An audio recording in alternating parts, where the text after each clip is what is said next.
ending the war, we've been able to focus our energy and resources on more urgent challenges.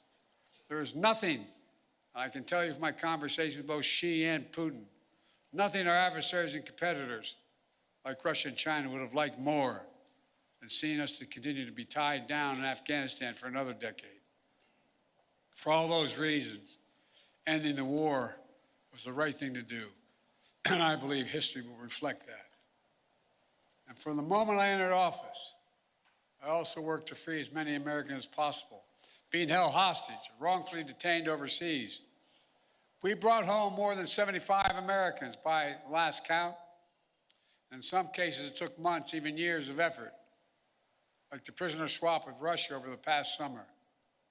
A feat of diplomacy involving many of you and involving multiple countries who joined complex negotiations at our request. Another example of the power of our alliances. We did not have these relationships, those women and women would likely still be in prison. And finally, I can report to the American people that we restored our leadership in a range of other generational priorities.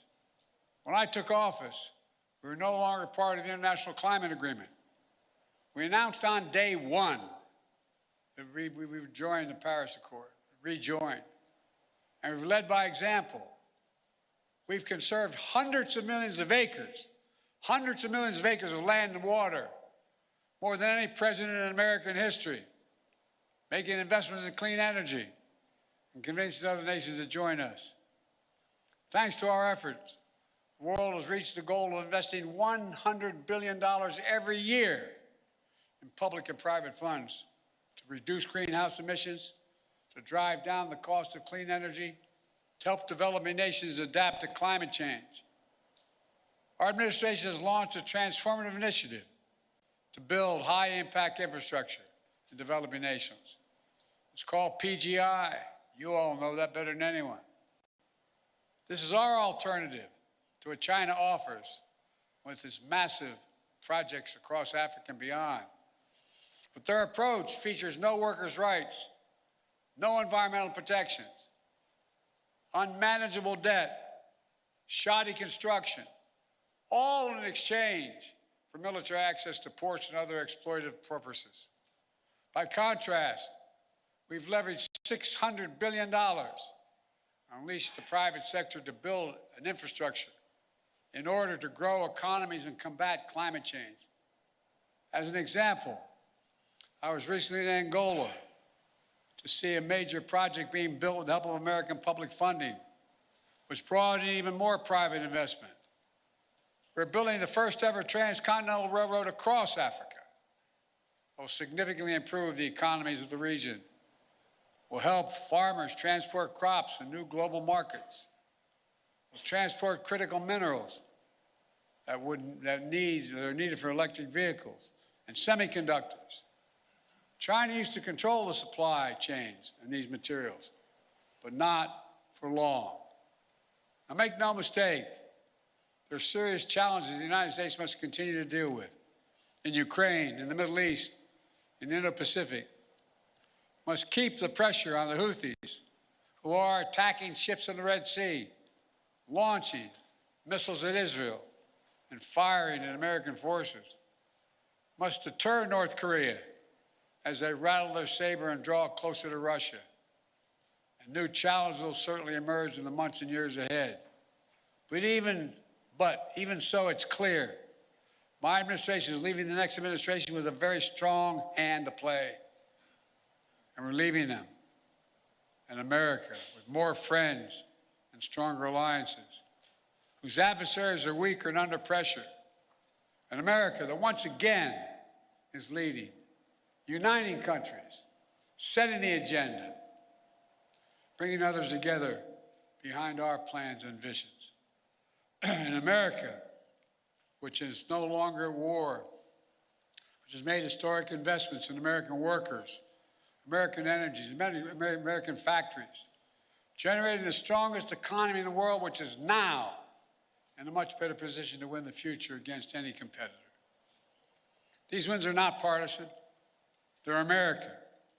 They benefit all Americans. and reflect America's endless capacity for leadership and reinvention.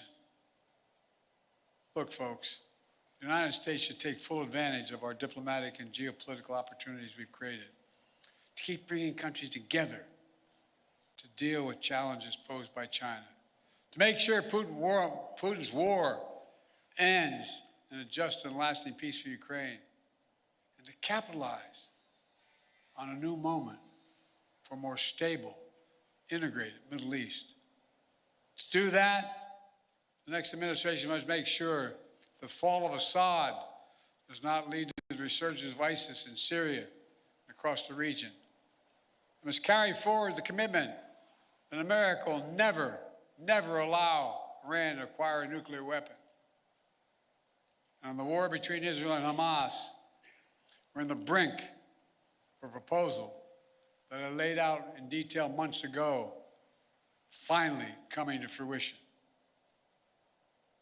I have learned in many years of public service to never, never, never, ever give up. So I spoke to Prime Minister of Israel yesterday. I spoke to Emir Qatar today. I look forward to speaking with President Sisi soon. We're pressing hard to close this.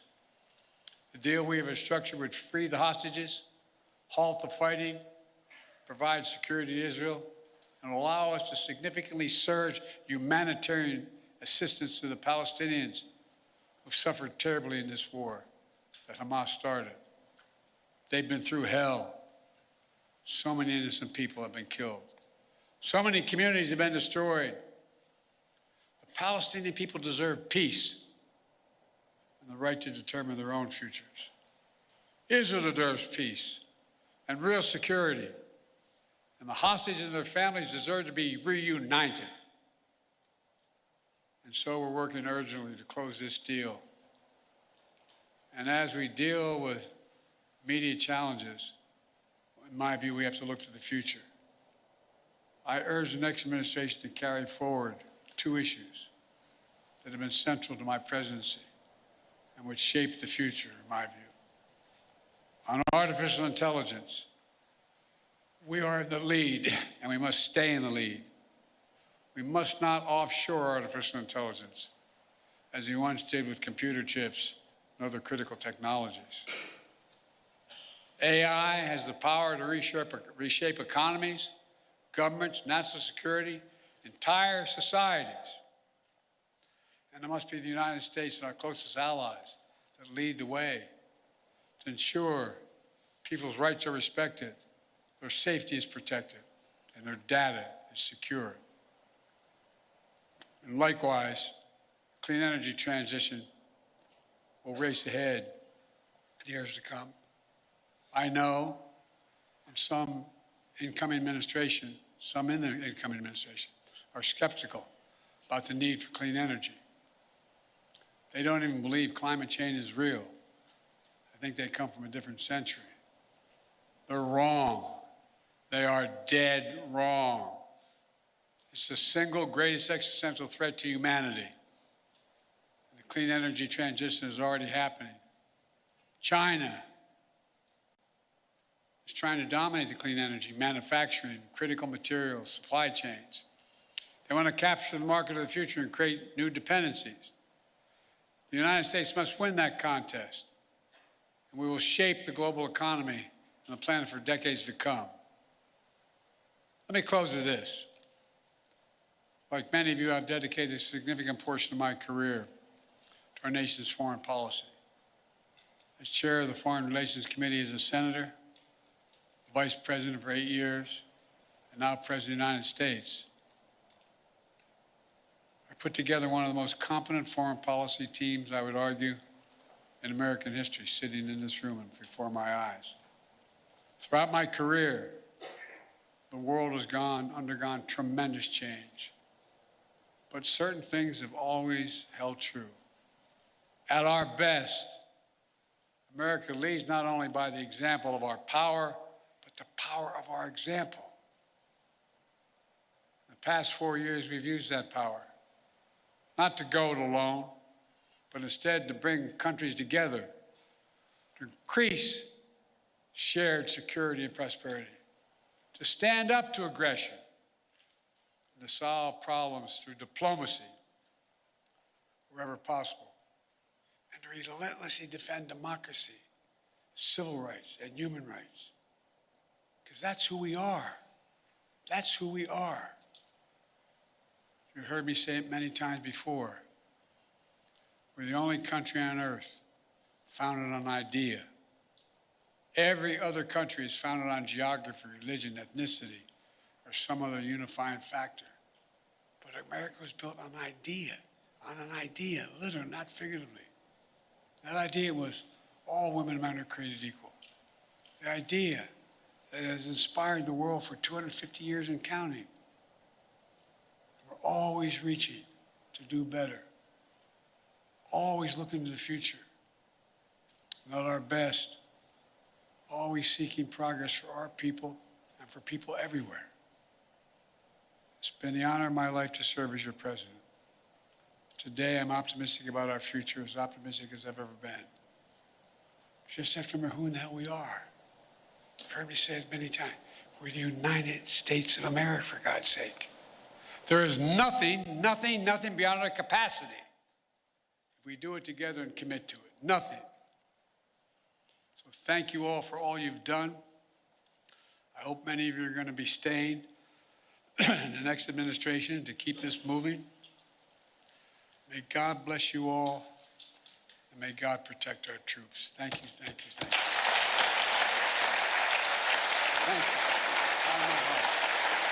Thank you.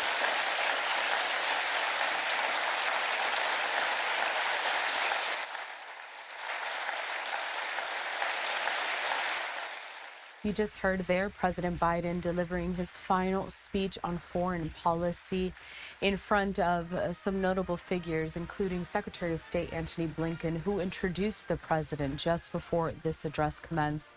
Also there in attendance was the Secretary of Defense, Lloyd Austin. We have been committed and really focusing on these wildfires in California throughout the last several days, but it's also important to note that this is the final week of the Biden presidency, as we are looking ahead to President-elect Donald Trump officially stepping into the Oval Office on Inauguration Day.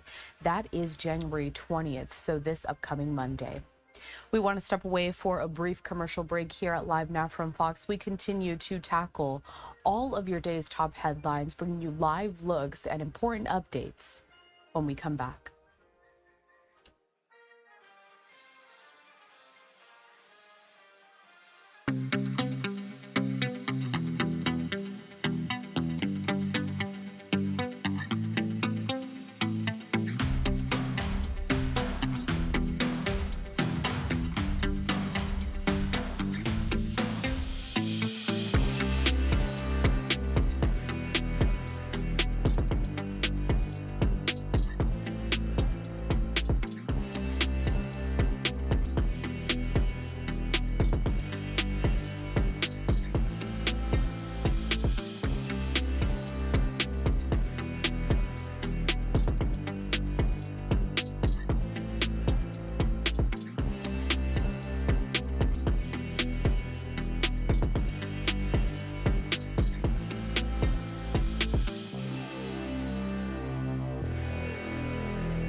Welcome back in, and thank you for joining us at Live Now from Fox on this Monday, where we are committed to showcasing all of these live events from around the world and bringing you crucial updates on one of the biggest stories of this last week, and that's the firefight that is currently underway there in California. I want to bring you back out live to this picture that we have over in Washington, D.C. As we just heard President Biden wrap up his final speech on foreign policy with just a week left of his presidency. A reminder that coming up this Monday, January 20th, we are welcoming in President-elect Donald Trump as he begins his second term as president and steps into the Oval Office. And now President Biden there taking some photos with people who were in attendance. We did see Secretary of State Antony Blinken introduce the president before that speech. And also sitting front row was the Secretary of Defense, Lloyd Austin. Now, President Biden, while accomplishing and kind of doing these last minute events and speeches, in the time that he has left as president, has also been keeping a close eye on these wildfires in California. It was just last week, and really several days throughout the past few days, that he's had briefings with federal officials on the response and the help that the White House is coordinating to help support everyone in California. And we did get a most recent statement from the president that I'd like to put up to your screen right now. Taking a look here, it's quite lengthy, but I'm going to read it out to you. It says, "Our hearts ache for the 24 innocent souls we have lost in the wildfires across Los Angeles. Jill and I pray for them and their loved ones. We are deeply saddened by the devastation caused by the unprecedented ongoing wildfires across Southern California. I am being frequently briefed on intensive efforts to suppress the wildfires across Los Angeles, and I have directed our team to respond promptly to any requests for additional federal firefighting assistance. At my direction, hundreds of federal personnel and unique federal aerial and ground support has been sent to California to support the firefighting efforts and help communities in need. My administration remains laser focused on helping survivors, and we will continue to use every tool available to support the urgent firefight as the winds are projected to increase. To the brave firefighters and first responders working day and night to suppress these fires and save lives, our nation is grateful. You represent the best of America, and we are in your debt." A couple of other events that we haven't been able to showcase because we have been primarily focused on our partners there at Fox 11 in Los Angeles, as they also had continuing coverage throughout most of the morning, was the White House press briefing, which was held earlier, as well as the Pentagon briefing. Now, both of the officials, General Pat Ryder and also White House Press Secretary Karine Jean-Pierre, started with opening remarks on the firefight in California. Let's take these first brief remarks right at the top of the Pentagon press briefing from the general regarding California and the wildfires. Let's listen. All right, good afternoon, everyone. A few things at the top, and we'll get right to your questions. As the situation with the devastating California wildfires continues to evolve, Secretary Austin remains closely engaged and committed to supporting the response efforts. As part of our ongoing support to California, over 1,800 California National Guardsmen have been activated to assist with the firefighting efforts, including hand crews, rotary wing aircraft, and military police that are working in support of local law enforcement. Additionally, 8 C-130s equipped with the Modular Airborne Firefighting System, or MAFS, are currently on station at Channel Islands Air National Guard Station to support aerial firefighting efforts. Six MAFS missions were flown over the weekend, dropping over 16,000 gallons of fire suppressant, and additional MAFS missions are anticipated for today. Additional assets to include the 10 Navy helicopters with water delivery buckets and 500 active duty Marines from Camp Pendleton are ready to provide support if requested by the lead response agencies. The department remains committed to providing assistance and support to those affected by the wildfires and will continue to work closely with our federal, state, and local partners to respond to this disaster. As we enter the final days of the current administration, let me turn now to Secretary Austin's schedule this week. Later today, Secretary Austin will attend President Biden's foreign policy address at the State Department. Later in the week, on Thursday, Secretary Austin will host the Armed Forces Farewell Tribute in honor of President Biden, in which the Secretary will join senior department leaders, colleagues from across the administration, and other dignitaries in saluting President Biden for his distinguished public service career and tenure as our commander. So we're listening there to Major General Pat Ryder. Earlier today, you just heard a brief remarks regarding the wildfires that are currently burning across Los Angeles County, in which 92,000 people are still under evacuation orders. And now the White House press secretary as well, Karine Jean-Pierre, making short remarks before taking questions at the White House press briefing regarding that firefight. Let's listen into that next. Their fire suppression and containment efforts across Los Angeles. They are making progress, but to be clear, the situation remains extremely active, especially as winds pick up again. These firefighters and other emergency personnel are heroes. Many have lost their own homes and belongings and are working day and night to protect communities that remain at risk. At the President's direction, hundreds of federal personnel, including aerial and ground support, are in California to assist with firefighting efforts and to help communities. Hundreds of firefighters from neighboring states, including Arizona, Oregon, Washington, Utah, Colorado, Idaho, New Mexico, and Texas, have also traveled to Los Angeles to help. Amidst the devastation, we are also seeing bright pockets of hope and community as neighbors help neighbors by donating food, clothes, coffee, hygiene products, diapers, formula, and much more. Volunteers are working around the clock to organize donations, old and new, and Americans across the country are coming together to help those in need.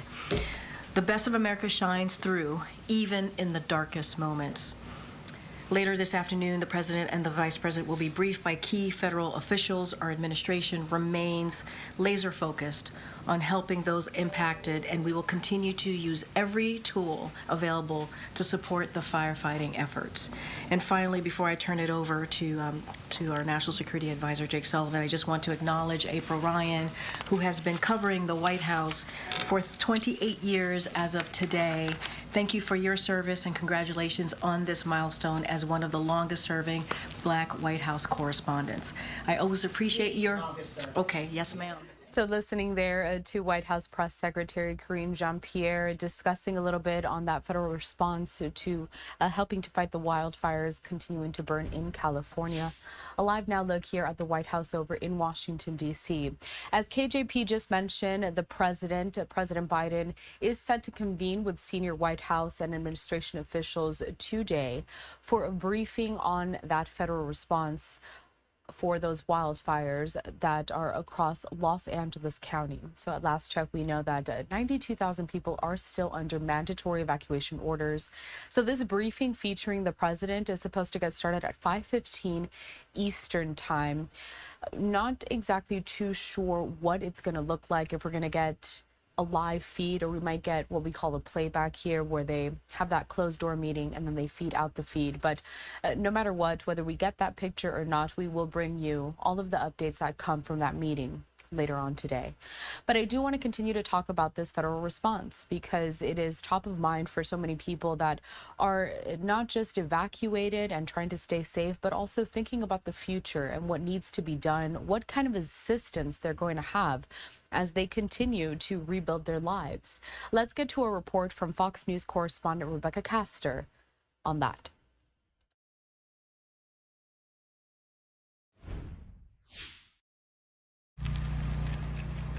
The Los Angeles wildfires have ignited a political firestorm in Washington, with many Republicans throwing blame at the state's Democratic leaders.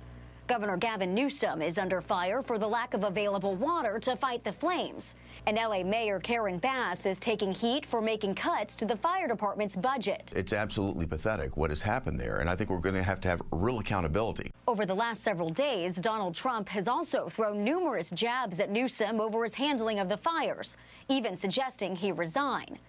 In response, Newsom has invited the president-elect to visit California to see the devastation firsthand. We're here not just in the immediacy of the crisis, but we're here after the crisis, as opposed to creating a crisis in the middle of this by trying to divide people and play political, take cheap political shots. Last week, President Biden promised the federal government will pay for 100% of the costs for responding to the wildfires for the next 180 days. Immediate aid is not an issue after Congress approved $100 billion for FEMA disaster assistance in December.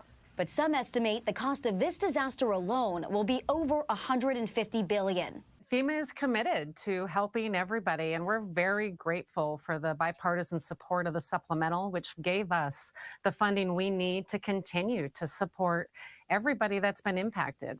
Congress will likely need to approve more emergency funding for California, but some GOP lawmakers have already suggested they'll hold up aid until the state changes some of its fire management policies. In Washington, Rebecca Castor, Fox News.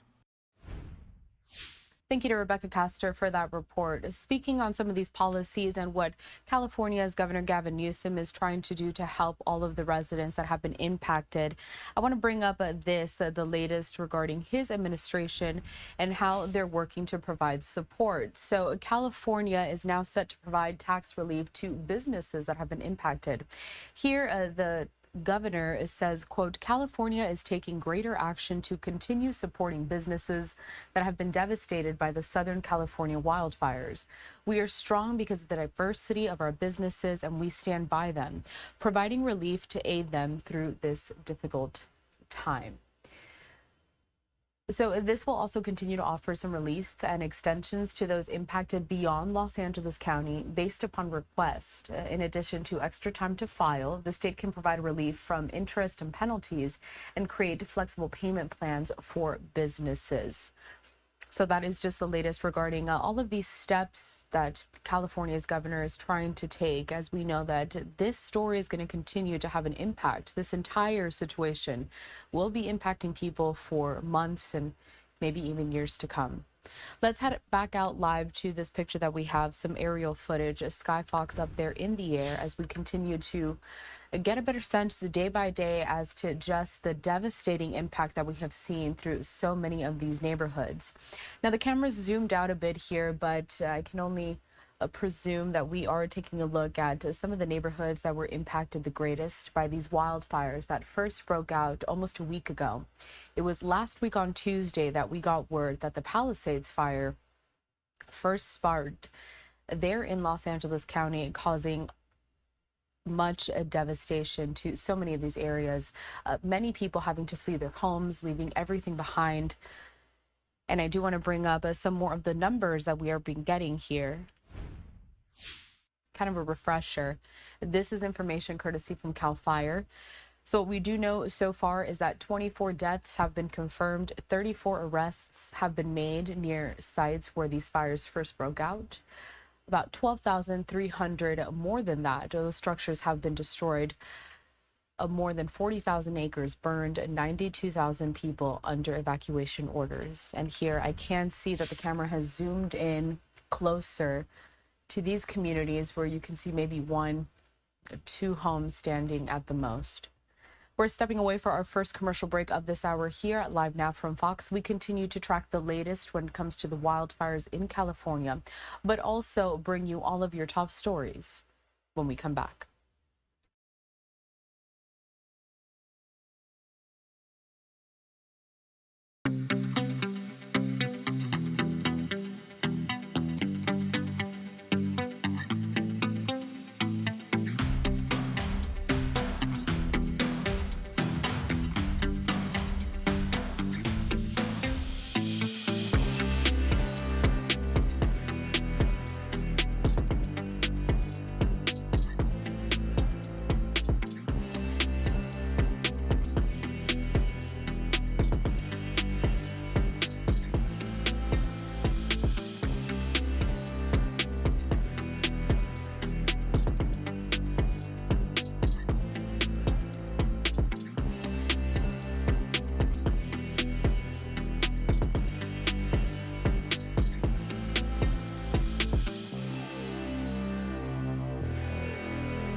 Welcome back, and thanks for continuing to join us here at Live Now from Fox on this Monday as we work to bring you all of your top headlines of the day and showcase some of these live pictures and live events from around the world.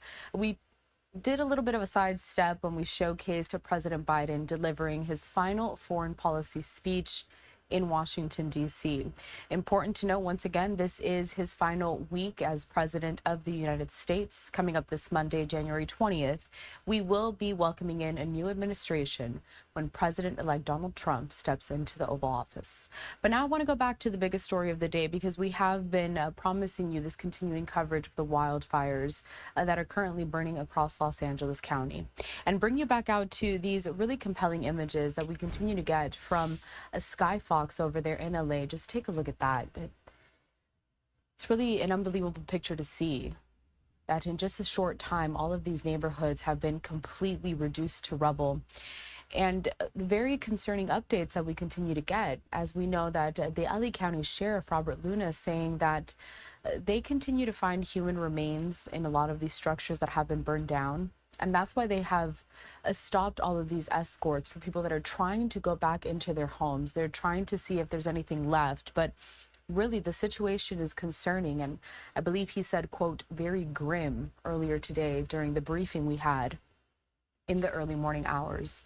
We know that firefighters moving into the Los Angeles area all throughout this day as more powerful winds are expected to start new wildfires that could affect the recent progress made in containing blazes that have killed at least 24 people. We've also seen that crews and equipment have arrived from across the U.S. and from places as far as Canada and Mexico. And equipment including water trucks, planes that are dropping firefighting chemicals. The National Weather Service is predicting that fire conditions will last through Wednesday, with wind gusts in the mountains reaching upwards of 65 miles an hour. Coming up at around 3:45 or so Eastern Time, 12:45 Pacific, I do have a meteorologist expected to join me live from the National Weather Service to give us a bit more of a breakdown of what we can see throughout this evening and also within the next couple of days. But we know that strong Santa Ana winds have been largely blamed for turning the wildfires sparked last week into fires that have destroyed neighborhoods, as you can see from this live image that we're getting at the moment. In less than a week, 4 fires around Los Angeles have ignited over 62 square miles. And most of the destruction has been from the Eaton fire near Pasadena and the Palisades fire. I want to bring up this post from LA Mayor Karen Bass, where she gives more of a breakdown of the latest that we learned, again, from that briefing earlier this morning. Now, here she says, fire update. Here are the latest updates on wildfires in the city of Los Angeles. So the Kenneth fire here, 100% contained. The Sunset fire, also 100% contained. The Hearst fire, 95% containment. And the Palisades fire, at 14% containment. We have a list of our own here that we have been updating throughout the course of the day, really every day as we continue to get these updates. So I'm going to bring it back up to you once again. Information from CAL FIRE does say that 24 deaths have been confirmed, 34 arrests have been made near some of these areas where the fires first sparked, 12,300 plus structures destroyed, 40,588 acres burned, and 92 people are still under mandatory evacuation orders in Los Angeles. So besides these longer form briefings that we have been getting from city and county officials, we've also gotten these short briefings from members of NOAA, NWS. They just post these to YouTube, and we got a couple of them today that we haven't been able to showcase. So while I bring back up this live picture, and I do want to keep this on your screen, I want to showcase a briefing that we had at around noon Eastern time, I believe. So a bit earlier on today, but this is in regards to the Eaton fire, which many of the deaths have been attributed to that fire. So let's listen into this. Again, a brief update from earlier today. fire.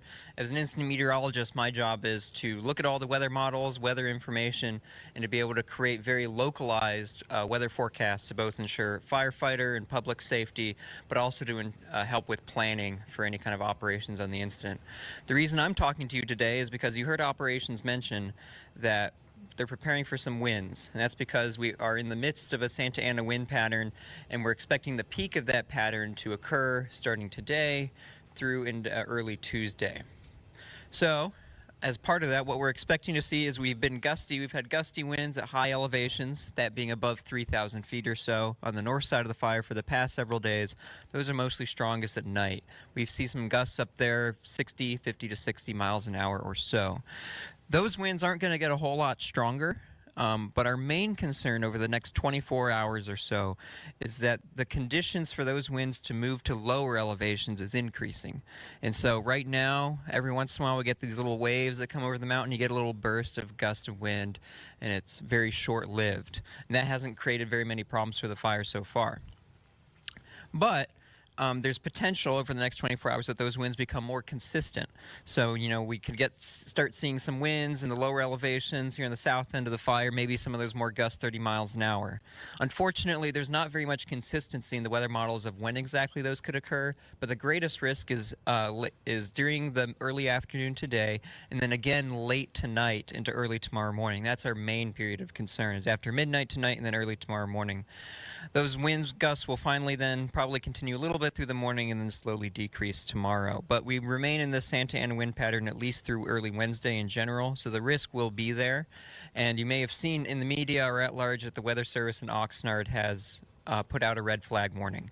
And we are in that red flag warning through Wednesday. So that means that there's a higher risk for dangerous fire weather conditions, and that's what we're preparing for here. Another thing I want to clarify is you may have heard that the Oxnard has issued what's called a particularly dangerous situation red flag. That's a kind of red flag warning that they issue for situations that they say are high-end or extra critical.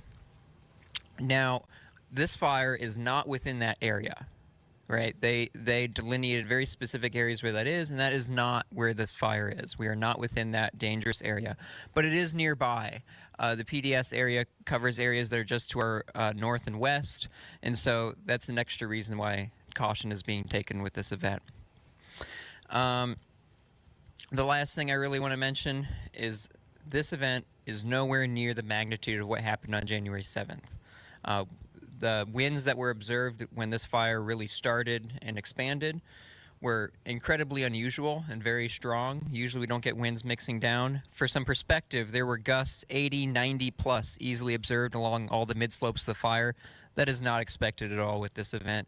We're still talking gusts of 30 to 40 miles an hour, things that bring concern, but nowhere near the magnitude of where this fire started, and that's good news.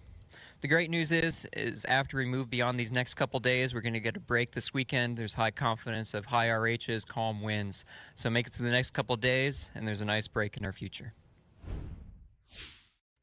So that was the brief update that we had earlier today. Forecasters there on the ground discussing the Eaton fire. You have a live picture here on your screen over in Malibu, but I want to touch on a couple of more details with the Eaton fire. This is courtesy of our partners at Fox 11 in Los Angeles, where they say that the Eaton fire is now considered one of the deadliest fires in California history, with 16 deaths reported so far. And just a reminder that firefighters, they're bracing for some more challenging conditions in the firefight this week due to another round of those powerful Santa Ana winds. Meanwhile, turning our attention now to the massive Palisades fire burning about 40 miles west, which accounted for an additional 8 deaths. And then going back to this live image that we have on your screen over in Malibu. So this is along the Pacific Coast Highway, where we have seen just incredible devastation. You know, for anyone that has driven down this highway, it really is one of the most beautiful, most picturesque drive that you could ever take. And we have been in touch with several of the reporters that are down there on the ground as they bring these live images in. And it's really just, it's massive when you talk about the amount of devastation that you're seeing there. Entire homes completely just reduced to rubble there along the coast. And I want to stick with the Palisades fire because just like with the Eaton fire brief that we showcased a little moment ago, we did get a short brief on the Palisades fire. Let's play that out for you next. Chief for the Palisades incident. We're going to give you a current situational update and work progress that's been done since yesterday. So currently the acreage of the fire is 23,713 acres. Containment is at 14%, and we just have over 5,000 personnel assigned to this incident. So as we start talking about the map, and you're going to see some of the progression, we talk about those 5,000 personnel. We received resources from International Mexico yesterday. We got the command and general staff out of British Columbia to come in and assist work on this fire. So as you'll see today, our aircraft lineup, we have over 40 helicopters assigned to the incident, along with our fixed wing that'll be helping work. So coming up here in the top of the fire in the Mulholland Drive area, crews were able to get some depth and containment on there, working in mopping up around this down to 200 to 300 feet in on the fire line. The Mandeville Drive over here on the east end of the fire. Fire made it all the way down to the back of the houses. We've been able to get in there and get our hand line and the fire hose lays constructed all the way on the back side of that, really securing that. And today we're going to focus on mopping up and gaining some interior depth on there. Down here in the Palisades and working in the Temescal area, crews continued to work around the structures and mopping up and identifying any hot spots that can lead to any other new starts or ignitions into a structure. So we're really happy with the progress that's been done in there. You know, the challenges, we do have winds over this next few days, and so the concerns with that, we brought in some extra resources to really bolster that up. Kind of the same thing, we've added a little more containment on the map. We're going to start seeing this black line start to move around, and that's telling you we've kind of finished up some of those areas and starting to get more depth and mop up in around there.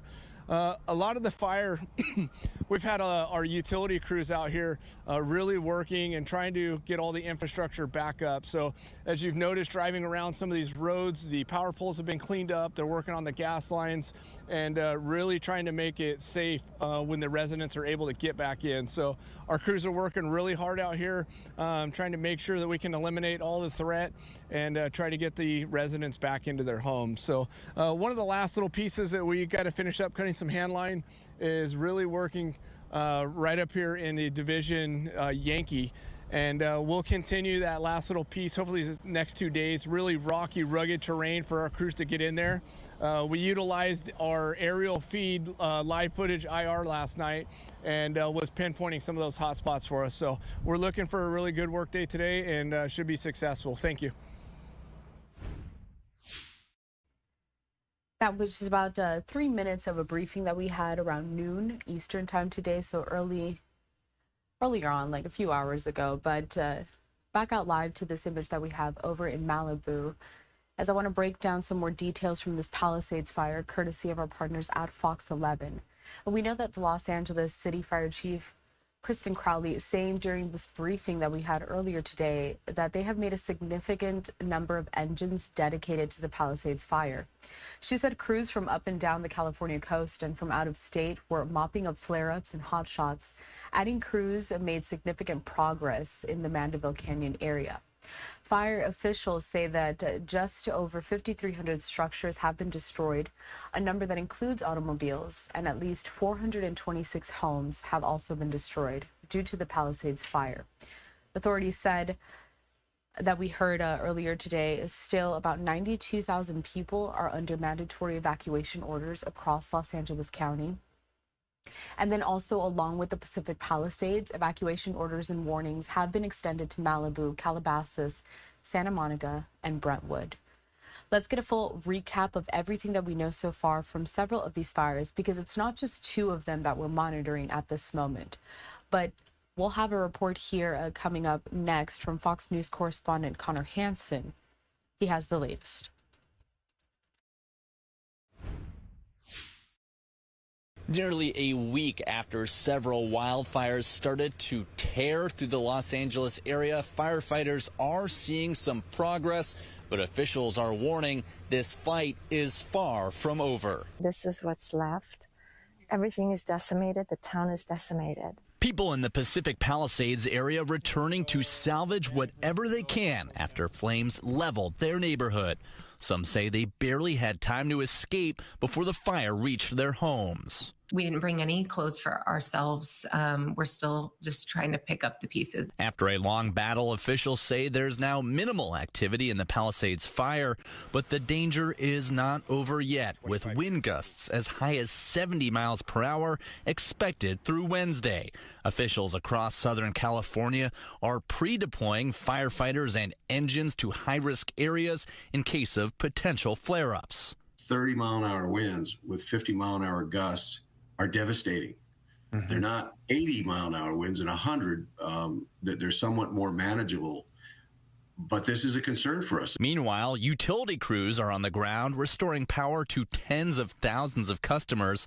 But officials say if winds get worse, there could be more preemptive power shutoffs. The necessary public safety power shutoffs are important for our collective safety in preventing the next wildfire natural disaster. At least 24 people have now died in these wildfires, and officials unfortunately are expecting that number to go up. They're going through some of these homes with cadaver dogs, searching for anyone who might have been left behind. In Los Angeles County, Connor Hansen, Fox News. Thank you to Connor Hansen in Los Angeles County for that report. Back out live to this picture that we have courtesy of Sky Fox, just hovering and flying over, giving us a better picture of just the terrain in this area as firefighters we know are still working to battle some of these fires that are still burning across the county, especially given the strong winds that are forecast for this week. We're stepping away for a brief commercial break here at Live Now from Fox, but we continue with more of this wildfire coverage when we come back.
Welcome back, and thank you for joining us here at Live Now from Fox. I'm your host, Corel Lahada, and we want to continue our coverage when it comes to these wildfires that are burning across Los Angeles County.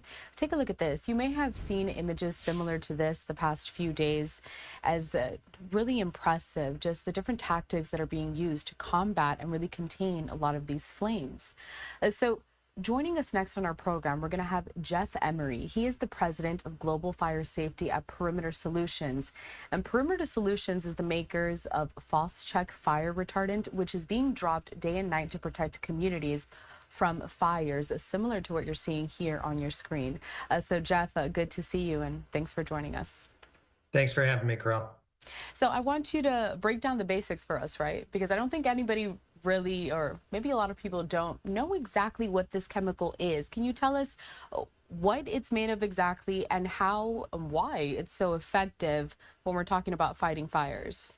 Absolutely. So the red stuff that everybody has been seeing on TV this week, falling from the planes, is actually called Phos-Chek. And specifically in California, the product that's being used is Phos-Chek MVP. Essentially, the main ingredient of Phos-Chek is ammonium phosphate. It's a product that is very unique in the industry. And the unique part about it, as compared to waters or foams or gels, is that it actually creates a chemical reaction with the wood on the ground, the cellulose material. When Phos-Chek coats that material and then it's exposed to fire and heat, it actually creates a carbon char around that wood to prevent it from burning. The value that it provides here is immense in these types of situations. And what it does is twofold, right? One, it slows down and minimizes the intensity of that fire. And two, it gives the firefighters on the ground the chance to do their critical job, which is to put that fire out. And so we're really proud of the work that our team has done this week in stepping right into action, being available right away Tuesday and throughout the week, 24 hours a day, to be ready to support the pilots doing the work. So Jeff, I'd like you to go into a little bit more details as to how your team has really been helping, kind of the tactics used, and also how your team decides, along with state and local officials, where to draw this perimeter, which is best to kind of throw this chemical on. Yeah, of course. So the unique thing about this fire, of course, is the time of the year. In prior years, the bases that have been flying most of the aerial firefighting activity out of, Fox and San Bernardino, would typically be closed. And I give a lot of kudos to the Forest Service and CAL FIRE and their predictive services. They saw the risk all the way back in December, extended those bases. So we were already staffed. We already had inventory. We were already ready to deliver, and there were planes on the ground ready to go before this fire ever hit. And very quickly, once the fire started last Tuesday, we immediately pre-deployed a whole bunch of equipment. We have mobile ground retardant systems that can be put in a little bit closer to the fire to support helicopter operations. We worked with the agencies to open 2 additional bases in Channel Islands and Santa Maria, and it gave the full power of the aerial firefighting capability to the scene as quickly as the winds and the environmental conditions would allow. In terms of where they decide to do it, typically in a situation like that, you have air attack. Air attack is going to be flying above the scene. They're going to be monitoring the situation. They're going to be looking at where the biggest need is, and they're going to be directing those pilots on where to put the lines. You see the red color of this. The reason for that is so you can get a continuous line around that perimeter, leave no breaks where that fire could escape through. And as you see in a lot of the pictures, these pilots have done just an amazing job in windy conditions in many cases of creating those lines and creating the necessary fire breaks to help to get these fires under control.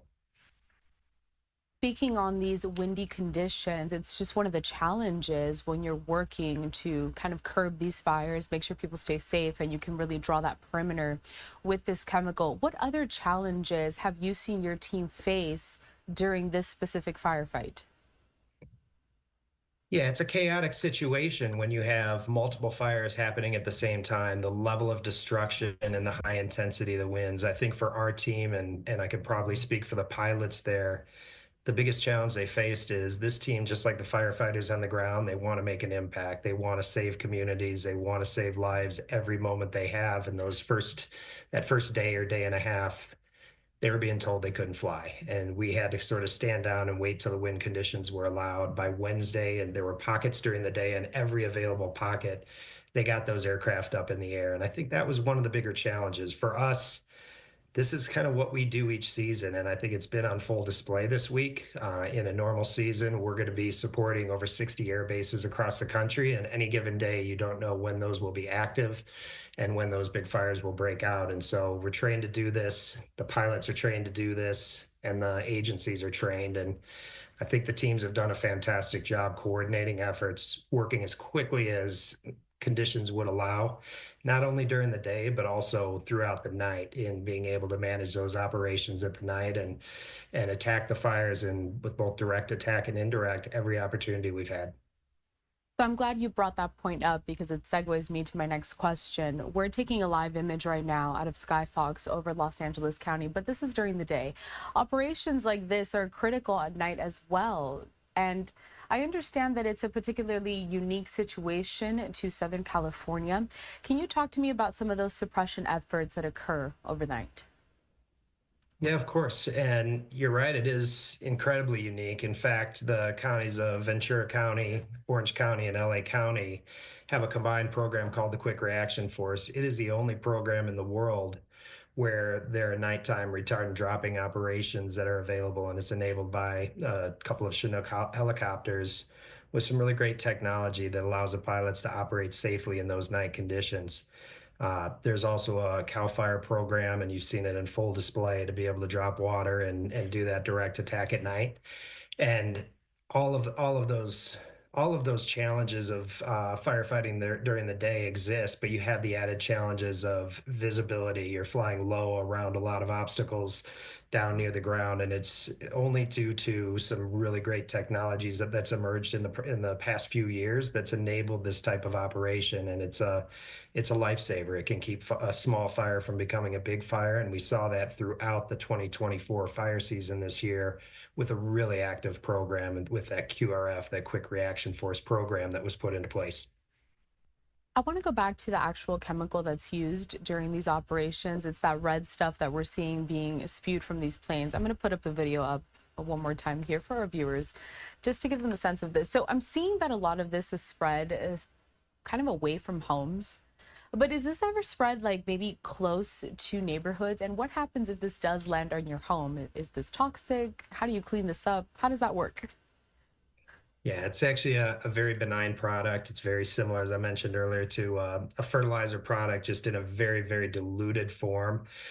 You will oftentimes see the fire laid partially inside, partially outside the fire. And in a case like this week, where there's structures immediately threatened, you will see the line go right through backyards, and sometimes it will land around or close to or on a house. The product is not dangerous for pets. It's not dangerous for the people. There is no long-term effects of being around it after the fact. And in fact, that red color, once it's exposed to UV rays, goes away. But the life safety measures that have to be taken in those cases demand that the pilots sometimes put it relatively close to a community. We do have, and there have been many of our own teams and our partners have been out providing local response and protection of communities using retardant on the ground as well. It's not just through the air that retardant is used. And those ground-based systems are really critical. You see a situation this week where water is in short supply, and the demands of water have just been enormous this week, as you guys have reported many times. Using retardant in those areas allows you to lay that, have a level of protection ahead of the fire coming, and minimize the amount of water required for some of that protection. And so we think it's a great tool, and it's been used across the LA area in many cases over the course of the last week. Well, I'm glad that you were able to double down on the safety of this product. I'm sure, people are frazzled at this moment. Everything happens so quickly. So I think it's important just to emphasize that it is safe, and really the life-saving factor of this is just, it's very important, to say the least, during this time. We're really proud of our team on the ground. We're proud of the people that have been up there fighting from the air, and we feel for the communities that have been impacted, and just know that those teams have been doing everything in their power to try to protect every bit of land and every bit of property we can. It is really great to see through all this devastation, all of the support that has poured in from so many different agencies and programs, partnerships, just as what you have provided as well here. But Jeff, before I let you go, is there anything else you feel like you would like to add about this firefight, or maybe just another comment to any of the viewers watching that have been really impacted by this situation? Our hearts go out to the people that are impacted.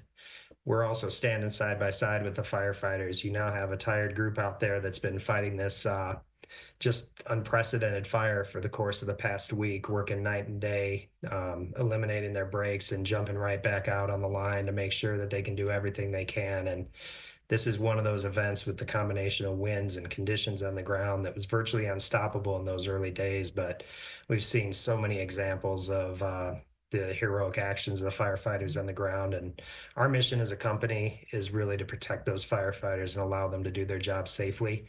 And we just couldn't be, can't say enough about the work that they've done to protect the communities and try to do everything in their power through this tough week. Well, Jeff Emery, president of Global Fire Safety at Perimeter Solutions, we do appreciate your time here at Live Now from Fox. I want to thank you for all the work that you're doing during this time, very uncertain for a lot of people, but life-saving measures taken from so many different groups. So we appreciate it, and I hope to check in soon. Take care. All right. Thanks again, Carl. Of course. We're stepping away for a brief commercial break here at Live Now from Fox. Hope you enjoyed that conversation as we continue to try to tackle all different angles of this firefight all across Los Angeles County. I do have a picture still out of Malibu, one of the areas that was affected really harshly by the Palisades fire. We'll be right back.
Welcome back, and thank you for joining us here at Live Now from Fox as we continue to cover the devastating fires that are still burning in parts of Los Angeles County. A couple of live images that we do have. This one that I want to bring you, very compelling still, as we're getting kind of a drive-by picture. Not sure exactly which neighborhood this is, so I'll work to figure that out here with my producers. But you can see, I mean, just from this image that we're getting, all of these neighborhoods that are just reduced to rubble. You see some fences standing, but beyond that, I mean, there's no homes to speak of. You're seeing entire vehicles just burnt up to a crisp, essentially. And the situation could be getting more dangerous as the week moves on. So this is in Altadena, California. Thank you to my producer for finding this out. But we continue to get different pictures like this on the ground as we're driving through neighborhoods, also up in the sky, as we've been showing sky fox in the air at some of the areas. You're seeing here, it looks like utilities workers there. There's a lot of areas where also there's still no power either. These fires have impacted a lot of these communication systems, a lot of these power lines. And just a reminder that because The communication is down in many of these areas. Sometimes within these live images that we get, you're going to see things happen like this, where it kind of freezes or it's kind of buffering in a sense. While I wait for this image to, looks like it might be getting better a little bit here. Still kind of hazy. All right, I'll keep it here on your screen though, because I think it offers the best perspective as to what some people are seeing when they go back to their neighborhoods to find that there's really nothing left there. And we know that residents and first responders in Los Angeles County, I mean, they're bracing for another round of ferocious Santa Ana winds this week, as the Palisades fire, which is now considered the most destructive wildfire in LA's history, continues to burn and pose a threat to more homes on the western and coastal edge of the area. I did want to check in with a meteorologist with the National Weather Service in just a moment. First, I'm going to put up a post on X from NWS in which they kind of detail some of these warnings that they're trying to issue with this situation that they're calling particularly dangerous situation, or PDS, where they're saying here that an extreme risk and to take immediate action. And this is pretty much set for Tuesday, 4 in the morning up until noon Wednesday. And here, just some critical points to note. NWS saying, do not do anything that could spark a fire, have multiple ways to receive evacuation information, and of course, develop a wildfire action plan. But next, I would like to bring into the conversation now, we're going to have Dr. Ariel Cohen. Now, he is a meteorologist with the National Weather Service over there in Los Angeles. So, Dr. Cohen, thanks so much for joining us today. Thank you for having me. Of course. So, I mean, let's kind of cut to the chase, right? When we talk about what we're going to be seeing later on into this evening, into tomorrow, into Wednesday, what are the most important things that people need to keep in mind? Everyone needs to be at a very high state of readiness as we head into the next few days. We're dealing with another episode of the rare designation of particularly dangerous situation, or PDS, red flag warnings, for a large portion of central and southern Ventura County, as well as into Los Angeles County.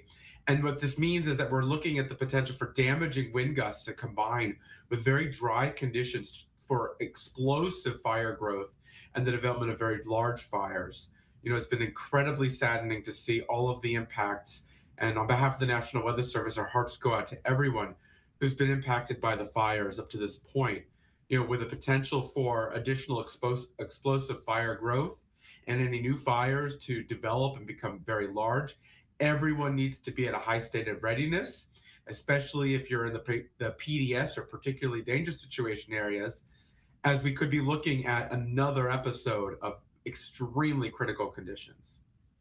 When we first saw these fires spark last week, I mean, everything seemed to happen so quickly. I mean, the fires sparked, and then before you know it, I mean, entire neighborhoods are just completely destroyed. How does what we're going to see this week compare to what we saw last week? The peak wind gusts from this next system are not expected to be as strong, or rather as extreme, as what we had previously. Previously, we had wind gusts topping 80 to 100 miles per hour from that recent catastrophic event. Now, we're going to be seeing winds getting quite strong and even damaging, upwards of 70 miles per hour, especially over the mountains, such as the western San Gabriel's, the Santa Susana Mountains, and parts of the western Santa Monica's. But we're not looking for quite the same caliber of extreme, you know, as we described it earlier ahead of time for the recent event, you know, the life-threatening destructive windstorm. We're not seeing something quite at the level, but still very dangerous, still what we're calling a particularly dangerous situation, which means that explosive fire growth is going to be a definitive possibility with any fires forming, especially from 4 a.m. on Tuesday through noon on Wednesday. I want to put up a map here that was also posted on X by the National Weather Service. I think you can see this also, Ariel. So it shows extreme fire danger. Can you just break this map down for us? Sometimes what we're seeing is that when we see this high risk of fire danger and stuff, people don't necessarily feel that they have to evacuate. Of course, always pay attention to your local officials. But based on this map and what we're seeing here, even if they haven't been issued an evacuation order yet, knowing what we know about these dangerous wind conditions, who really here has to pay attention and be ready to go at a moment's notice? Well, the red flag warning areas are all shown in the red shading, and that means that we have favorable conditions with strong winds and low relative humidity or dry conditions, favorable fuels for fires to spread rapidly and become large. The areas outlined in purple in this case indicate the particularly dangerous situation areas, or those areas where extremely strong damaging wind gusts are expected to combine with those dry conditions to create explosive fire growth. Now, everyone needs to be at a high state of readiness if you're in the red and especially the purple areas. Now is the time to be planning. What would you do if there were to be an evacuation warning or order issued? Make sure that you have multiple ways to receive life-saving information from law enforcement and emergency management officials. And when those evacuation orders come, evacuate immediately. Do not wait. Your life will depend on it. So right now is the time to be getting ready, getting prepared, having an emergency supply kit, a go kit on hand, so that when those orders come, seconds matter. Your life will depend on it. You have to follow them. Now, Ariel, I feel like you have listed some very pointed points here when it comes to being prepared, making sure you stay safe, especially heading into this week. But before I let you go, is there anything else you feel that you have to add, maybe something we didn't discuss that you think it's important for people to know at this point? This has been a very catastrophic situation. As I've indicated, on behalf of the National Weather Service, our hearts go out to everyone. These are our communities. This has been heartbreaking to see all of the destruction and loss that our people have incurred. And we just want to remind everyone that we're with them through these times. We are working side by side with emergency management personnel, the Emergency Operations Center in Los Angeles County and City as well, so that everyone involved in the public response and preparedness is having the latest weather information that they need in order to save life. And that's what we're here for. And I just, again, want to express our deepest sympathies, just encouraging everyone to stay at a very high state of readiness as we head into the next few days. Dr. Ariel Cohen, meteorologist in charge at National Weather Service in Los Angeles. We do appreciate your time here at Live Now from Fox. Please stay safe out there, and we hope to check in with you soon. Thank you. Stay safe. Of course. We're going to step away for another break here at Live Now from Fox. Before I do so, I'm just going to showcase one more time that post from NWS in Los Angeles with this map, Southwest California, and the current red flag warnings in effect. All areas in red have a high risk for rapid fire growth if a fire starts. Areas outlined in purple are of most concern and are in a particularly dangerous situation. Stay safe, neighbors. If you want a closer look at this map, just head to the NWS Los Angeles X account. We'll be right back.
Welcome back into Live Now from Fox, and thanks for joining us on this Monday, January 13th.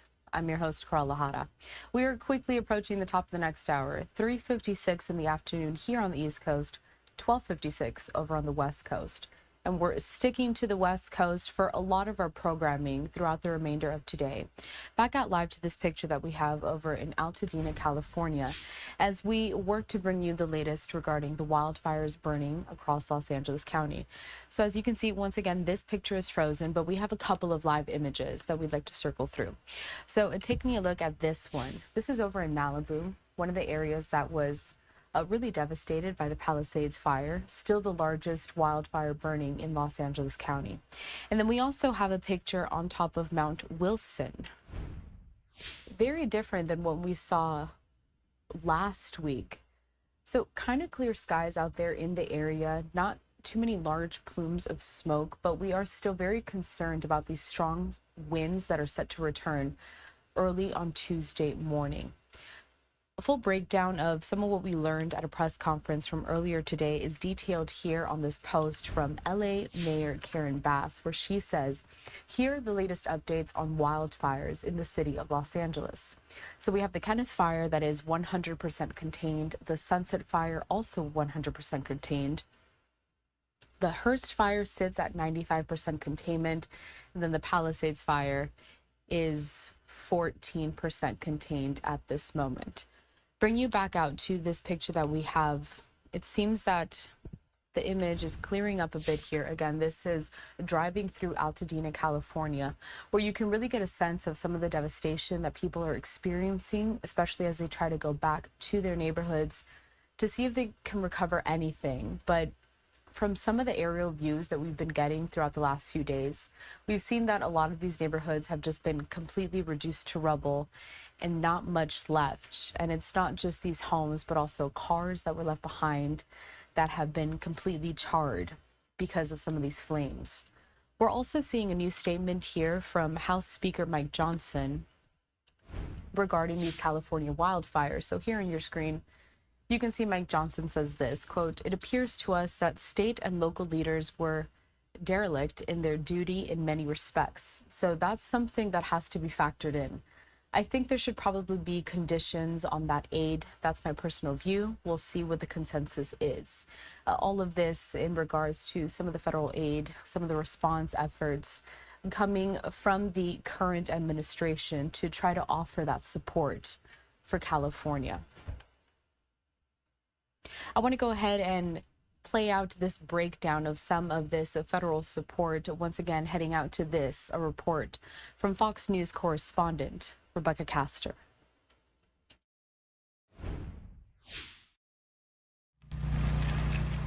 The Los Angeles wildfires have ignited a political firestorm in Washington, with many Republicans throwing blame at the state's Democratic leaders.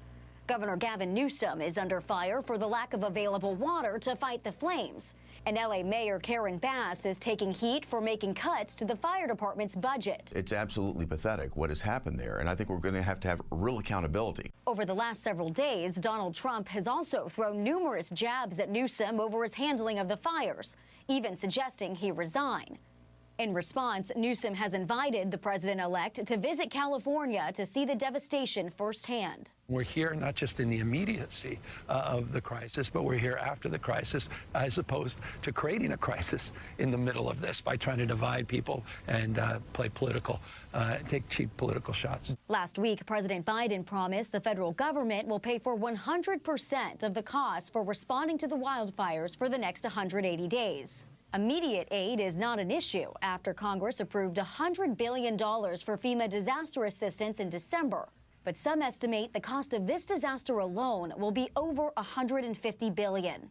FEMA is committed to helping everybody, and we're very grateful for the bipartisan support of the supplemental, which gave us the funding we need to continue to support everybody that's been impacted.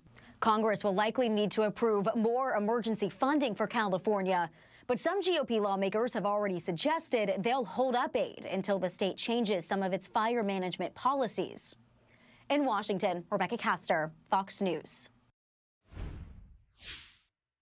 Thank you to Rebecca for that report. A live now look at the White House there in Washington, D.C. As I want to bring back up this statement that we got from President Biden earlier today regarding the wildfires across Los Angeles. Here on your screen, you could see it says this: "Our hearts ache for the 24 innocent souls we have lost in the wildfires across Los Angeles. Jill and I pray for them and their loved ones. We are deeply saddened by the devastation caused by the unprecedented outgoing wildfires across Southern California. I am being frequently briefed on intensive efforts to suppress the wildfires across Los Angeles and have directed our team to respond promptly to any request for additional federal firefighting assistance. At my direction, hundreds of federal personnel and unique federal aerial and ground support has been sent to California to support the firefighting efforts and help communities in need." At the same time, we are seeing that many of these community members all across California and the world really, but specifically in California, they are also offering that support through donations and really other assistance to help these families that have lost everything because of these fires. I'd like to showcase this next report here that discusses how folks in San Diego are lending a helping hand.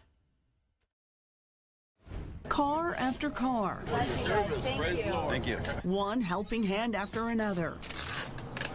San Diegans showing an outpouring of support all weekend across the county for those impacted by loss and devastation in Los Angeles County. The Rock Church seeing a turnout of hundreds delivering water, supplies, and food. I've been through hard times, and there were people out there for me when I needed help.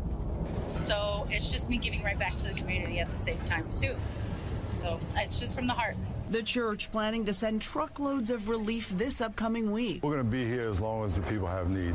I can't even fathom what's going on out there. And I see the pictures and it's horrifying. So everything we can do, we're going to do for them.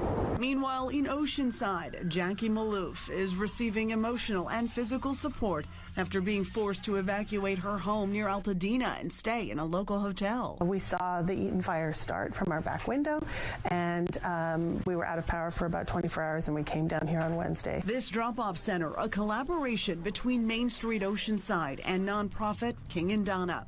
We're a larger community in Southern California, and we're helping each other, and I've got the arms of someone around me who I just met that's helping to regulate, my nervous system. It's a big deal. In Vista, Freddy's Place, an animal hospital opening its doors, collecting pet supplies like crates and blankets. And in Imperial Beach, when volunteer Cassandra Gregory and her friend Jamie saw the fires erupt, they knew they wanted to help and without hesitation turned the American Legion Post 820 into a donation center. My son lives in Hollywood, with maybe 3 blocks away on the hill. And so, those were the things that we were sharing. And we just started, it snowballed. Boxes of pet supplies and toiletries are among the top items requested here and will go a long way for those that need it the most. So as you can see, so many people lending that helping hand to everyone that has been affected by these wildfires. I did also want to put up this QR code here on your screen. You can just scan it with your phone on your camera, and this will take you to a donation page if you also feel compelled to offer some of that support to these families in need. You can make a donation to help people affected by the California wildfires. So again, just scanning that QR code, or you can also go to go.fox/Red Cross. It will take you to that same page so you can make that donation. Anything really helps. All of this money goes towards things like providing hot meals and also shelters and mental health support for everyone who needs it. Let's continue to discuss, though, some more of the assistance that not just residents of California are getting, but also some of the first responders and those crews as they work to battle these wildfires. So take a look at this. We have some images provided by Neptune Aviation. Really neat stuff here. And these are some of the planes that we have been seeing throughout the last several days as they're dropping some of these chemicals to work on those containment lines. And also, I mean, keep people safe, try to put out these fires and really offer that assistance to all the firefighters that are down there on the ground. So joining us next to discuss more on all of these efforts and all of this support that crews are getting in California is Jennifer Drone. So she is the president of Neptune Aviation, which, as you can see, has an air attack plane and 3 air tankers that are currently in California to battle those fires. Jennifer, good to see you. Good to see you too. Thank you for having me. Of course. So your name is a little wrong in the box there. Don't worry, I'm going to fix it in just a second. But let's talk about some of this support. So we know how important it is to make these responses quick and to get crews up there in the air, really to offer that assistance. So can you tell me, how long does it take for you guys to get those crews up there in the air to work on this containment when you get that call of a crisis? Absolutely.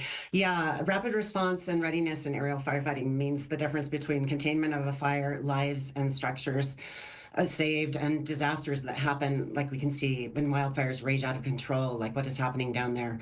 For example, the Palisades fire went from 10 acres to 100 acres in 15 minutes.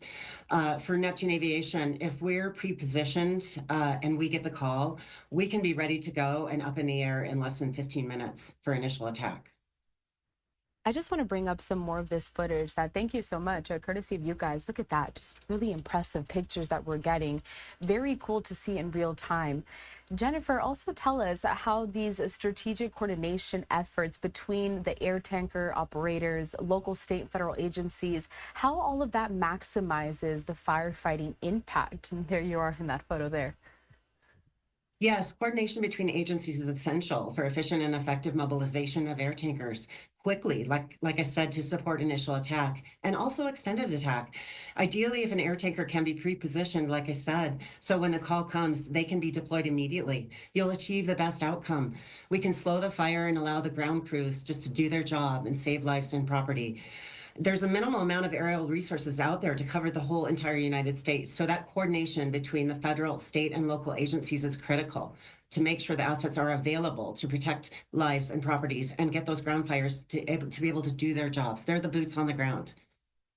Can you tell me a little bit more about some of the challenges that some of these aerial efforts do have to face? Especially, we've been talking a lot about these strong winds that we're expecting to see this week. So how does that make it a challenge, and how do you work around all of that to make sure you offer the best assistance? Absolutely. The winds are certainly a challenge. And again, that goes to the coordination with the state and local agencies. And they're actually giving the call to dispatch, and if it can be initial attack. So if the winds are blowing like these hurricane winds were blowing with the Palisades, you know, it's hard for our aerial firefighting resources to be deployed out there and be effective. First of all, it can be a bit dangerous. And second of all, laying the retardant line where it needs to go to be the most effective for those ground firefighters. If the winds are blowing, the retardant can't be laid down effectively where it needs to go. So that's a challenge. And so coordinating with those local and state agencies, they know when they can dispatch and they know when it's safe and effective. And when they do call us, then we're able to get up and go. Can you tell me a little bit more about the partnerships that you have developed with these state and local agencies, and really kind of what they're needing, especially during this time? I can only imagine that it's pretty chaotic when some of these fires, they do first break out. So what are they needing, those boots on the ground at this moment? Right. I mean, it's a huge effort, the planning, the logistical challenges, and the resource management. It's, you know, we are the aerial firefighting, we're the air resources. So really the coordination starts when a fire erupts with the local agencies. You know, they have to evaluate it starts with risk assessment, lives, structures, the natural ecological factors, and then the mobilization of resources, which then it goes from local to the state agencies, to the federal agencies. And we partner with CAL FIRE, we partner with the United States Forest Service. And so when it gets to the federal level, that's the National Interagency Fire Coordination Center. And they call and dispatch us if we're not pre-positioned already in California. And so we would be dispatched from whatever location we're at throughout the United States in order to get to the location of the fire and be there to help suppress the fire. And then Jennifer, I apologize if maybe you have answered this next question, but what kind of training do these pilots have that are flying some of these air tankers?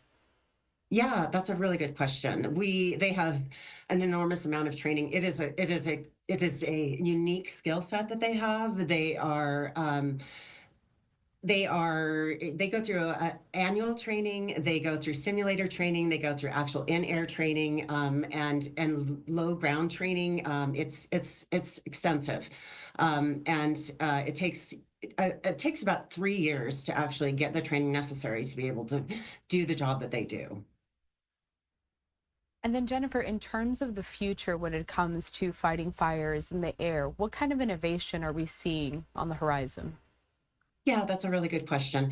So we are at Neptune Aviation looking at our next platform. So you're seeing private companies that are looking at what's next for aerial firefighting. What can we bring to the table for state and local and federal agencies that will be the most efficient and effective to fight these disastrous wildfires that are becoming year-round?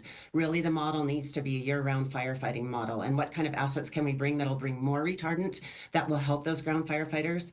And, what is the most innovative technology that we can bring to the table? So all of private industry is looking towards that. Well, Jennifer, I do appreciate your time here at Live Now from Fox. Is there anything you feel like you'd like to add before I let you go? No, I just would like to say our hearts go out to all of the folks that are affected by this, and thank you to all the first responders and all the ground firefighters and everyone that's affected by this tragedy.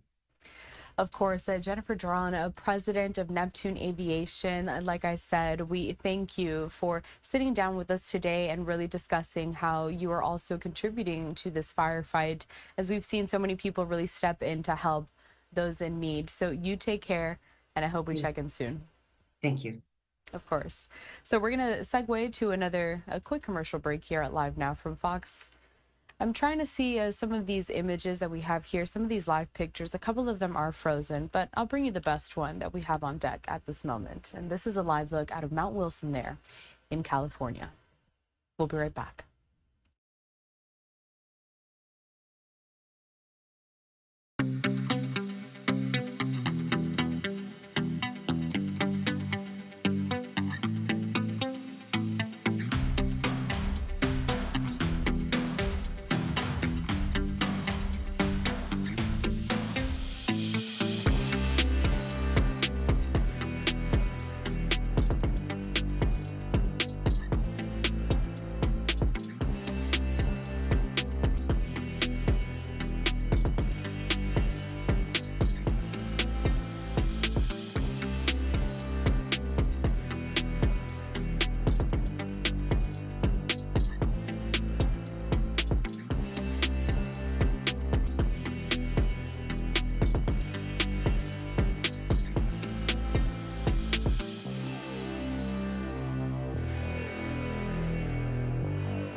Welcome back, and thank you for joining us here at Live Now from Fox, where we want to bring you all of the updates regarding the wildfires burning in California, but we also want to bring you some more of these live events. It is what we do here at Live Now from Fox.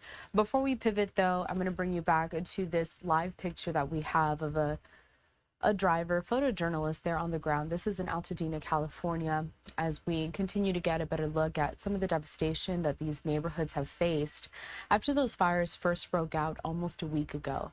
And we know that this week we are expecting another strong round of winds that may make it difficult as firefighters work to contain the remaining fires. But all of those updates we'll bring to you here at Live Now from Fox. And then a reminder that at 5 p.m. Eastern time, that's 2 p.m. Pacific, we are expecting a press conference featuring the newly elected Los Angeles County District Attorney Nathan Hochman. He's going to be discussing some of the charges that have been brought forth, because some people, believe it or not, have been arrested and accused of looting and also trespassing and a number of different things during this difficult time. But we know that the DA in Los Angeles has been saying that he's going to be cracking down hard on people that are doing anything illegal, especially during this very sensitive time. So again, that's expected to happen less than 45 minutes from now, 5 p.m. Eastern time, 2 p.m. Pacific, and we'll bring it to you as soon as it gets underway. In the meantime, we're going to transition to this other live event coming out of Georgia, where we see here Georgia's Governor Brian Kemp. He is discussing some of the legislative priorities for this upcoming session and this new year for the state. Let's listen.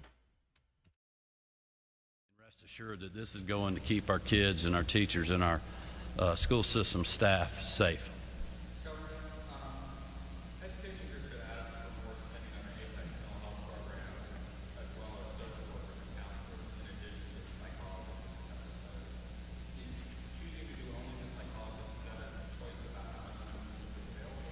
Well, I would just say this from the APEX program. You know, I also campaigned on that, funded that. My first budget, that money's still in there. The problem is finding these professionals is very, very hard. That's something our state's been working on, is to continue to find more of these counselors and other people in our classrooms. So I'm open to all of the above. I mean, look, if you think about what we've done on mental health in this state, the General Assembly last year, in the budgets we propose, we're spending more money now on mental health than we ever have in the history of our state. And we'll continue to do that. I would rest assured with the budgets that I'll be proposing anyway, and I'm sure the legislature is very supportive of that as well.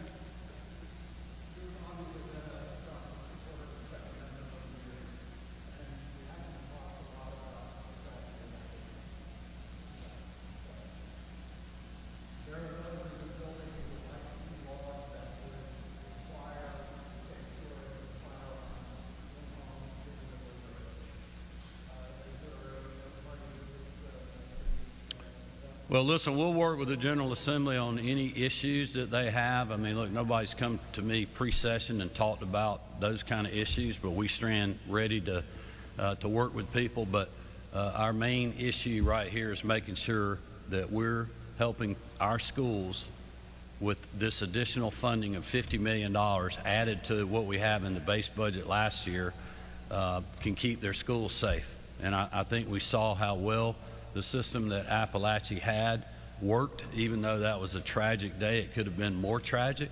If we had not had that funding for that school system, I dare to think what would have happened.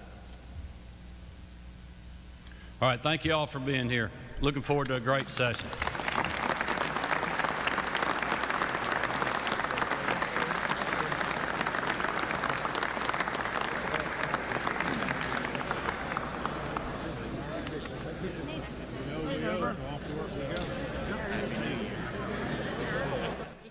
So we're listening there to Georgia's Governor Brian Kemp speaking on some of the education priorities for 2025. But now we do want to pivot to another live event that we are getting, this time out of New York City. Taking a look here. This is a Bronx Youth Empowerment Program user. So let's go ahead and pump up the audio. Listen in. of our lives. He truly is a beacon to each and every one who's met him. His smile, his brains, his demeanor, his personality was one that we all gravitated to. As any 13, 14-year-old, we are teenagers. But this one teen was one to be respected. This teen was one to be a leader. This teen was one to be loved. And he was loved by the testimony of so many other people who are joined today to say, Caleb, we love you. Caleb, we love you. Caleb, we love you. Caleb, we love you. Caleb, we love you. Caleb, we love you. Caleb, we love you. Right now, I want to bring up one of his former classmates who's going to share her testimony of how great and her experience was to be in the presence of Caleb Jacob Rijos. And welcome to the microphone, Jalissa Goldstein of the Bronx Youth Empowerment Program.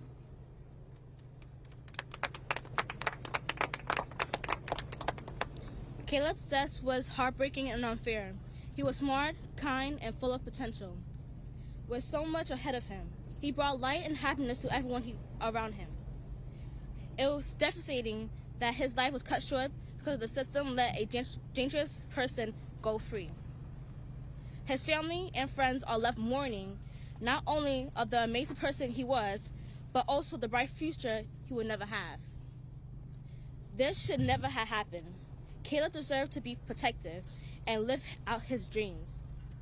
The justice system needs to do better by keeping dangerous people off the streets. Prioritizing safety and holding people accountable for the decisions that put lives at risk. Caleb's life mattered, and his story will inspire change so no other family has to endure a tragedy like this again. Would you mind telling us your name before you walk away? Jalissa Goldstein. Gelisa Golston. Thank you, Joseph. Next up, we want to bring another one of his classmates he graduated with. A good young lady. I want to ask Camille Durton to come to the microphone. Hello, everyone. My name is Camille Durton, and I'm going to give a few words on Caleb Rijos. Caleb Rijos was an amazing son, amazing student, an amazing friend. It was devastating when I had heard that he died. Like, I couldn't stop the tears from falling. He was someone that people wish they can be. He had a smile that can light up the whole world. Obviously, the New York system did a horrible job protecting the streets and having all these monsters lurk the streets, searching for new victims to find. Caleb did not deserve anything. He was a very innocent soul, and I don't even know, like, he was amazing person to be around.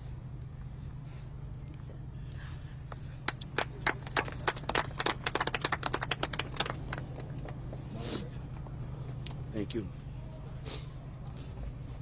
Next up, I want to bring up one of the second adults in his life. You know, when we grow up and you are around children in a youth program or an educator in the schools, you become the second father or the second mother to any child because you have a responsibility in the school buildings or in an after-school program to manage and help children develop. One of those people, and I want to bring them up, is Sister Latoya Reed Payne, to come up and bring greetings, bring words on behalf of. Good afternoon, everyone. Caleb was a member of the Bronx Youth Empowerment Program. He had a smile that would light up the room, light up the world. Caleb was compassionate. He was kind. Caleb wanted everyone to be the change that you saw in the world. Caleb was a student that always wanted to exceed above expectations. Caleb will definitely be missed. We love him. We want justice to be served for Caleb, and we pray that the justice system seeks the maximum sentence for his killer. He didn't deserve this. His family doesn't deserve to bury him. A mother should not bury her child. So we ask that the justice system does right by Caleb. Long live Caleb. Long live Caleb. Long live Caleb. Long live Caleb. Long live Caleb. Long live Caleb. Long live Caleb. Long live Caleb. Long live Caleb.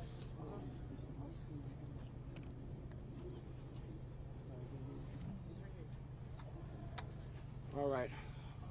Up next, I want to bring up 3 gentlemen, part of the Bronx Youth Empowerment Program, who were best friends. And you know what it is when you're a 14-year-old, 13-year-old, you're best friends. You do a lot of great things together. These 3 figured out how to play the game of football together and just have some fun and clean fun. And that's what we love with our children, having clean fun. In a world today where there's so much wickedness and stupidity that's perpetrated on our children or forced upon our children, you know, one of the things that happens in this school building here and in the Bronx Youth Empowerment Program is helping our young people build their minds, their bodies, and they're able to serve their community and build better communities for better tomorrow. So right now I want to bring up Tajay, Jeremiah, and Xavier.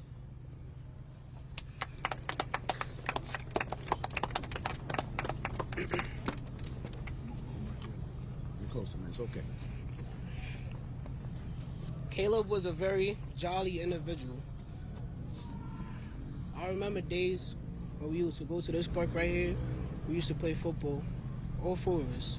We used to enjoy times with each other, great laughters, and we had our times when we'd be mad at each other, when we both talk to each other, but at the end of the day, we know where we stand.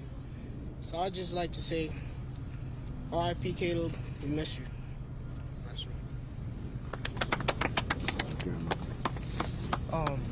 Caleb was one of my greatest friends throughout middle school. You know, like, he had the best personality, and he'll just like bring a smile to your face every time you'll see him. He was smart. He'll always like excel people's expectations, and he'll always try hardest to be the best. New York judicial system failed Caleb. I feel like they should have done better with keeping the killer inside. You know, if they kept him inside of jail or wherever to where he could get help, then none of this would have happened. But with that being said, rest in peace, Caleb. As the 2 gentlemen just said, Caleb was a really good friend to all 3 of us, and I believe that Caleb doesn't deserve this, especially the person that killed him. He should be locked up forever. That's my own personal feelings, and I know a lot of us here think the same thing. But I feel like Caleb was such a great individual, and I feel like no person across the Bronx, especially a child, should have to go through that. I think that the city should pay for the expenses of Caleb's funeral, because that would be one of the only ways to show accountability and compassion towards Caleb and his family. And I think that this action of the person was really wrong, and he should seek mental help or even try to get help from somebody, because this was just really unjust.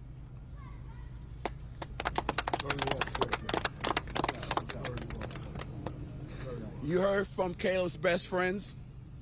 You've heard from the adults who knew him well. And for a program who stands strong to help save lives, we're going to do all we can to tell the system that the killer of Caleb should never be set free. And they must put rules in place, identify the bail reform. If there's challenges in the bail reform, then they need to address it. We got to do something different. People cannot keep going in and out of the system and then coming out and committing the same and different crimes and hurting people in society and killing people. It's unacceptable for people to be killed. Kids being killed by crazy on the street. No more can we tolerate this. And if you're an elected official, shame on you for not standing up and doing something different.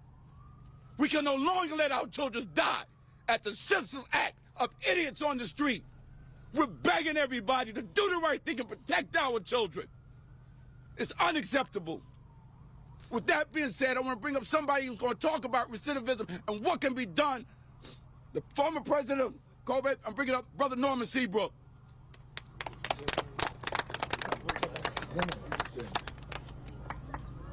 Good afternoon. My name is Norman Seabrook. I'm the former president of the New York City Correction Officers Benevolent Association. When a When a wife loses her husband, she is called a widow. When a husband loses his wife, he is a widower. When a mother loses her child, she has nothing but dreams. Don't let his dream die. The recidivism rate is out of control. All of these elected officials that voted for this should be ashamed of themselves, and the blood is on your hands because you allowed this to happen. The governor that signed the bill, he allowed this to happen. This is not something that's going to go away just by us pulling down the shade and making believe it doesn't exist. It exists every single day in our communities throughout the 5 boroughs of the city of New York. Yet no one wants to do anything or say anything, and no one wants to take blame for it. Well, I'm here to tell you that it's your fault. If the Assembly passed it, it's your fault. If the Senate passed it, it's your fault. And if the governor signed it, it's your fault. Because no child should have to die at the hands of someone that does not get the help that they are required to have so that they can live a productive life. We continue to kick the can down the road. We're running out of road here, ladies and gentlemen. The road has come to an end. Something has to be done. And until we stand up and say no more, are we going to allow these people to continue to vote for them, put them in office, and every 4 years, every 2 years, they come to you and they say, vote for me. Well, take a look at our community. Why do we keep voting for you and you're not doing a damn thing for us? Why do we keep supporting you and all we get is lip service? You see this little man here? I don't want him dead. I don't want to have to knock on his mother's door and say, oh, I'm sorry to hear about what happened to your baby. You know what? At the end of the day, do something, or it's time for you to go.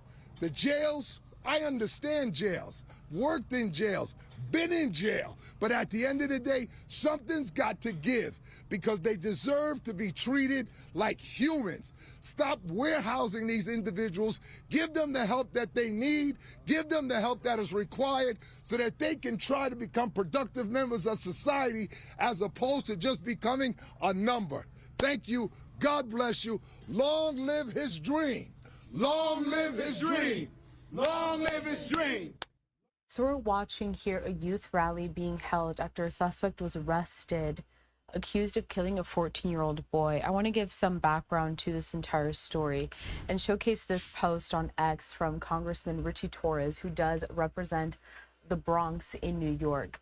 So this is a photo of Caleb Rios, and Richie here says in the post, Caleb, an innocent young teenager from the Bronx, was stabbed to death in a random act of violence.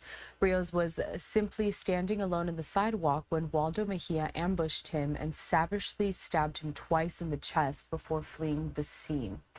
So according to police and reporting from our partners at Fox 5 in New York, the 14-year-old, again, was standing on a corner outside the Mitchell houses in Mott Haven on Friday morning when the attacker approached him and seemingly unprovoked stabbed him. The teen was found unconscious and taken to Lincoln Hospital, where he was pronounced dead. That suspect being a 29-year-old Waldo Mejia. He has been charged with second-degree murder, first-degree manslaughter, and criminal possession of a weapon in the 4th degree.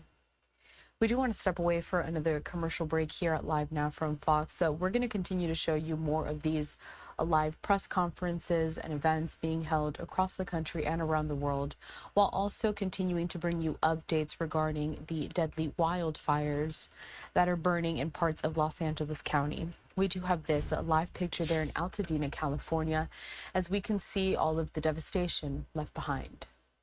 We'll be right back.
Welcome back, and thanks for sticking with us here at Live Now from Fox throughout this Monday, as I want to turn our attention once again to the wildfires in Los Angeles County.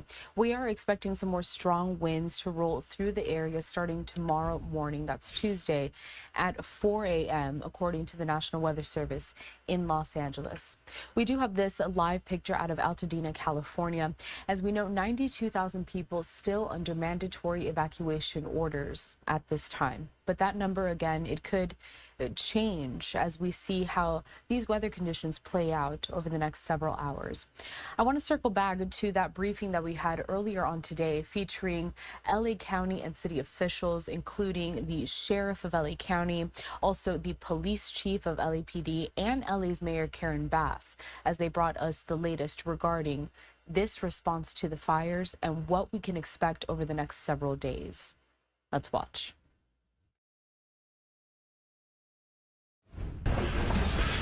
So good morning. My name is Fire Chief Anthony Maroney of the Los Angeles County Fire Department. Welcome to our One Voice press conference with LA City and LA County leadership. The Eaton fire is now estimated to be 14,117 acres with 33% containment. We gained no acreage yesterday, which is a very good thing. We know that over 7,000 structures are damaged or destroyed, and we have 3,408 firefighting personnel assigned to the incident. 26% of our damage inspections for dwellings have been completed.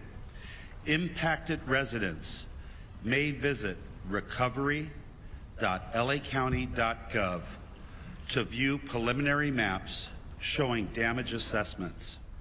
Please note that the preliminary maps have been posted and are being updated daily. If there is not a color icon on your address, it means the building has not yet been inspected. Severe fire weather conditions will continue through Wednesday. Please be assured that all fire departments and all law enforcement agencies in the area will be prepared. The anticipated winds, combined with low humidities and low fuel moistures, will keep the fire threat in all of Los Angeles County critical. I ask all Los Angeles County residents in wildfire-prone areas to understand that the necessary public safety power shutoffs are important for our collective safety in preventing the next wildfire natural disaster. I did want to dispel one rumor. The LA County Fire Department has never turned down any offers for mutual aid assistance and resources. Repopulation will not occur until all areas are safe. Additionally, our CL-415 Super Scooper that was damaged because of a drone incursion is reportedly going to be flying tomorrow morning. It has been repaired, and we're waiting for the FAA to give us approval to fly again. Thank you to Board Chair Supervisor Catherine Barger and Supervisor Lindsay Horvath for your unwavering leadership and continued support throughout this unprecedented disaster. And finally, to all the Los Angeles County residents affected by this catastrophe, please be assured your firefighters continue to work towards full containment of these wildfires from the air and on the ground. We stand alongside each of you as you begin the repopulation of evacuated areas when safe and the rebuilding of your homes, your communities, and your lives. Thank you.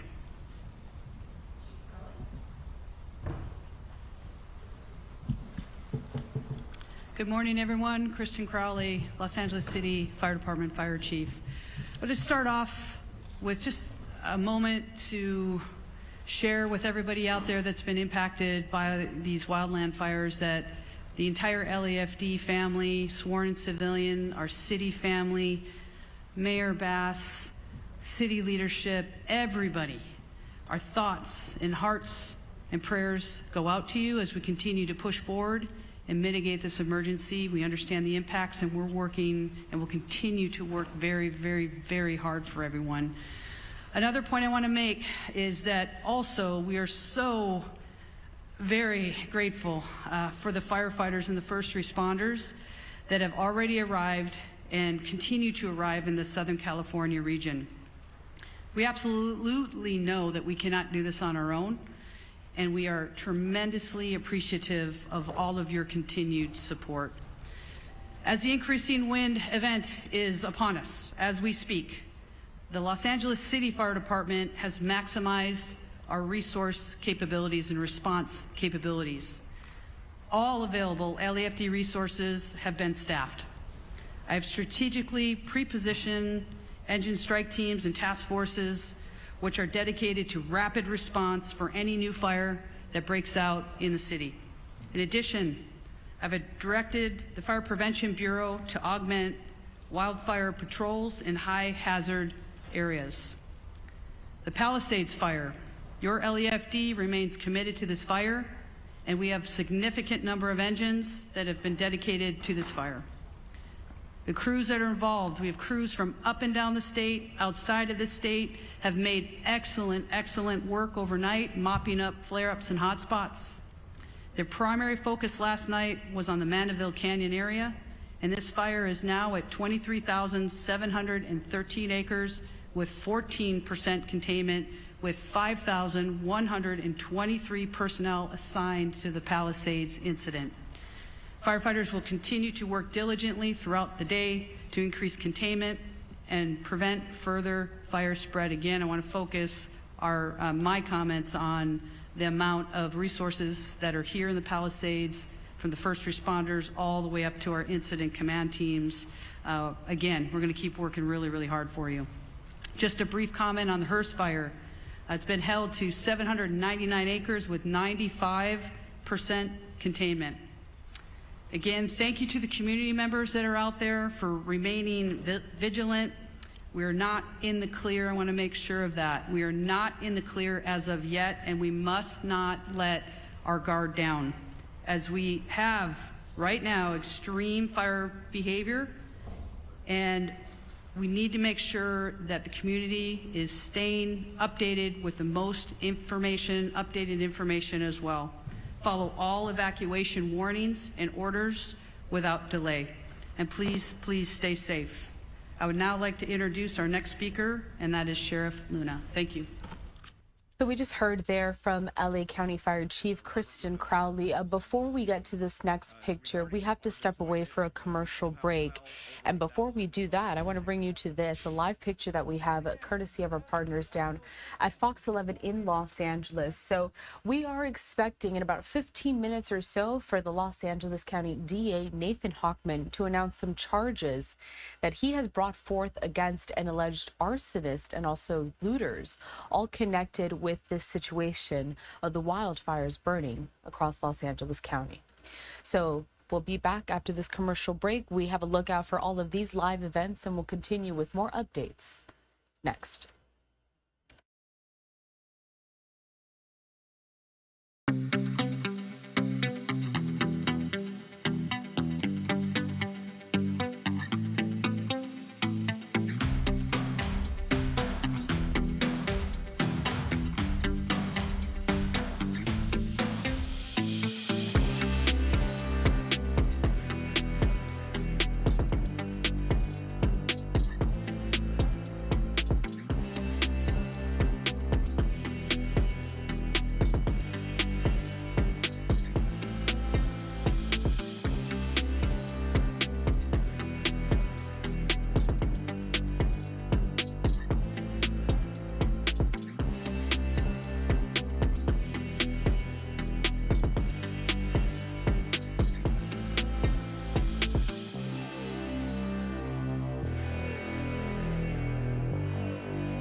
Welcome back into Live Now from Fox. I want to quickly play out some of the remarks made by LA County Sheriff Robert Luna earlier today at the briefing we had during the morning hours regarding some of the wildfires burning in Los Angeles.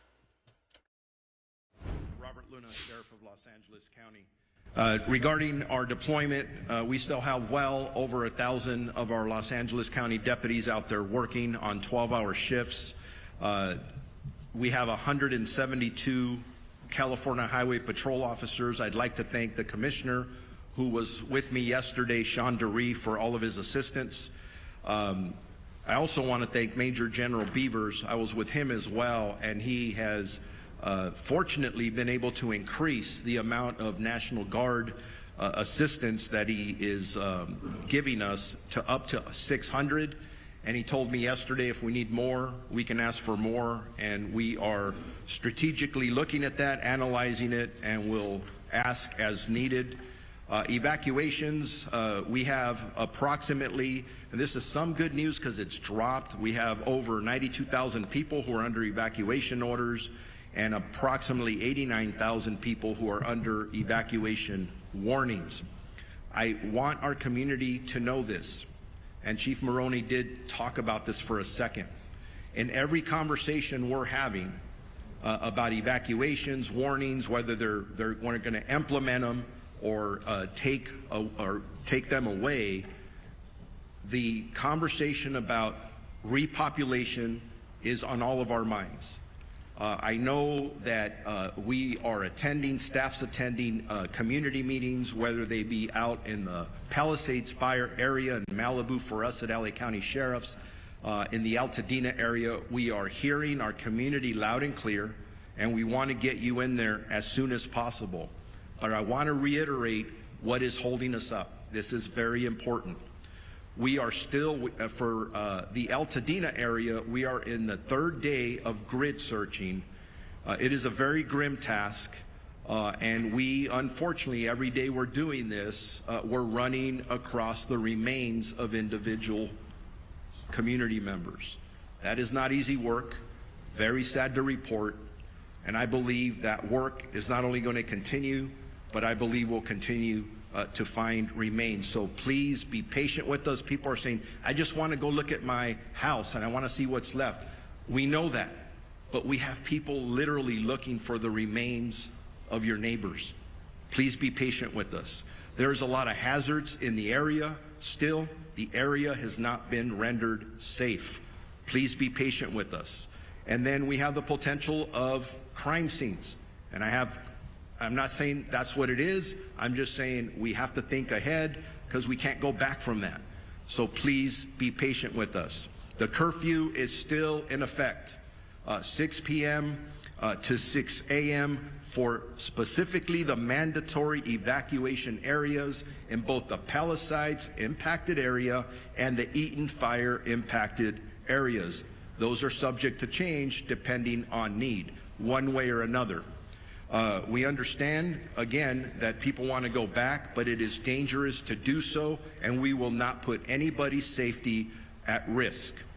I want to talk about arrest for the LA County Sheriff's area. Overnight, we had several other arrests. It brings it up to a total of 34 in our geographic area. We have 30 in the Eaton Fire area, and we have 4 in the Palisades area. Last night specifically, again, for LA County Sheriff's jurisdiction, we arrested 4. 2 were for curfew violations. 2 were arrested for 1 drone incident. To my knowledge, we have now had 2 specific drone incidents that have resulted in 3 arrests.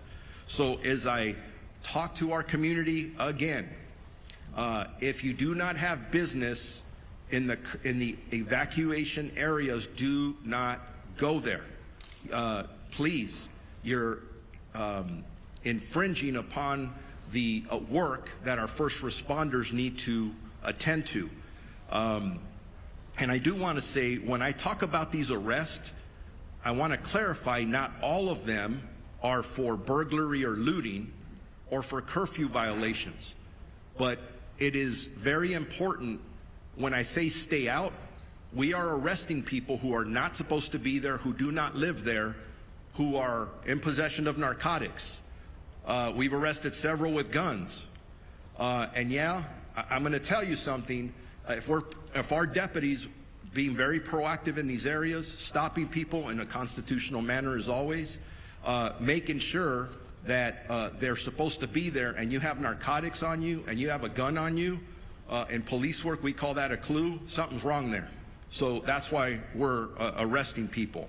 Our search and rescue missions, through the 2 days, we have searched 1,874 properties.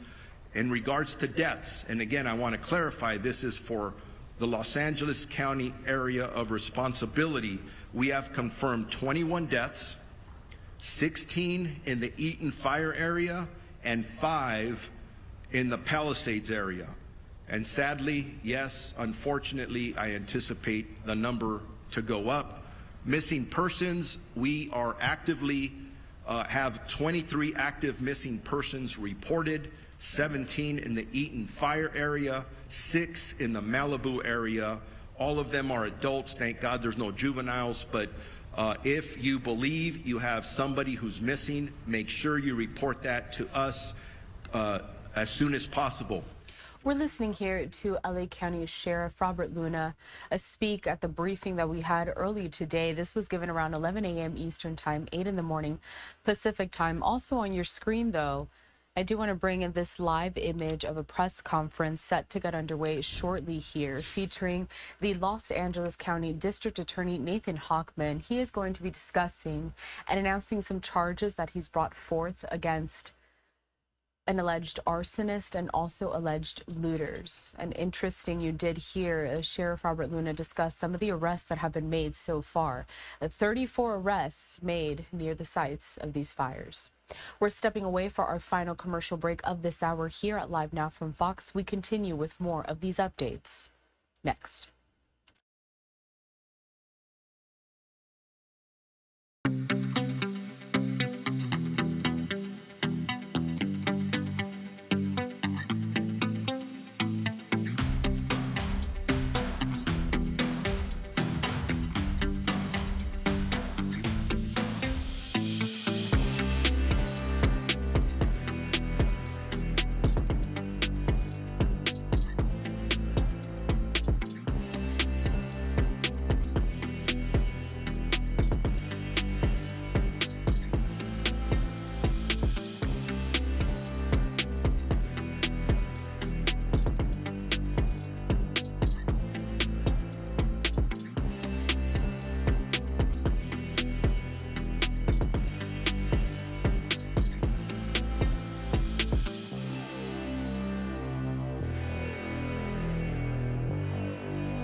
Welcome back, and thank you for joining us here at Live Now from Fox as we continue to bring you updates regarding the wildfires burning in Los Angeles County.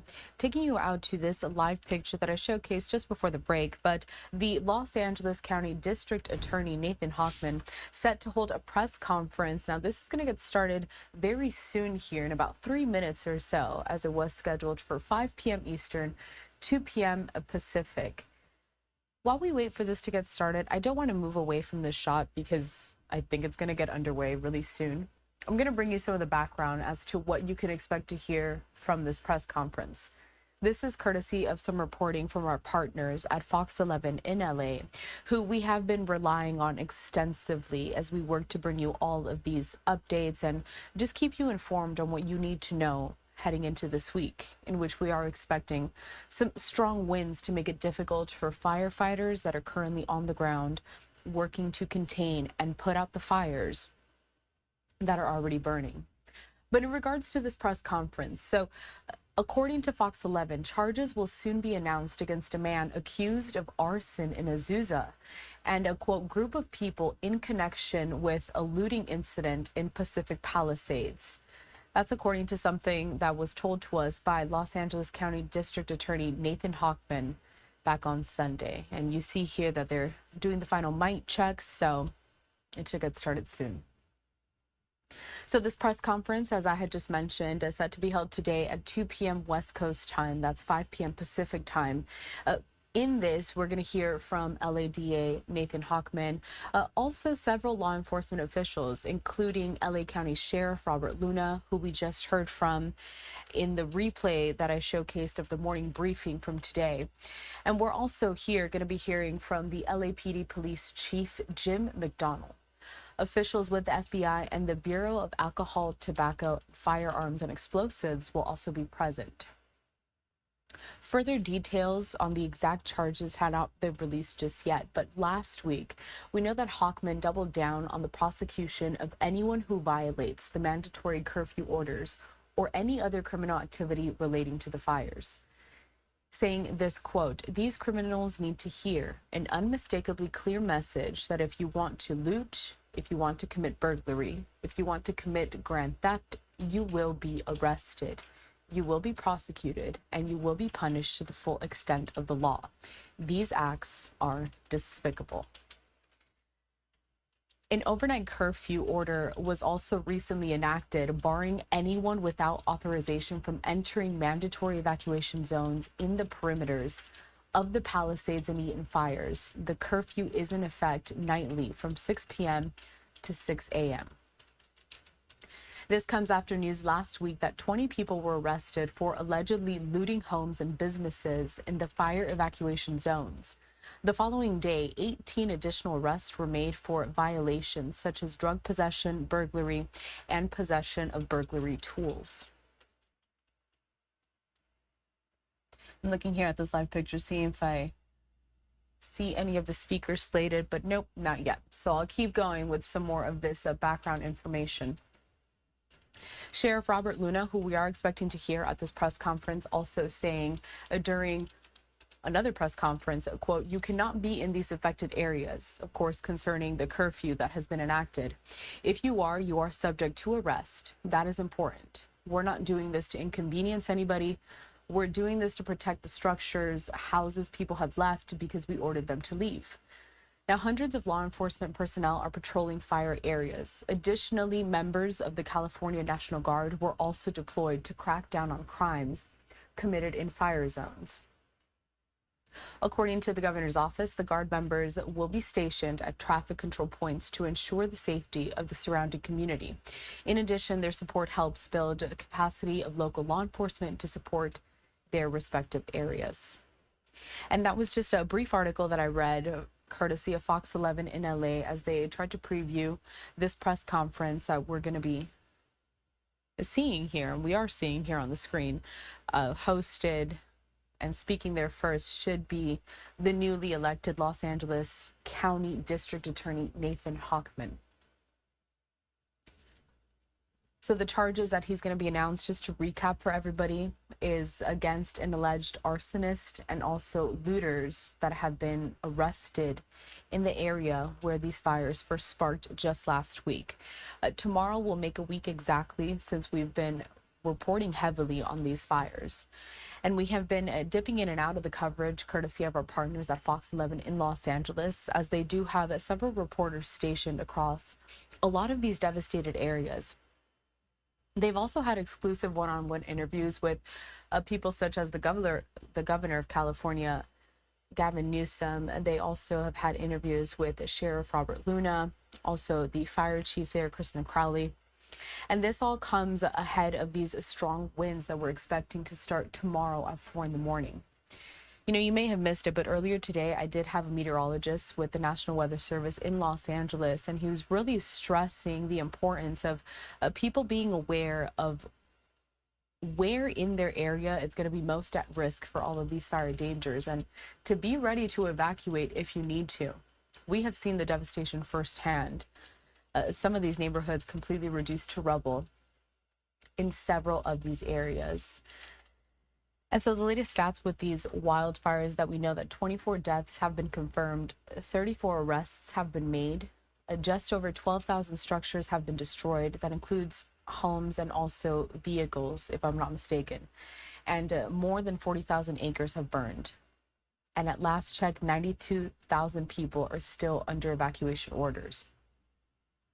At the same time, CAL FIRE has been posting to their social media account, to their X account, discussing the critical fire weather alert, saying that Southern California is facing critical fire weather through Wednesday, and much of Southern California from San Luis to San Diego is at significant risk of rapid fire spread due to life-threatening winds and dangerously low humidity.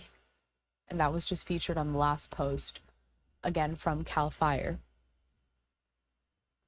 I don't think later on today we're going to be getting an update. Oh, actually we are. So later on at 7:30 p.m.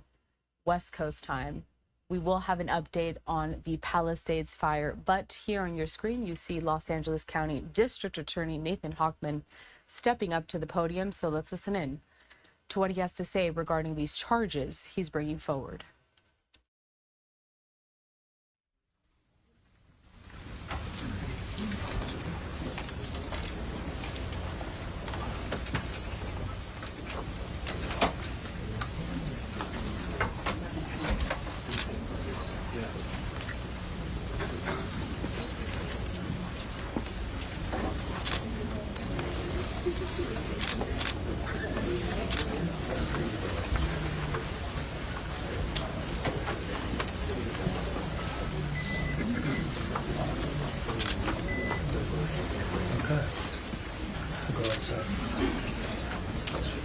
All right, we'll start right now.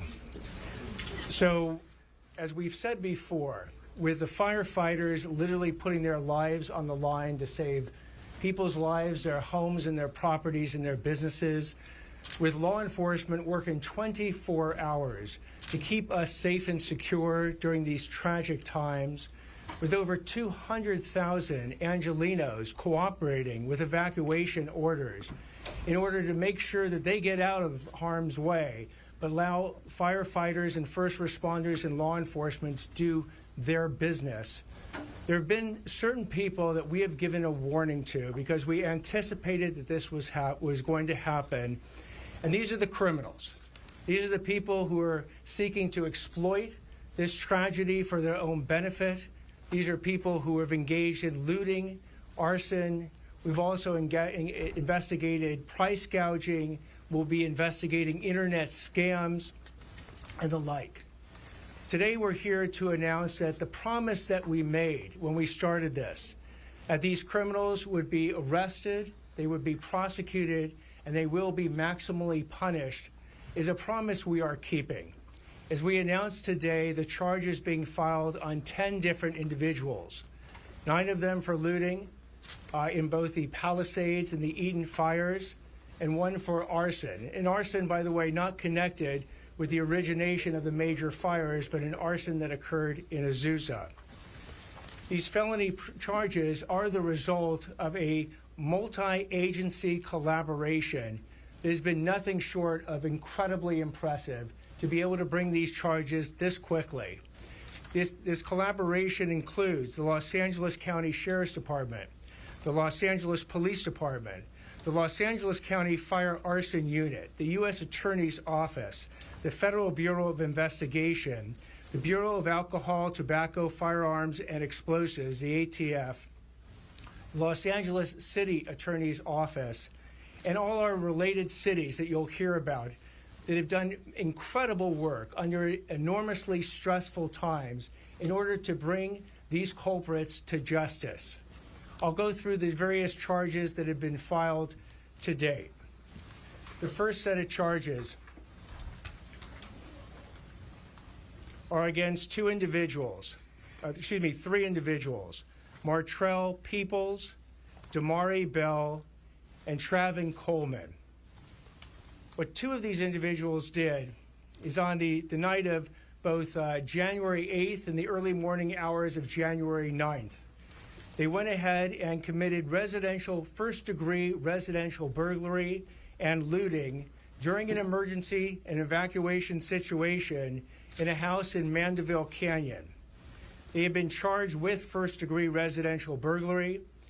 They've been charged with looting. They've been charged with grand theft.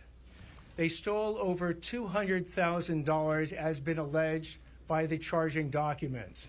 And by the way, with respect to the charges I'm going to announce, please know this. The charges themselves are not evidence. Every one that I'm going to describe today is presumed guilty until and unless they are proven their guilt is proven by the government beyond a reasonable doubt. Presumed innocent. I'm sorry? Presumed innocent. Excuse me. Presumed innocent. Thank you for the change. Presumed innocent until and unless their guilt is proven beyond a reasonable doubt. So back with Mr. Peoples and Mr. Bell. They went ahead and committed these crimes, and when they committed these crimes, as you're going to see on this TV screen right here to my left, it was caught on a Ring camera. If you can play that as we're speaking.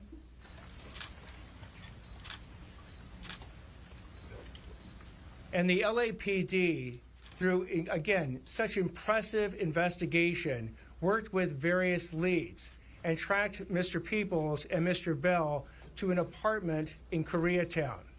Surveillance was then conducted. When they attempted to leave, they were then apprehended, and a number of these stolen items from that residence was found with Mr. Peoples and Mr. Bell. Mr. Peoples is is committed 2 prior violent or serious felonies. This is his third. As a potential 3-strike person, he is looking at life in prison. And Mr. Bell, as a second strike individual, will be looking at 22 years and 8 months in prison if convicted. Mr. Coleman accompanied Mr. Bell and Mr. Peoples out of that apartment building in Koreatown, went into a second car. And when Mr. Peoples and Mr. Bell were stopped, that second car, driven by Mr. Coleman, kept going. It went through a light. It crashed into another vehicle. That innocent person in the other vehicle suffered a concussion. So Mr. Coleman has been charged with 1-count felony hit and run causing great bodily injury. As also a potential 3rd strike case, he is looking at a maximum sentence of life in prison. The second case that we'll talk about involves Rudy Salazar and Lucia Hilrara Perez. They have been charged with 2 counts each of first-degree residential burglary in connection with an Altadena looting incident. On the night of, again, January 8th, they went ahead and entered 2 different houses in the Altadena area, stealing property in each of the houses, and they were apprehended by the police. And they are looking at 6 years maximum on each one of the residential burglary counts. The third set of charges is against Roy Sims, Ryan Sims, Naquan Dewey Reddix, and Pierre O'Bannon. They are each charged with 1 count of first-degree residential burglary in connection with their crimes, where they went into a house in Altadena in the early morning hours and stole a variety of different personal property from the owners of that house. If we can show some of that property and the burglary tools that were seized. No. We do not have that. Among the property that you'll see that was stolen in that particular incident was actually the Emmy Award of the resident who lived there. That was, the police worked incredibly quickly in that situation, stopped these individuals, and were able to apprehend them and recover most of the stolen property. The fourth incident is an arson incident in which Jose Gerardo Escobar has been charged. Do we have that ready? This is an incident that occurred in Azusa, where Mr. Escobar has been charged with 3 different arson charges. He is looking at 9 years in state prison. This is arson that occurred at Pioneer Park in the city of Azusa. It was investigated by the Azusa Police Department, who acted very effectively and very efficiently in apprehending Mr. Escobar. Mr. Escobar, as well, has been, not only has been charged, but he is set for arraignment today. So again, with respect to all these charges, as I said before, these charges are not evidence, and they are presumed innocent until proven guilty beyond a reasonable doubt. But this shows the effectiveness of law enforcement. So when I said, and I have been saying over the past couple days, the question is not if, but when you will be caught if you engage in these crimes. The 10 charges, or 10 different individuals that have been charged today, are evidence of that fact. And the warning shot remains. Do not go ahead and engage in looting, engage in internet scams, engage in price gouging. Do not violate evacuation orders, and do not commit any of these crimes in which people are trying to profit from the tragedy of the people who have suffered from these various fires. What I'd like to now do is introduce both Los Angeles Police Department Assistant Chief Blake Chow and Los Angeles Police Department Deputy Chief Alan Hamilton to provide further words. Hi, good afternoon. My name is Blake Chow, it's BLAKECHOW. You know, I just want to say on behalf of the Los Angeles Police Department, if you've followed this whole incident, all week we've been standing together as a regional team. The sheriff, district attorney, thank you, Mr. Hockman, city attorney, supervisors, city council members, because the only way we're going to have an impact and keep our community safe is if we stand together and we operate as a team. And I will tell you, in the Palisades area and the fires that we've experienced in Los Angeles, isn't it bad enough we have 40,000 people potentially that have been evacuated from an area, and then we get a handful of people that want to come up with activity to go victimize them. It's not enough that they have to worry about their properties and rebuilding and things like that, but now they would have to worry about criminals coming up there and taking advantage of them. So I want to really applaud our district attorney, and I also, for the charges that were filed, those are really important to send the message to the people out there that are not only thinking about going up there and victimizing the properties, but the stuff that may come after this in the form of scams. You're not going to get away with it, and this team is not going to let you get away with it. And for the residents of Los Angeles, on behalf of our police chief, I just wanted to tell the residents of Los Angeles, this team has your back. We have patrols up in the hills right now while the evacuation orders are in place to make sure that your properties are safe. And as you can see with the investigation, when we get evidence of a crime, we leave no stone unturned, and we find people, and we will bring them to justice and hand them over to the district attorney. So again, on behalf of the city of Los Angeles, thank you for this team. This is really the one way that we're going to ensure that this region is safe, and the people that live in our region are going to be able to come back to some sort of semblance of their normal lives. Thank you.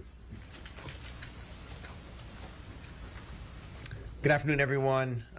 Alan Hamilton, Chief of Detectives, Los Angeles Police Department. I want to first acknowledge the dangerous and difficult work that's been done by our brothers and sisters in the fire service, especially our Los Angeles Fire Department employees, and our Los Angeles Police Department officers and employees, both sworn and civilian, who stood shoulder to shoulder with our firefighters from all over the United States and the world, really, to help fight this fire and bring justice to these individuals who are being victimized again. A couple of things on the investigative side. So for the individuals that were involved in the burglary up in the canyon, our investigation started immediately upon report, and we were quickly developing investigative leads on that case. I want to acknowledge the hard work of our Metropolitan Division Crime Impact Team, who dropped another case that they were working on and immediately went up on this case, utilizing multiple investigative techniques to identify these individuals, surveil them, make sure that a crime had actually occurred, verify that items were taken, and then effectively conducted surveillance and took them into custody in a safe manner, and identified them as the individuals that were involved. Moving forward, there will be additional investigative information that will be developed as this case progresses, and we'll be able to release more information to the public. But at this time, we're going to be limited in terms of what we can release. In addition, I think most people are aware there was an incident where various individuals were attempting to identify themselves as firefighters. We continue to make progress on that case, and I anticipate that that is going to result in a successful filing as well. We've been able to develop information through our investigation that shows that there were conspiratorial acts that were involved in their activity, and I anticipate in the very near future we'll be filing additional charges against those individuals, as well as the misdemeanor charges of impersonating a public official. So I'm gonna close my remarks with this. We are aware that there are other crimes that have occurred, and my message to the public is this. Number one, we are aware of some of the individuals that are involved. The Los Angeles Police Department is going to continue those investigations and take them wherever they lead to. And I anticipate that we will be announcing additional arrests in the very near future for individuals that have been involved in activity within these closed areas. And there will be more to follow on that. The other thing I want to do is assure the community that at times you will see us out there in uniform and in black and white patrolling the area along with our National Guard partners. There are other times that you will not see us. We will be working undercover. We will be on social media. We will be conducting other investigations to bring every single one of these individuals that are involved in this criminal activity in the city of Los Angeles to justice. Thank you. Thank you very much. I'd like to now introduce Los Angeles County Sheriff Robert Luna. Good afternoon, and thank you all for coming. What you see up here, and you're hearing pieces of it, is probably somebody who is out here looking to burglarize, loot, or commit other crimes here in the county of Los Angeles or the city of Los Angeles' worst nightmare. And I say that because standing around me, and you'll hear from a lot of people from the get-go, when I was communicating with Chief Jim McDonald, I was getting calls from the district attorney, Nathan Hockman, who says, hey, if there's anybody committing crimes, I want to know. I want the cases as quickly as possible. Getting cases from Martin Estrada, I'm not getting cases. Martin Estrada saying, hey, give me the cases. Everybody around me is hungry, whether it's the FBI, the ATF, all of our law enforcement partners. And why is that? Because we've seen hour and hour of people in our community suffering, losing their homes, losing their property. And just like everybody else, people are saying, hey, this is the reason I don't want to evacuate. I don't want to be victimized again. This is a strong message from all of us that we are here. And when we catch people, we mean business. We're going to arrest in the field. We're going to investigate. And then we're going to turn it over to our partners. And depending if it's a state case, and or a federal case, we got it covered here. So whether we are talking about burglary, looting, we're talking about scams, we're talking about the misuse of drones, whatever it is, we're going to get you. Do not make this worse than it already is. We're in the middle of this. We have a lot of work to do. You've heard me over and over announce arrests that we are making. When we're making arrests, the 34 that I had as of this morning, not all of them are looting and burglary. But please note, and this is a strong message to everybody, because we still have an active curfew that is in effect, 6 p.m. to 6 a.m. If you do not have any legitimate business in these areas, stay out because our deputies are stopping people in a constitutional manner, I may add, and they are asking people questions. On many occasions, we are involved in these conversations. We're coming up with narcotics. We're coming up with individuals who are carrying guns. And guess what? None of them live in this area. So what are they doing there? You got to think, hey, why would I, if I have narcotics and a gun on me, go to an area that has a curfew in it? Well, that's what we're dealing with. We're going to deal with that. We're going to continue to work. And I appreciate the work that all of these folks are doing to make sure that the people in our community do not get re-victimized. Stay out of the curfew area. Do not come here to do anything you shouldn't be doing. You're going to get caught. And as you heard from the DA, and then you'll hear from our federal partners, you're going to get hammered. Thank you.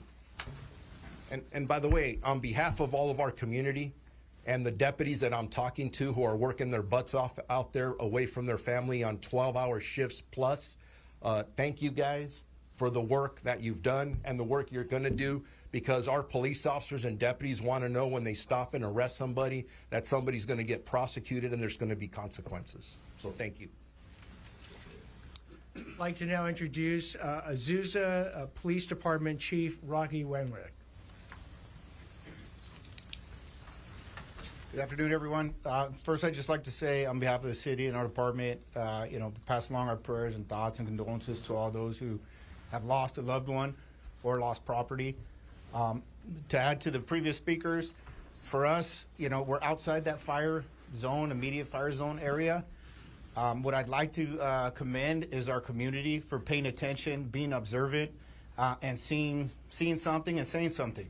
At that time, the park had lost a lot of trees that were down. The city had started its cleanup process, made big piles of lumber and bushes, and they're all piled. Made something for somebody to come by and say, hey, look at that. It looked like it'd be a great place to light a fire or cause some damage. The park was just 100 yards from the base of the San Gabriel Mountains, so we got lucky that day. And I'd like to thank the community for keeping their eyes out and ask everybody to keep your eyes out. In times of this disaster that's going on, people might not go to those areas because, just like the sheriff said right now, there are curfews, but they also know that law enforcement from all over the county is there to assist those areas, to assist the LAPD, assist the National Guard, to assist the Sheriff's Department in these other smaller cities. So it leaves vulnerabilities elsewhere, or what they perceive as vulnerabilities. But the community, please be vigilant elsewhere, because it just takes another fire someplace else, and we have to split our resources. So please stay vigilant.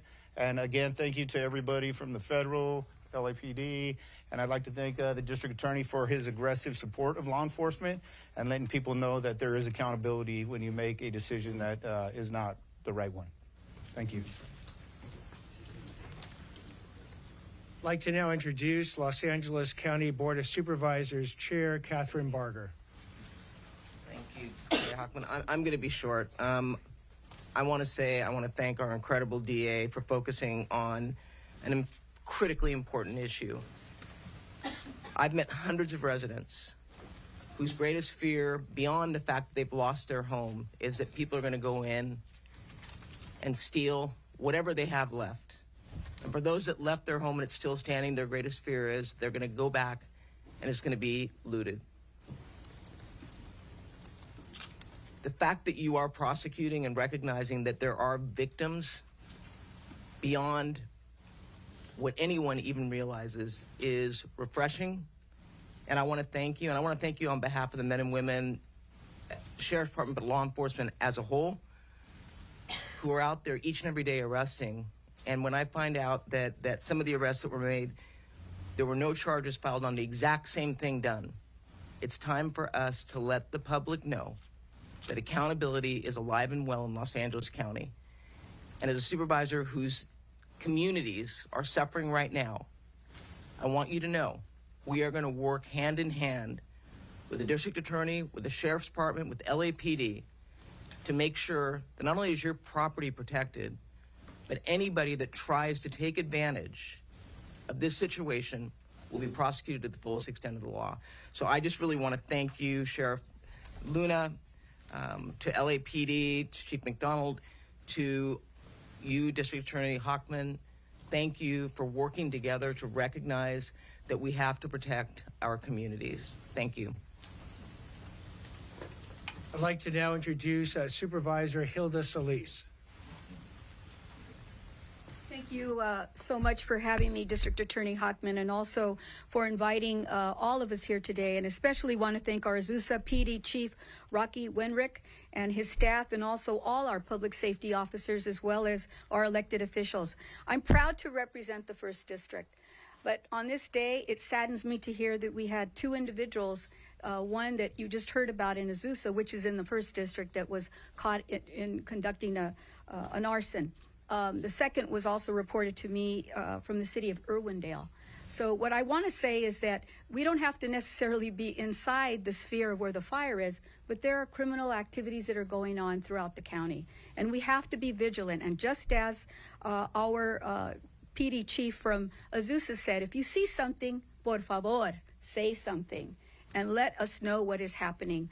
I want to say that even though there is a dark side to this, we have to say that there are also some good things that are happening. There are people who are being very resilient. Just yesterday, I had the opportunity to visit over in Pasadena and in Altadena in the 5th District, and to go by and to see along Lake Avenue and Los Robles, all these organic pop-ups of people wanting to share their love for healing and safety was an outpouring that I've never seen demonstrated in that manner in LA County. And I see it happening repeatedly over and over again. So let's not let these 2, at least incidents that I know of in my district, but the others that are happening, that we have to do something and let people know that this is not what we are about here in Los Angeles and the city of Los Angeles.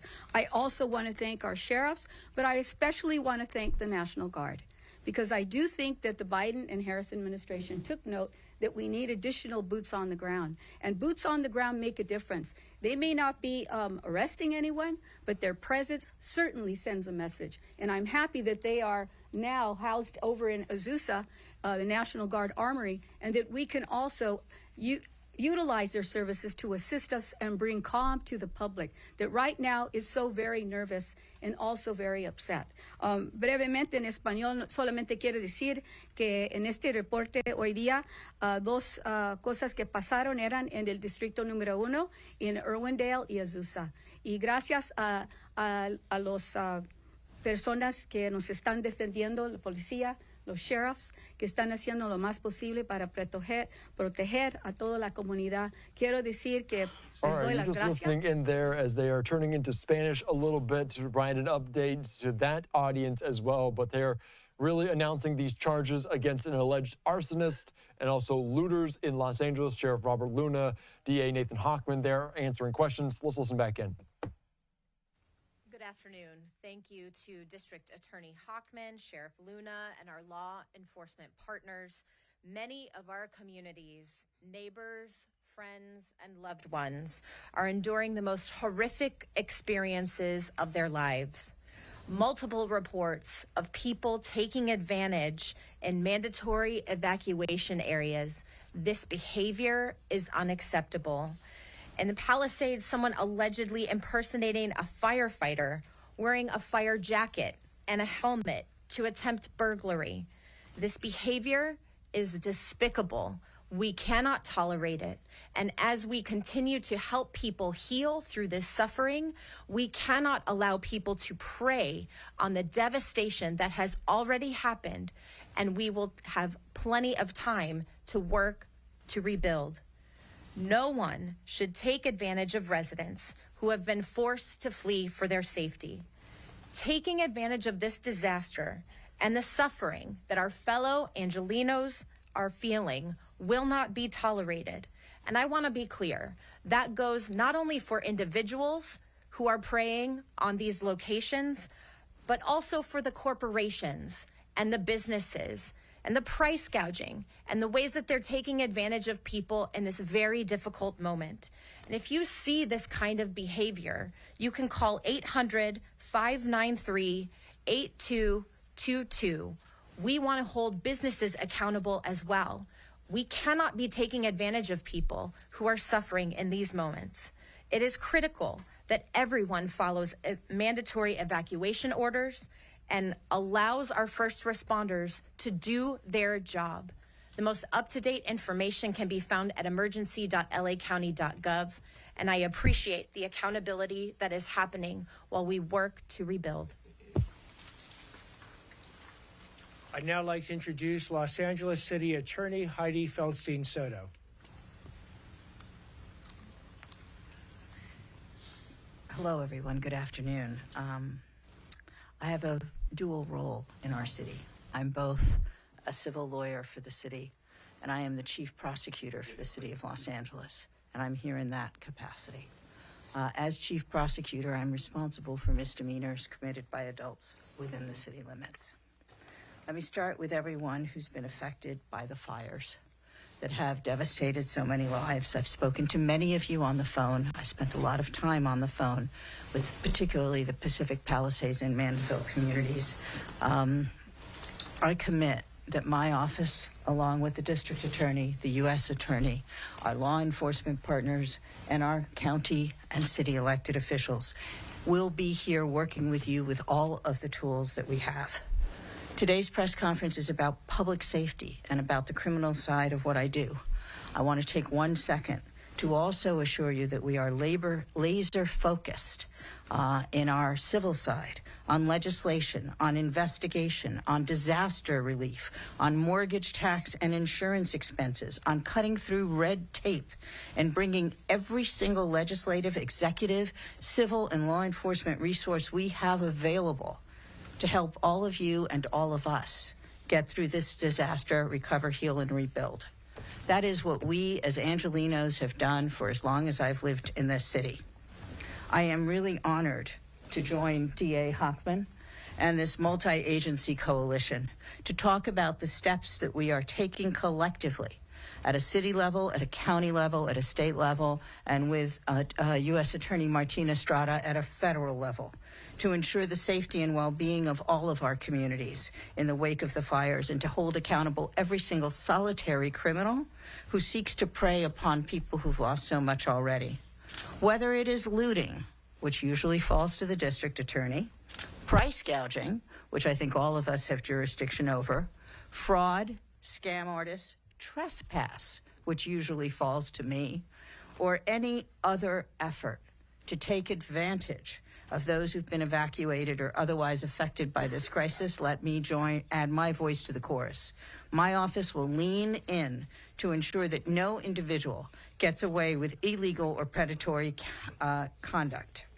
My office is prepared to hold everyone and anyone who engages in price gouging for housing, for shelter, for essential consumer goods, food, services, veterinary care, health care, accountable. Price gouging laws went into effect. For those of you who doubt it, they went into effect immediately upon the declaration of a state of emergency. No one, and I do mean no one, can increase pricing on any of these items: housing, shelter, food, water, clothing, pet care, health care, any other essential goods or services by more than 10% without violating the law. Violations are both criminal and civil. Violations of the price gouging statute are subject to criminal prosecution with up to 1 year's imprisonment and up to a $10,000 fine. Violations are also subject to civil enforcement, and my office has a public rights branch dedicated to civil enforcement. We have formed a price gouging task force within my public rights branch, and that is punishable by an injunction, by restitution, by up to $2,500 per violation. We are working with the mayor's office and city council on a dedicated intake system to address price gouging complaints in particular, and our lawyers and other legal personnel are already getting back to residents who have reported price gouging.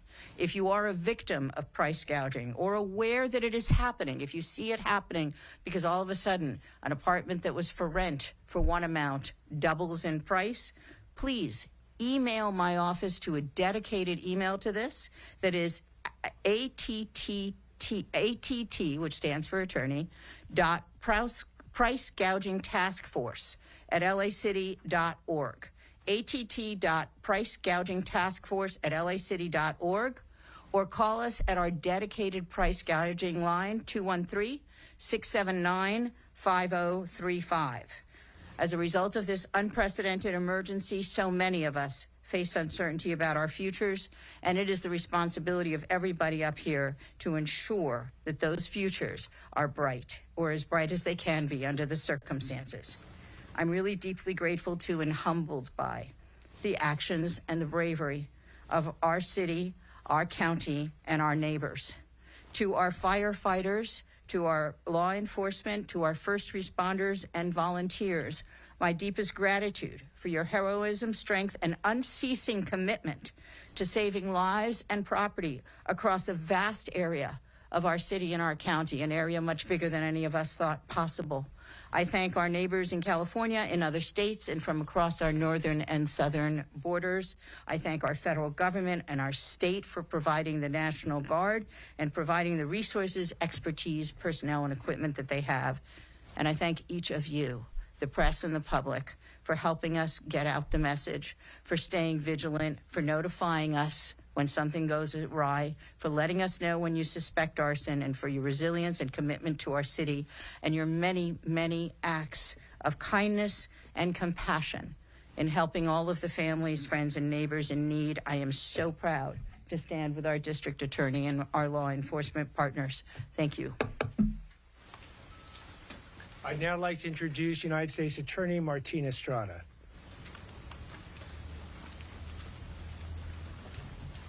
Thank you and good afternoon. My name is Martin Estrada. I'm the United States Attorney. This past week has been devastating for our community. Our family, our friends, our colleagues have suffered immeasurable losses. Our hearts go out to all the victims of the terrible fires that have occurred in our area. But I will say, one thing I have seen time and time again is the resilience of this community. When the times get tough, we come together. That is no different with regard to law enforcement. The level of cooperation and collaboration with our law enforcement partners, federal, state, and local in this area in Southern California is top in the country. We come together, whether it be violent crime, human trafficking, you name it, we come together. This time will be no different. We will collaborate and work together and bring the same approach to holding accountable all those who engage in crimes related to this disaster. Now, the first priority is stopping these fires, stopping the destruction. My deepest gratitude to the first responders, the ones who are out there on the lines fighting for us. God bless them, they deserve our prayers. But another priority is ensuring that there aren't people out there who victimize others, criminal opportunists who take advantage of this situation. This sort of behavior is completely unacceptable, and because of that, it is critical that we all work together to hold such individuals accountable. Let me talk about what we're doing as federal authorities. The U.S. Attorney's Office, the FBI, and the ATF is fully engaged in this crisis. We are addressing three main areas of criminality. First, arson. This investigation is at its early stages, but I will tell you the ATF National Response Team hit the ground this morning investigating to determine the origin cause of the fire. Now, this group is highly experienced, includes investigators from throughout the country. This is the same group that was responsible for investigating the Aliso Viejo bombing, the same group responsible for investigating the fire on the Conception boat that resulted in the death of 34 people. They get the job done, and I'm confident their investigation will bear fruit. We are going to fully investigate the origins of these fires. We have powerful federal arson statutes to hold accountable with mandatory minimum sentences anyone who is found to have recklessly or intentionally caused these fires. Second, illegal drone activity. We have seen people flying drones over restricted areas. We need to ensure that our first responder personnel are able to do their jobs. We've already heard about drones flying over fires, hitting fire planes, disrupting them, taking them out of commission. That is unacceptable. It is illegal to fly drones over restricted areas. This basically means not flying over the areas where the fires are taking place. If you do so, you'll be arrested and you'll be prosecuted. And be warned, you may not be arrested right away, but our investigators will continue their work. We brought these illegal drone cases time and time again, including a case a few weeks ago involving Vandenberg Air Force Base. As we speak, we have investigators issuing legal process, investigating social media posts of drone footage in the fire areas, looking through that footage to determine the perpetrators in order to hold those people accountable. If you're thinking of flying a drone over an impacted area, over a fire, the message is simple: don't do it. Third, fraud. We are not going to allow victims to be re-victimized. Certainly, as the district attorney talked about, looters will be held accountable by his office. But we will take on some of those more sophisticated fraudsters who are out there using other means to steal. This is one of the largest disasters we've ever faced. We will see huge amounts of relief money coming into this area, including federal funds. If history is any guide, including through the pandemic that we all went through, the COVID-19 pandemic, there are people who will attempt to steal that money. Let's talk about two areas of fraud we are vigilantly monitoring. First is federal recovery funds. The Small Business Administration, FEMA, and other federal agencies are beginning their efforts to support homeowners, renters, business owners with relief funds. During the COVID-19 disaster, we saw people committing identity theft to steal that money. My office can use mandatory minimum sentences against anyone committing such conduct to hold them accountable. Second is charity fraud. People around the world are looking for ways to support the victims. This is a good thing. People are generous in times of need, but it also creates an opportunity for fraud. Charity fraud is a donation scam where people are tricked into donating money to a group or a fake group that essentially provides no services for the victims. We will investigate any group that illegally diverts funds from the victims. And let me say, as I mentioned, generosity is a good thing. But fraudsters will target victims and generous individuals who want to help. They'll do so through many means, including social media posts, including calls, including texts. Keep this in mind. True charities will not pressure you into giving funds. If you come across deceptive individuals who try to push you to donate money, that raises suspicions, and do not donate. Make sure your money goes to trusted organizations, and beware of websites that may try to mimic real organizations. There's a lot of fraud out there and people trying to perpetrate it. In conclusion, regardless of the type of crime we are talking about, we will hold people accountable. There is zero tolerance for any criminal activity arising from these fires. Together, we will recover from these fires. But the ongoing work, the recovery work, including protecting the victims and protecting those people who would like to help the victims and protecting relief funds, will be ongoing. We will be vigilant. Now, before I conclude, I want to give out a number from the ATF. If there is anyone out there who has any tips on the origins of the fires, any of the fires, please text 63975 with your tip. That is, again, the number 63975. That will go to the ATF National Response Team. Thank you very much. I will now introduce to the podium Special Agent in Charge of the FBI, Akil Davis.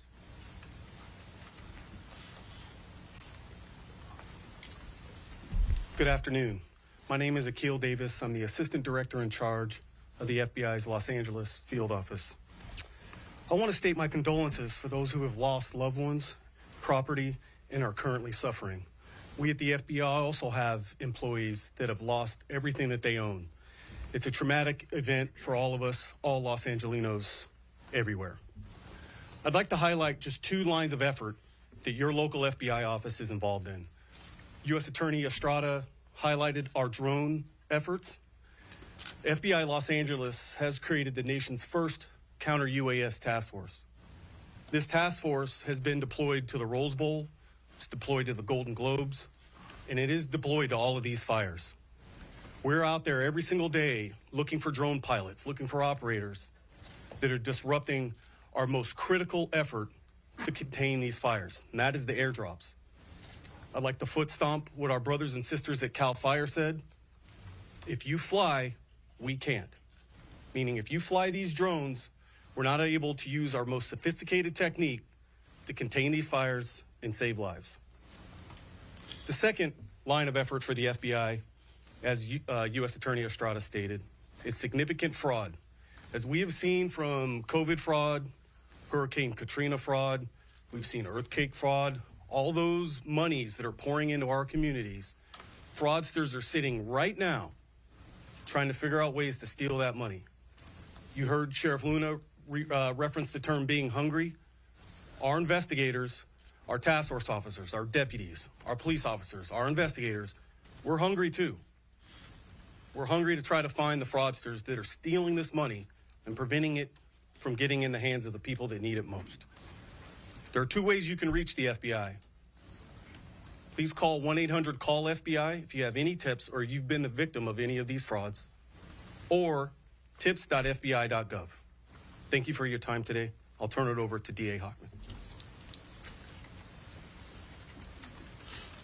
So I'd also like to thank Jose Medina, Acting Special Agent in charge of the ATF's LA Field Division, Jessica Post, Battalion Chief in charge of the LA County Fire Department Arson Unit, LAPD Detective Wilson, LAPD Detective Carrillo, for their tremendous efforts, and all the officers and investigators and detectives that worked to make this day possible to announce these charges so swiftly. Over 30 years ago, Los Angeles endured the fires, the floods, the earthquake, and the riots, all in sequential order. And LA showed back then its grit, its resilience, to not only come back, but to build better. We're going to see that occur again. When we get these fires stabilized, we're going to show Los Angeles to the world that we have the grit and resilience to, again, build ourselves better than we were.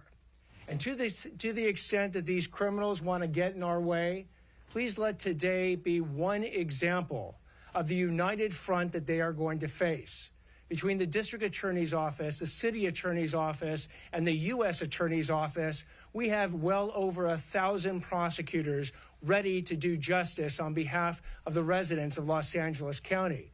And working with us, we literally have thousands of officers, detectives, and investigators that will bring these criminals to justice. So thank you all very much for being here. We'll take questions now. Jay Hochman. Yes, in the back. Friend PR Martin Kosky, do you have a number of reports of burglaries in these zones, the evacuation zones? I mean, not ones where you've charged people, but actually, you know, what's CompStat saying? These are ongoing investigations. Every one that has not been charged is an ongoing investigation. So it's too preliminary to comment about those investigations today. Do we have a total number, though, of arrests for looting? Actually, Sheriff Luna would like to add. Yeah, very good question. And before even coming here, I'm trying to inquire about how many burglaries there are, at least in LA County Sheriff's territory. It has been extremely difficult to do that. Let me try and paint a quick picture for you. We have many areas where residents have not been allowed to go back in since they left in a really quick hurry to save their lives. As we start repopulating some of these areas, we are going to get reports. I hope it's not too many, but I think we are going to get reports of burglaries and other crimes. So just a quick second to tell our community, as you do repopulate, and if you believe you were the victim of a burglary or any other crime, immediately report that to your local police station, sheriff station, whatever that may be, because unfortunately, I think we're going to get those. But that's why we don't have all that information now. You talk about CompStat, It'll all start coming in as soon as we start going back in there. So, Scott Snowden, Santa Monica Daily Press. We talked about some people who were impersonating firemen, and it's been confirmed that they were in fact wearing the uniform and helmet. How did they get those? Were those stolen?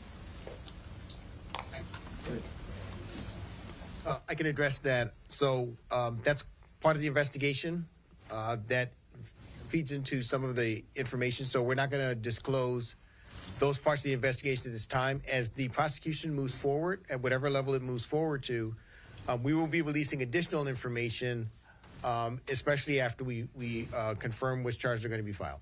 At this time, we can't really discuss it. Chief Hamilton, quick follow on that. That was the people impersonating. That was at the Palisades fire scene? That's correct. They found, do you believe they had also been involved in looting or burglary, or they found stolen property? We believe that they were conspiring to conduct illegal activity, including looting and residential burglary in the area. Just let me follow that up, because I would just want to tag on to something that Sheriff Luna said, that, this has been a very, very chaotic scene for everybody right now. And we have a lot of areas right now, residents have not been able to go back.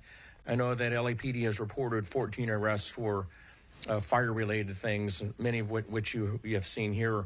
But I think, for example, what the individuals that are arrested with the fire uniforms, we're pleading with the public, if they have any information that they may have seen these individuals in other parts of the Palisades, we need that information, because as the Chief Hamilton had said, this investigation is not closed, it's still going.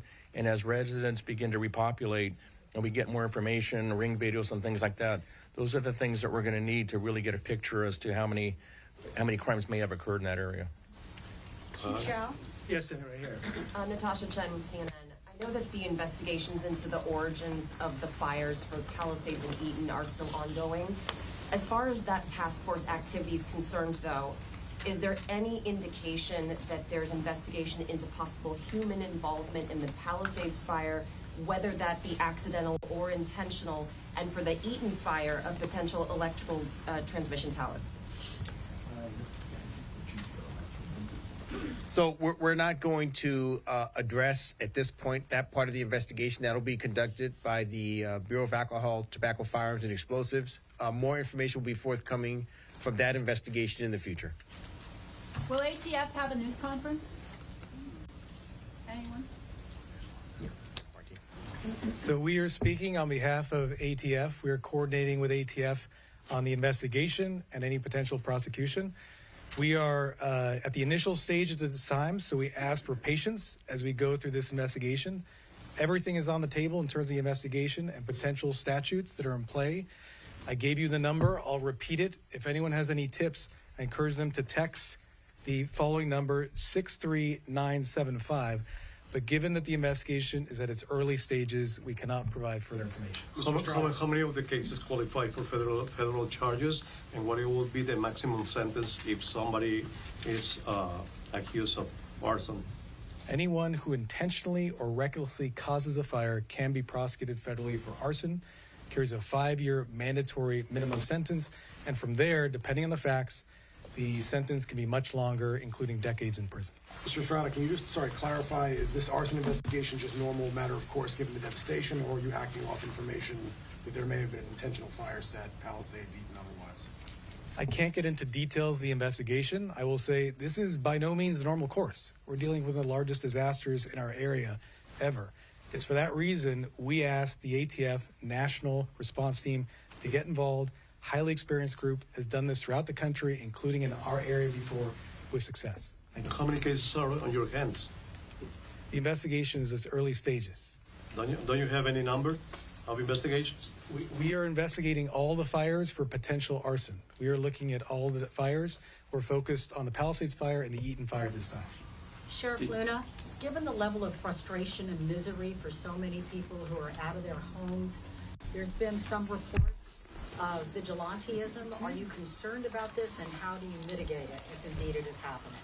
Concerned, yes. I think we're always concerned. As the days wear on, people, our community, our residents who live there, they're getting angry and they're getting frustrated. We're going to try and do everything we can to enhance our communication. That's why every time we get up here, we talk about the reasons why we are not repopulating as quickly as we would like. There's still a lot of hazards out there, for example. As we're speaking now, I still have search and rescue teams that are out there trying to recover remains of individuals, correlating missing persons to addresses that used to be there.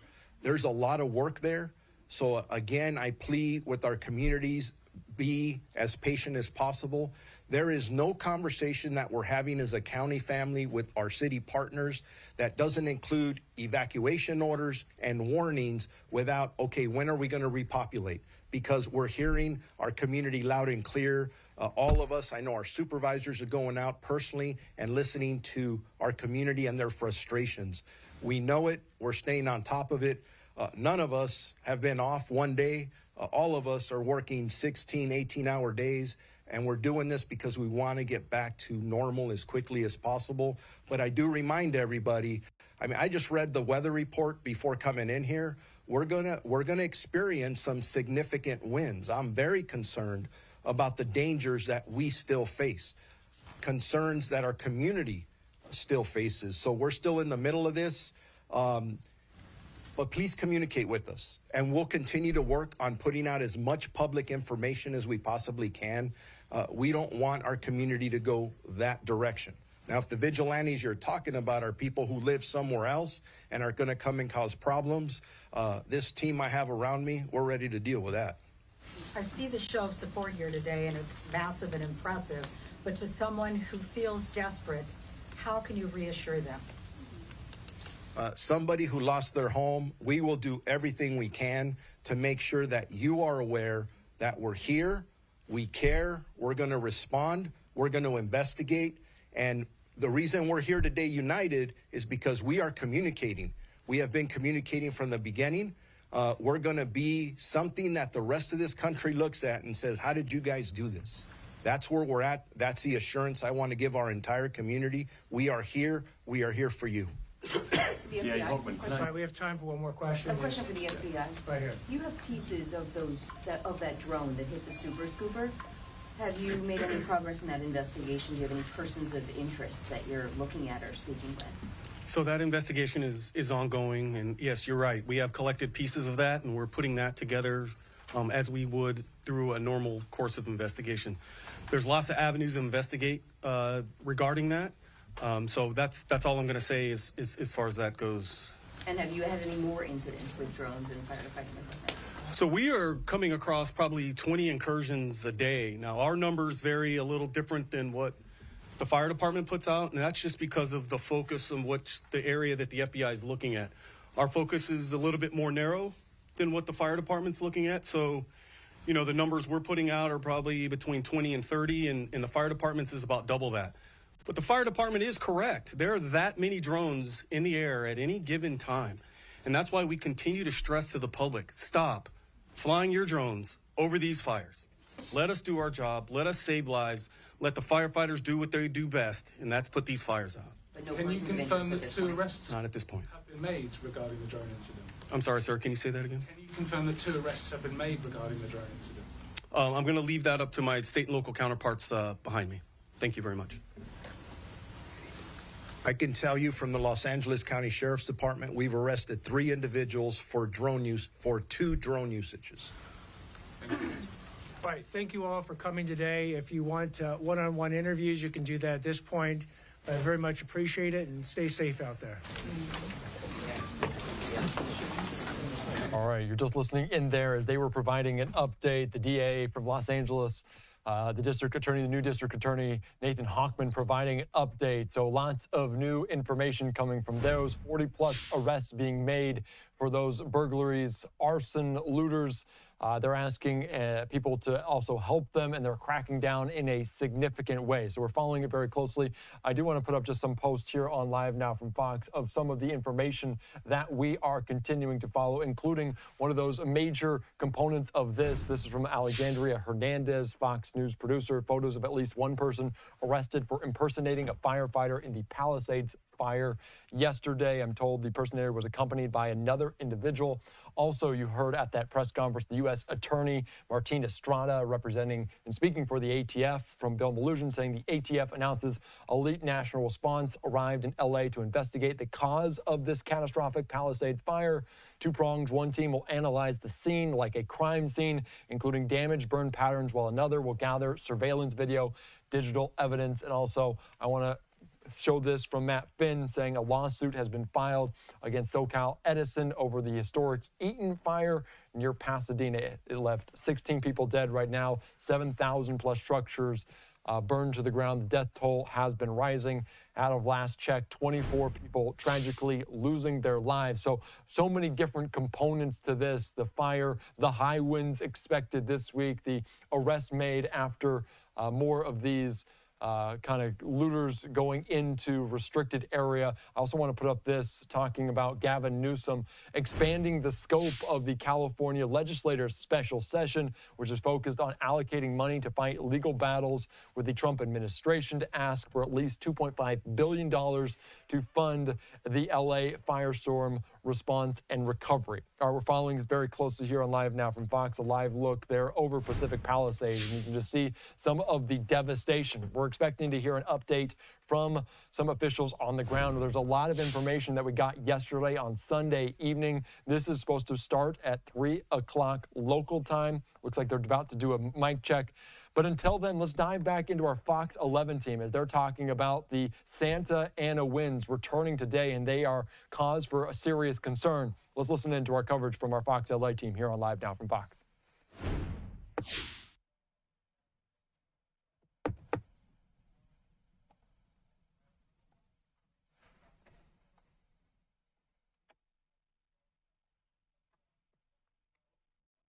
All right, it doesn't appear that there's any audio coming through on this as of yet. So we just want to give you an update or put it back out there, just this Palisades update coming up in just a matter of moments. So this will be starting here on this Monday, and you imagine they're going to talk a lot about those different fire concerns as well. So we're following it very closely here on Live Now from Fox from Southern California. They're detailing the latest with all of these major fires that the Palisades fire continuing to burn, but also the Eaton fire in that region. So some big news in terms of this, but this is just the latest on it. Let's take you right now out back to our Fox 11 team, and I believe we have audio on this one. Let's listen in. Prior to what we've seen just over the last week or so, or I'd say the last 3 months, we have not seen one of these since the 2020 season. I want to remind you that these events are so rare that we usually see one in about a 5 to 10 year span there. So just to put things into perspective, we are seeing those winds kick up across the area. This morning, we had a lot of single digits across the area. But if you take a look out towards portions of our high deserts, we have some sustained winds going as high as 22 miles per hour across the Palmdale area. Over and through portions of Ventura County, we have winds that are getting very close to about 25 miles per hour, still along the Santa Ana area as well. Now, we do have two areas that we are watching over the course of this event, and one of those is going to be the Santa Susana Mountains, but also portions of our San Gabriel Mountains we'll be keeping an eye on. So two bullseyes here where we're already seeing those gusts about 25 to, I'd say, close to 35 miles per hour across portions of our San Bernardino Mountains or the Inland Empire, but also up the I-5 corridor here. So over towards portions of the San Fernando Valley, pushing through Ventura County up towards Camarillo, we have our winds going at about 30 to 35 miles per hour. Now, our red flag warning, we are already in the thick of it, and it is expected to kick through Wednesday. But this PDS, the particularly dangerous situation that we're expecting, it is still in place for tomorrow morning at around 4 a.m., and it is expected to go through Wednesday at noon. You do see a big chunk of the area missing here, so this is not just going to be portions of Los Angeles County, but it's going to include portions of the South Bay and take us all the way down through portions of Orange County and some of our inland community as well. That's not included in this watch and warning. I do want to remind you that just because we do see all of this highlighted magenta area here, this does not mean that we are definitely definitely going to see a fire through the region. It's just letting you know that we do, across this highlighted area, have the ingredients, which means the winds as well as the humidity values sitting so low that we could see things become very critical if a fire were to ignite out there. We have a wind advisory in place now through Wednesday at noon, with winds kicking out of the northeast. This is going to be with winds getting as high as 45 miles per hour. But I want you to take a look at one of those areas over to this side here. This is going to be the darker contoured area where that is that high wind warning. This is where we're expecting to see the higher of those winds kicking up across the area. So again, I want to remind you, the Santa Susana Mountains, portions of the San Gabriels as well, kicking through portions of Oxnard into Ventura County, through portions of Santa Clarita, Lancaster, Palmdale, Calabasas, to name just a few of the area. And this is for, again, winds going upwards of 60 to 70 miles per hour. The advisory does continue through portions of the Inland Empire and Orange County as well. So we've experienced the light end of our wind event getting through portions of today. And again, we will see that the contouring, wanting to point you towards these purple colors here. If you pay attention, I'm going to roll our map here. This is our future gust. You'll see that things really start to pick up as the time we get to tomorrow morning, 4 a.m. But then take a look at what happens. We do continue to see those numbers just getting bigger and bigger. So anywhere from about 25 to 45 is what our model is picking up here. And we are not expecting things to let down. Tomorrow around lunchtime, things will still be quite gusty and breezy out there. And this will be the case getting us through Tuesday afternoon, evening, rolling into Wednesday. Wednesday is when we're expecting to see things let up. And this is a look at Wednesday morning, where we do show some of our gusts moving as high as 51 miles per hour. Those are very breezy conditions. When we think in terms of our humidity, that's what's going to give us the problem. Santa Ana moving through here. All right, just looks like you can hear from our Fox 11 team. They're detailing these red flag warnings, these PSD warnings in that area for concerns over fire danger. We're also seeing this update coming in from Palisades Fire from different officials, including CAL FIRE, providing an update. Let's take you out to this and listen in live here on Live Now from Fox. January 13, 2025 at 3 p.m. My name is Thomas Schutz, public information for the Palisades Fire.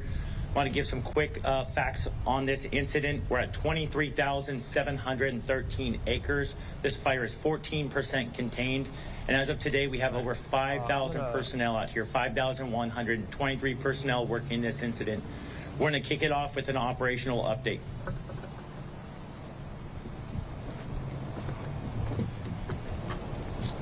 Hello, I'm Battalion Chief Christian Litz with LA County Fire, partnered up with CAL FIRE Team 2 with the operations section.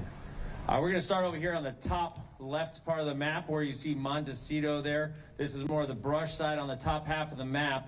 So we have resources in there still isolating and securing the edges, looking for the heat sources deeper inside as far as we can to limit any probability of escape. And we're doing that to protect the town of Montecito, coming around the top to Piuma Canyon, over to Saddle Peak Ridge, and coming around to Tuna Canyon into the Topanga area and around the neighborhood of Fernwood, doing the same thing along that whole top edge of the fire. We have resources still scouring the fire's edge, mopping up. That means getting rid of any kind of isolated heat sources that they're finding inside, and as deep as we can to isolate that problem and make sure that we don't have any issues as far as probability of escape. We're limiting as much as we can. Around where we have structures in Fernwood, we do have resources in there, getting behind those structures, again, mopping up any heat that they find, make sure that we don't have any adverse fire effects to those buildings right there to keep them safe. As we come up to Topanga Canyon along the fires again,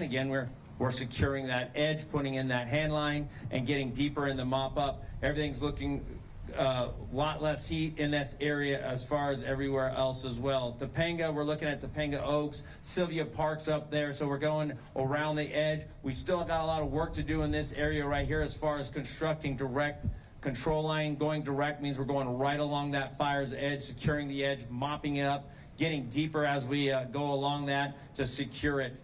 Coming up the side, we had a little bit of activity here a couple days ago, what we are calling Division Zulu, as we come back up to dirt Mulholland. It is good. We got retardant painted thick along that edge. Nice big line constructed with the hand crews that did a lot of work. So they're just finding, again, those isolated heat sources to make sure we have very low probability of any escape of this fire. Coming around the top, the dirt Mulholland.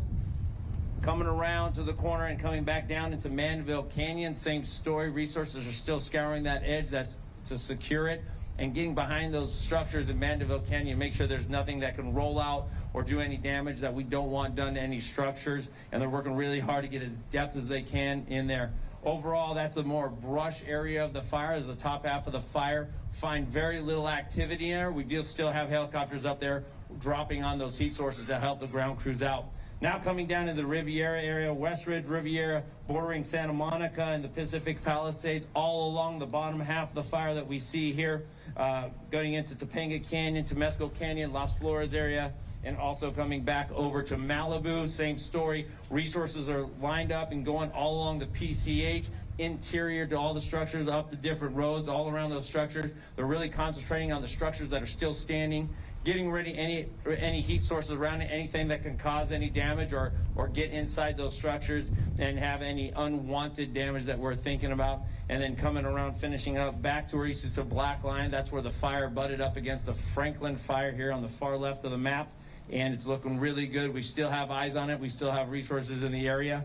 We also have resources in the structure groups, which means they're around the structures, building plans. We always plan to keep the fire as small as possible, but we always prepare for something different, especially with the winds coming on. We could have change of the environment for us, so we're preparing to respond to anything new. We have resources identified that could respond quickly and keep new. Next up, our incident meteorologist. All right, good afternoon, everybody. Rich Thompson, incident meteorologist with the National Weather Service assigned to the Palisades incident. Last week when this fire ignited, the area was experiencing one of the strongest Santa Ana wind events we've had in recent memory. And those historic Santa Ana winds brought extremely critical fire weather conditions to this area, allowing the fire those first couple of days to grow rapidly and explosively. Since those first couple of days, the fire has still been under the influence of Santa Ana winds, and that influence is going to continue for the next couple of days. In fact, from today through Wednesday, we're expecting moderate to locally strong Santa Ana winds across the fire, and with that, it's going to bring continued critical fire weather conditions to the area. Along with the critically dry brush, because we haven't had any rain here since last April, it's going to bring those critical fire weather conditions to the area, and therefore we have red flag warning that's in effect. That red flag warning is still in effect until 6 p.m. Wednesday evening. So we have expectations of those moderate to strong Santa Ana winds, critical fire weather conditions. That red flag warning is in effect until 6 p.m. Wednesday. Fortunately, by Thursday and continuing into the weekend, things are going to moderate quite dramatically, and we get back to actually kind of nice oceanic sea breezes, cooler temperatures, higher humidities. Hopefully we'll get at least a couple of days of respite from these Santa Ana winds. But again, the big thing is red flag warning is still in effect for this area until 6 p.m. Wednesday.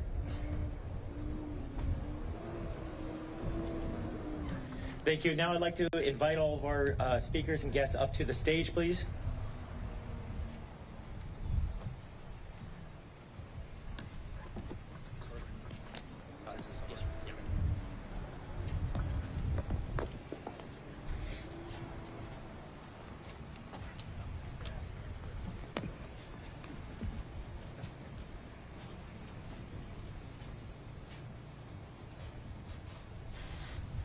Good afternoon, everybody. My name is Joe Everett. I'm the Assistant Chief for Operations West Bureau from the Los Angeles City Fire Department, covering the area of the impacted zone. It troubles me to see these things happen to my neighbors. This is an area that I live, work, and play. All that being said, I have to put my emotions behind me because it's time for me to roll up my sleeves along with this incredible team I have behind me to really help with those business continuity and resiliency plans and try to get this place back up on their feet at the best of our abilities. I proudly stand with a number of partners in the area, but primarily my fire partners, Los Angeles County, who we share the border with, of course myself, Los Angeles City, and then we have our force multiplier, CAL FIRE incident management team to help us, along with a number of law enforcement partners We have a good team to help you the best of our abilities. Within the city of Los Angeles, we're still actively working in there. We do have some active structure fires left over from the original impact, and we're also bracing for some severe weather that you just heard from our weather specialist. So I just want to tell the city Angelinos that we are not out of this yet. We have a significant storm coming tonight, so listen to all the warnings that you've heard, and please, believe me when I tell you that we're in this together. But I really want you to be safe until we get out of this next storm, and then we can take the next step. Cal Fire Incident Management Team 2 Incident Commander. Good afternoon. I'm Jim Hudson with CAL FIRE Incident Management Team 2 and Unified Incident Commander for the Palisades incident. Over the last 36 hours, we have seen very little fire growth on this incident, which is a positive. However, it's important to remember, as was just stated, we are still under a red flag event, and we will continue to surge resources to the priorities around this fire. The priorities right now are extinguishing any flare-ups around structures, responding to any hotspots on the interior around structures, and primarily building line for community protection. Those have been our priorities the last throughout this incident, but we've been able to achieve those priorities. We have a large number of resources. We're over 5,000 people at this incident right now, spread across the entirety of this incident and the fire line as well as interior. We are also continuing to build contingency line. I mentioned yesterday that some of the flare-ups that we saw over the last 48 to 72 hours, they did remain within the contingency line. We're actively building contingency line to the north, south, east, and west around this fire. We're focusing around communities like Fernwood, and with the westerly flow that we're starting to, the offshore flow we're starting to see, we're prepared for that. I know we've had a lot of questions about containment. Not a lot of smoke in the air today. Part of the reason that the winds are keeping the smoke down. And but also with the containment, when we call something contained or identify it as such, we want to have complete confidence that the fire will not cross that line. So we anticipate through Wednesday night, this fire is going to be heavily wind tested. We do anticipate an increase in containment, and we'll report that as such as the time allows or the situation dictates. So thank you. LA Fire Department Chief. Well, good afternoon, everyone. I'd like to start with just giving you a quick brief. This morning, Mayor Bass and I conducted an aerial survey of this specific fire of Palisades. While we witnessed significant loss, we also saw many, many successes in the efforts to save lives and protect property. Containing the fires absolutely remains the top priority. When the time comes for recovery, we are committed to a unified effort across the agencies to support the affected communities. The Palisades fire is still active, as we can see, and our mission continues. As I said this morning, I've staffed all available LAFD resources ahead of this wind event, and it's already underway. There are pre-positioned engines, strike teams, task forces across the city to make sure that we have the ability to rapidly respond. In addition, I've directed the Fire Prevention Bureau within the city to augment as fire patrols in the very high fire hazard severity zone.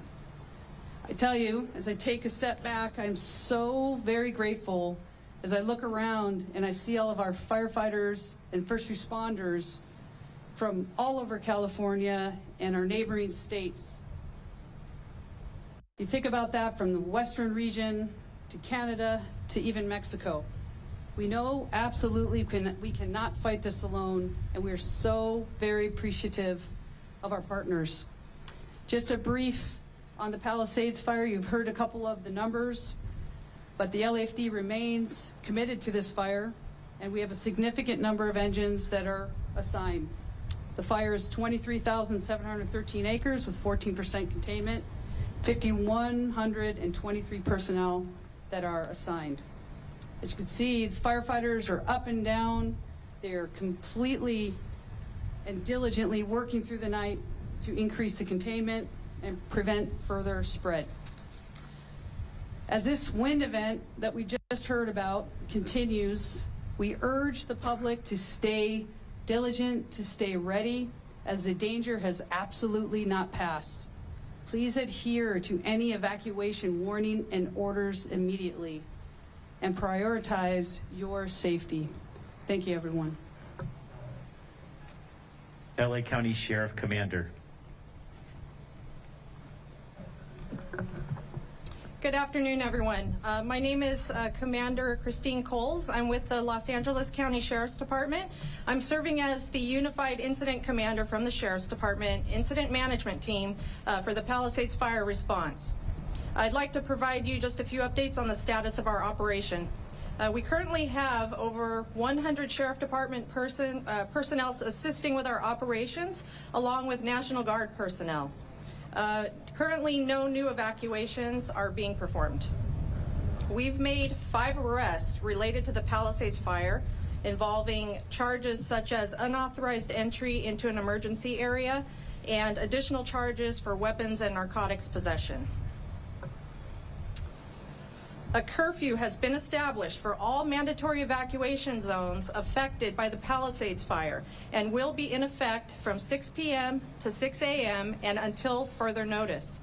This curfew is strictly enforced to enhance public safety, protect property, and deter looting. We urge all individuals to comply with the curfew and avoid the affected areas unless you are authorized personnel. We regret to confirm that 5 deaths as of this afternoon have occurred within the LASD jurisdiction due to the Palisades fire. In collaboration with the Los Angeles County Fire Urban Search and Rescue Team and multiple other agencies, search and rescue operations began this morning in designated areas which were affected by the fire. These searches are part of a phased approach and will occur during daylight hours. The goal of the searches is to ensure that areas are made safe prior to entry and to ensure every resident is accounted for. I can't begin to comprehend the anguish that some in the community are feeling, and I'm so sorry for all the losses that you have suffered. However, we ask that you understand that thorough searching must be conducted in these areas to render them safe and to provide conclusion for those that have been reported missing. We appreciate all the cooperation that you give us during this tragedy. Thank you. LA County Fire Department Chief Harris. Good afternoon. Again, my name is Robert Harris, and I'm with Los Angeles County Fire Department. I'm one of the Unified Incident Commanders assigned to this incident. Your Los Angeles County Fire Department understands that the community is in need of information. To assist the community in understanding or knowing the status of their property, impacted residents may visit recovery.lacounty.gov to view preliminary maps showing the damage assessments. Please note that preliminary maps have been posted and are updated daily. If you look at the map and you do not see a color by your address, that means that that building has not been assessed as of yet. As stated by my colleagues, severe weather conditions will continue through Wednesday. Please be assured that the Los Angeles County Fire Department is prepared, and we are anticipating winds and low humidity and low moisture, which will be a threat to the Los Angeles County area, and it will be critical. We ask all Los Angeles County residents in fire-prone areas to understand that the public safety shutoffs are critical and necessary for the collective safety of the community and for preventing additional wildland fires. There are rumors out there that the Los Angeles County Fire Department turned down offers for mutual aid. We want you to be assured that these rumors are totally false. However, we would like to make it totally clear that repopulation will not occur until the area is safe for our residents to return home. We would like once again to thank Supervisor Lindsay Horvath for her unwavering leadership and continued support through this unprecedented disaster. And finally, to the residents of Los Angeles County affected by this catastrophe, please be assured that our firefighters continue to work toward containing these wildland fires from the land and the ground so that we can get you home relatively as soon as possible. We stand alongside of you during this terrible disaster, and we will be with you during the recovery effort. Thank you. LAPD Chief. Well, good afternoon. I want to assure you that the LAPD and all of our partners here remain fully committed to your safety and well-being as we move forward through this together. Just a bit on our deployment. LAPD officers are performing increased patrols in the areas impacted by the fires. For a 24-hour period, we have deployed roughly 600 officers to these areas with support from the Los Angeles Airport Police, Port Police, and the National Guard, who has 200 soldiers assigned to the Palisades incident, and we're very grateful for all of their support. On the missing persons front, certainly a concern for everyone. At this time, we have 26 people reported missing. 17 of those have been found safe. Of the 9 remaining, 2 have most likely been found deceased, but we have yet to be able to positively identify those individuals. 1 has likely been found safe at a shelter, but refused contact with the police, and 6 remain unaccounted for. Anybody who may have information on any of those 6, if you would, please let us know.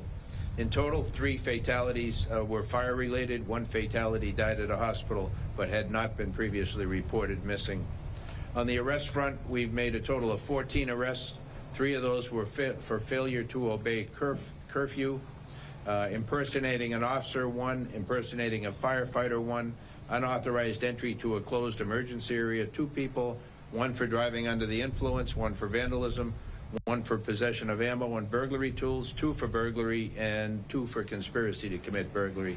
So in spite of what we say up here, there are people who are still going to take advantage of the situation, so please help us out with that.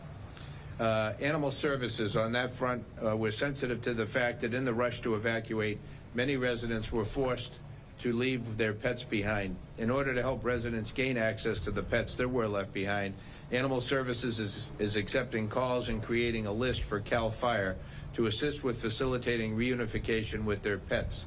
That number is 888-452-7381. And Animal Services is deploying 2 animal regulation officers here to the Zuma command post to be able to assist in that and inspect undamaged properties for animals. Again, just a reminder on the curfew, my partner, Commander Coles, mentioned the curfew order will remain in place tonight from 6 p.m. to 6 a.m. And unless you're public safety personnel or other disaster workers, you have no reason to be at these locations. If you are in those areas, as you've heard over and over again, you will be subject to arrest. Enforcing a curfew is an important tool to keep the burn areas and evacuated property secure and to keep looters out. This effort also helps to protect public safety personnel who are operating in darkness in very difficult circumstances. As you heard previously, there's still a threat there from gas lines, electricity down power lines, not to mention the toxic environment that's been created. So unless you have a real official reason to be there, please stay out. In closing, I just want to reiterate that our department, that all of us standing be here with you today before you, are with you. We're here for you for the duration, not only to ensure your safety, but provide support and resources necessary to recover and ultimately rebuild. I want to assure the community that we're working tirelessly every day to protect lives, property, and maintain public safety during this critical time. Thank you for your understanding, your patience, and your resilience during this this very, very difficult time for all. Thank you. CAL FIRE Director.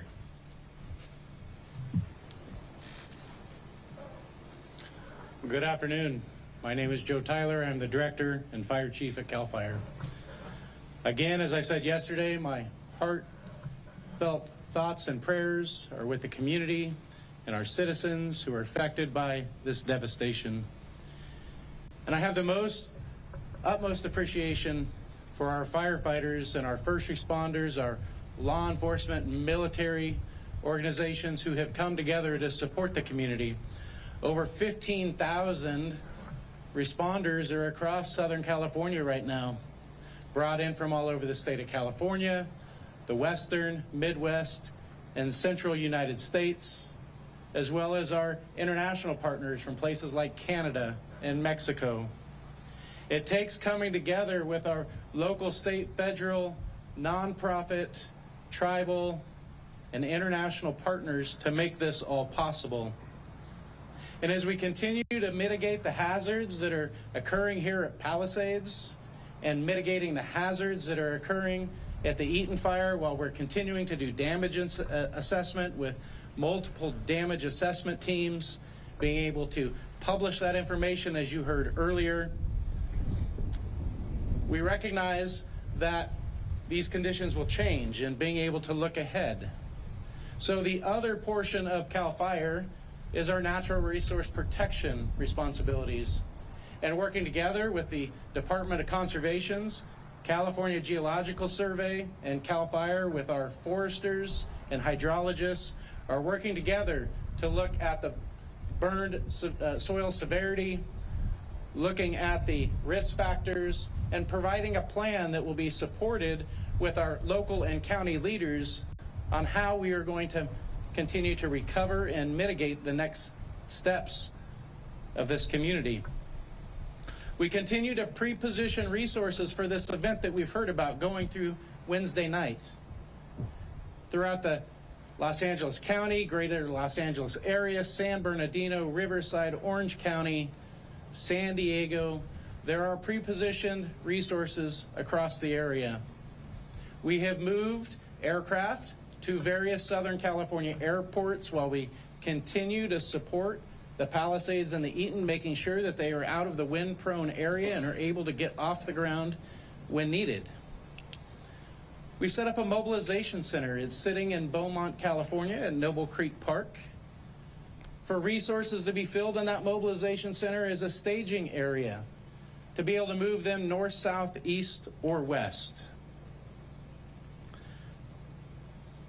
As we continue through this event for the next 2 days through Wednesday evening, we need you to remain vigilant, ready to evacuate, heeding the caution of law enforcement, military, National Guardsmen, your firefighters. Heed their warnings so they can fight fire and not have to focus entirely on rescues. For additional information, as you heard and you will hear, you can go to a variety of links on websites to find out more information that's available. But from CAL FIRE's perspective specifically, fire.ca.gov, links to all of our local and county official websites. And to prepare yourself better, go to readyforwildfire.org. Thank you. CHP Commissioner. Good afternoon. I'm Sean DeRee. I'm the Commissioner of the California Highway Patrol. Currently, the CHP has over 700 officers that continue to be on tactical alert in the LA region. 248 of those during this 24-hour period are assigned to both the Pacific Palisades and the Eaton Fire. Their general role is general law enforcement support for the Los Angeles County Sheriff's Department, Los Angeles Police Department, looter suppression. Many of them are on traffic control.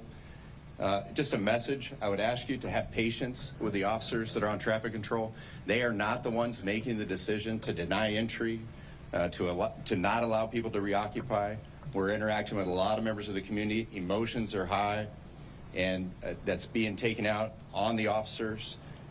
During briefing, we're asking our officers to have empathy, to show patience, and we'll ask the community to have some tolerance for the officers as well.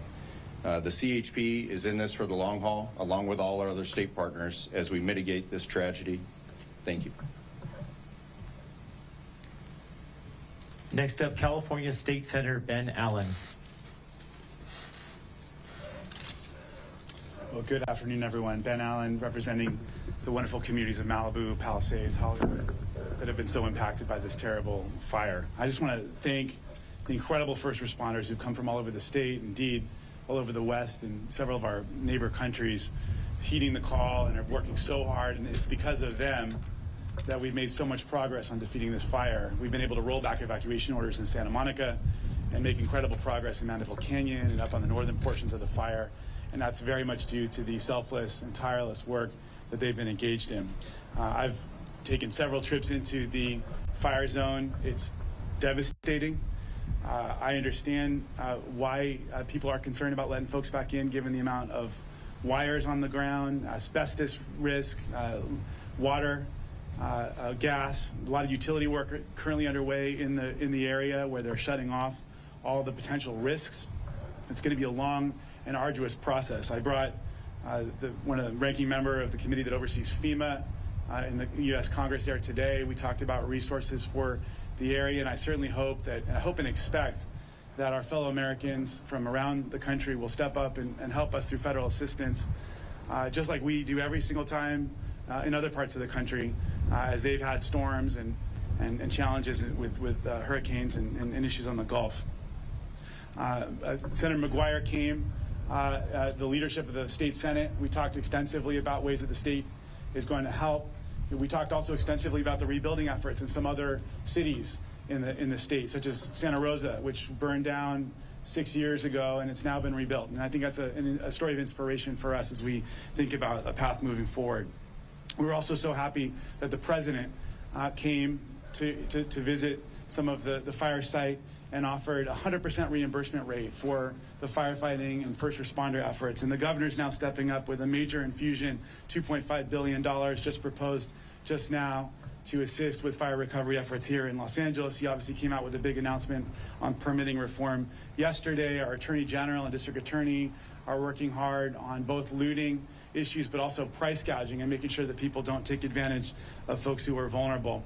There's a lot of work to go ahead now, including in the world of insurance. And part of what's so important about the efforts that were just announced was that insurers oftentimes require photographic evidence of the destruction of the properties in order to get to pay out their insurance reimbursements. And that's why this kind of work going through and documenting the destruction property by property is so important for folks. It's not just the sense of closure, which we know is incredibly important as well, but it's also going to assist people with insurance.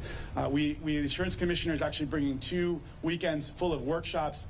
First of all, this weekend, the 18th and 19th at Santa Monica College, and then the following weekend at Pasadena City College to largely service the folks who've been impacted by the Eden fire.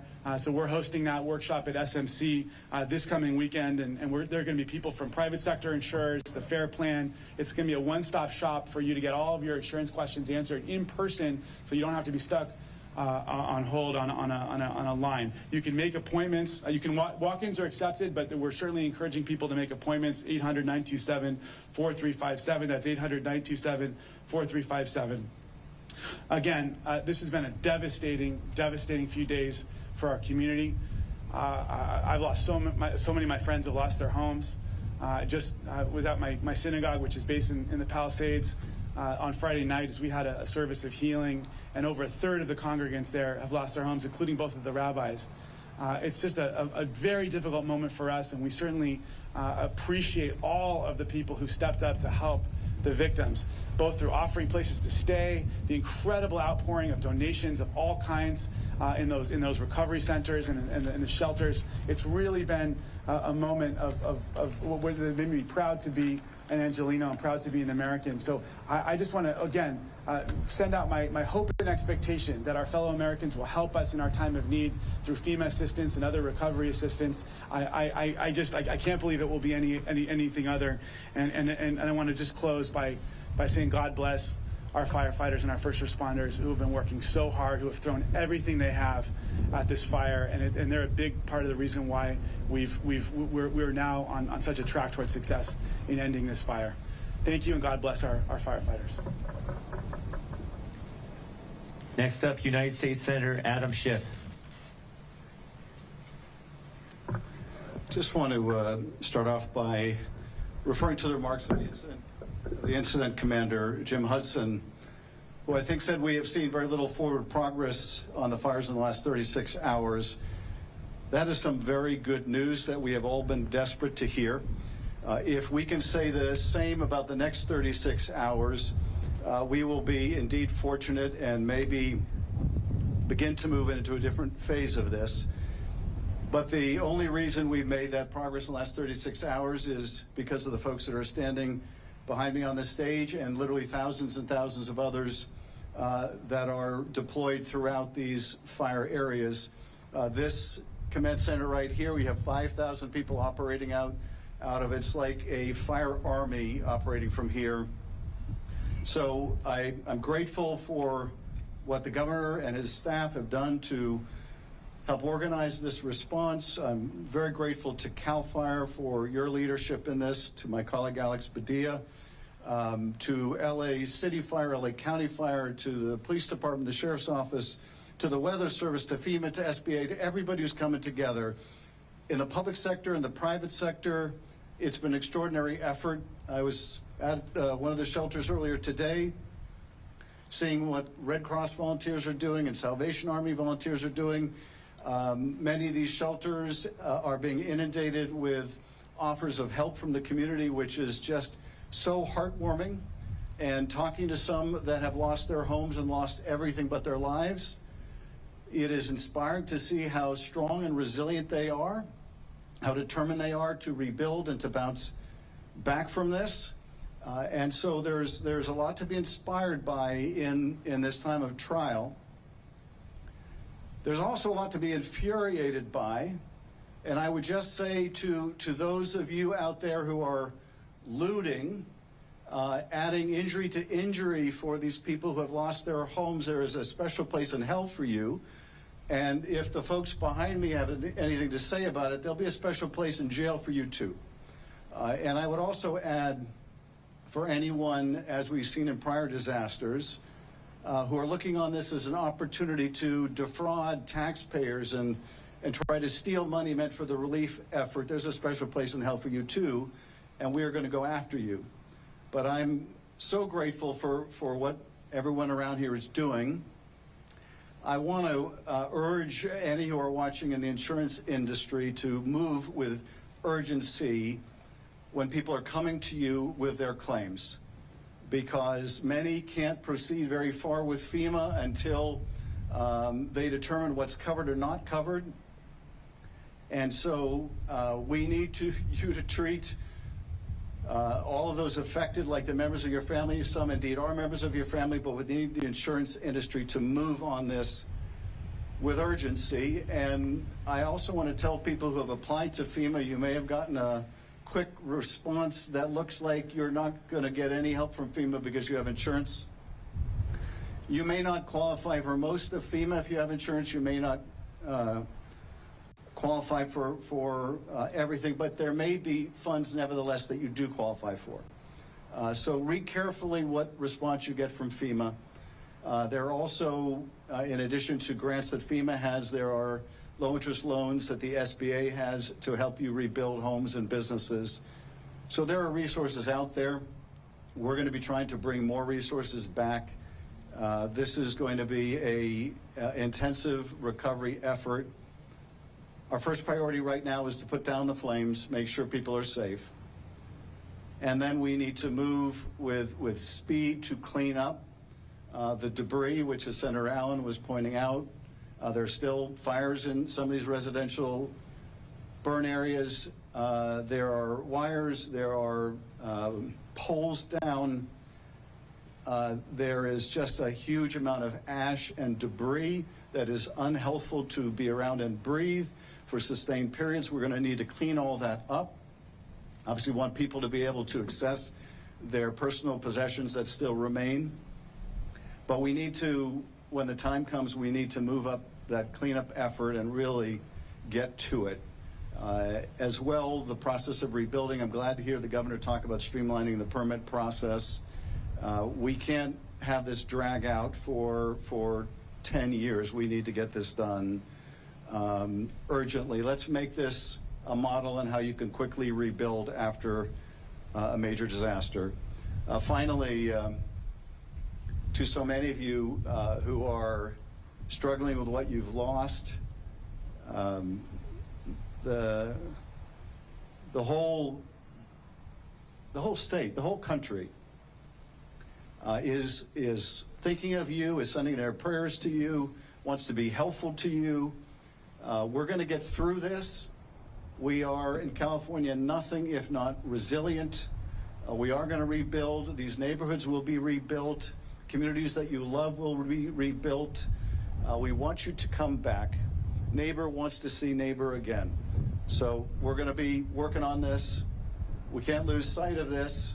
We have a tendency in this country to focus on a disaster while it's happening and in the immediate after and then move on to something else. And we need to remain focused because this is going to require a sustained effort.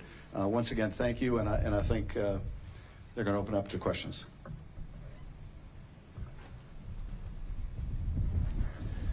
We're incredibly grateful to be joined by our partners from the California National Guard as well. Also, we have our partners from ATF and the Mayor of Beverly Hills. So if you have any questions for anybody on stage, we're going to move into the Q&A portion. My partner, Captain Scott, is out there with a microphone. If you have a question, if you could please raise your hand. He's going to get the question read out loud, and we'll find the best person to answer it. First question's in reference to the fire caused by CNN's Julia Jones. Hi there. Good afternoon. Thank you for answering our questions. My question is about the investigation and one of the hypotheses that was raised in an article by Times about the possibility of this fire that might have started from a fireworks fire near a popular hiking trail near here over New Year's Eve. Could you speak to that hypothesis and whether or not the fire appears at this point to have human causes? Yeah, thank you for that. If they're looking at all possibilities, they can't talk about the investigation while it's ongoing. As you know, they're also looking at the cause and point of origin for all of these fires. So the task force that we mentioned yesterday that's together is being led by the Bureau of Alcohol, Tobacco, and Firearms. They are the best in the business at doing this, working closely with our Major Crimes Division and the Sheriff's Arson and Explosive Section and the FBI as needed as well. So you're not likely to hear anything specific about the questions you're asking now until that comes to a resolution. So I apologize for not being able to be more detailed on that. Second question will be in reference to the death toll by Spectrum One's Chase Beach.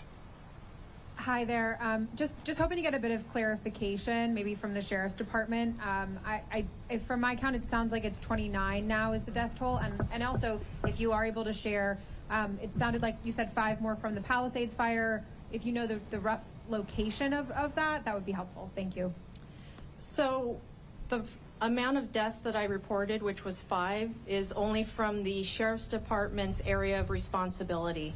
So some of the numbers that are being reported are a combination of the Eaton fire and the Palisades fire, and some numbers that you're seeing out there are a combination of the Sheriff's Department and LAPD areas. So only within the Sheriff's Department area of responsibility, we have had 5 deaths. The next question is in reference to the spread of the fire, particularly Friday and Saturday by Los Angeles Times. Praise Tuhei. I was hoping to get some more details about how you guys were able to successfully contain the fire when it was threatening West Los Angeles as well as the Encino and Tarzana area. How are we able to get that under control, and are you expecting those same areas to be a concern if the winds or when the winds do pick up? As far as the area is concerned, right now the wind is favorable for Tarzana and actually the entire 101 corridor. So with the offshore flow, they are actually burning back towards the coast. It was a very aggressive firefight. I can say that. Multitude of different strategies and tactics used, primarily tactics. We did have a successful day with their aviation assets that day due to the wind, and they were working very hard and building the line with retardant and using the rotor wing or the helicopters to drop water. And that was primarily a direct attack incident. Crews were working right along the fire line, and it was a lot of hard work and a lot of effort that was put into that day to summarize that. Crews were engaged across the whole perimeter there.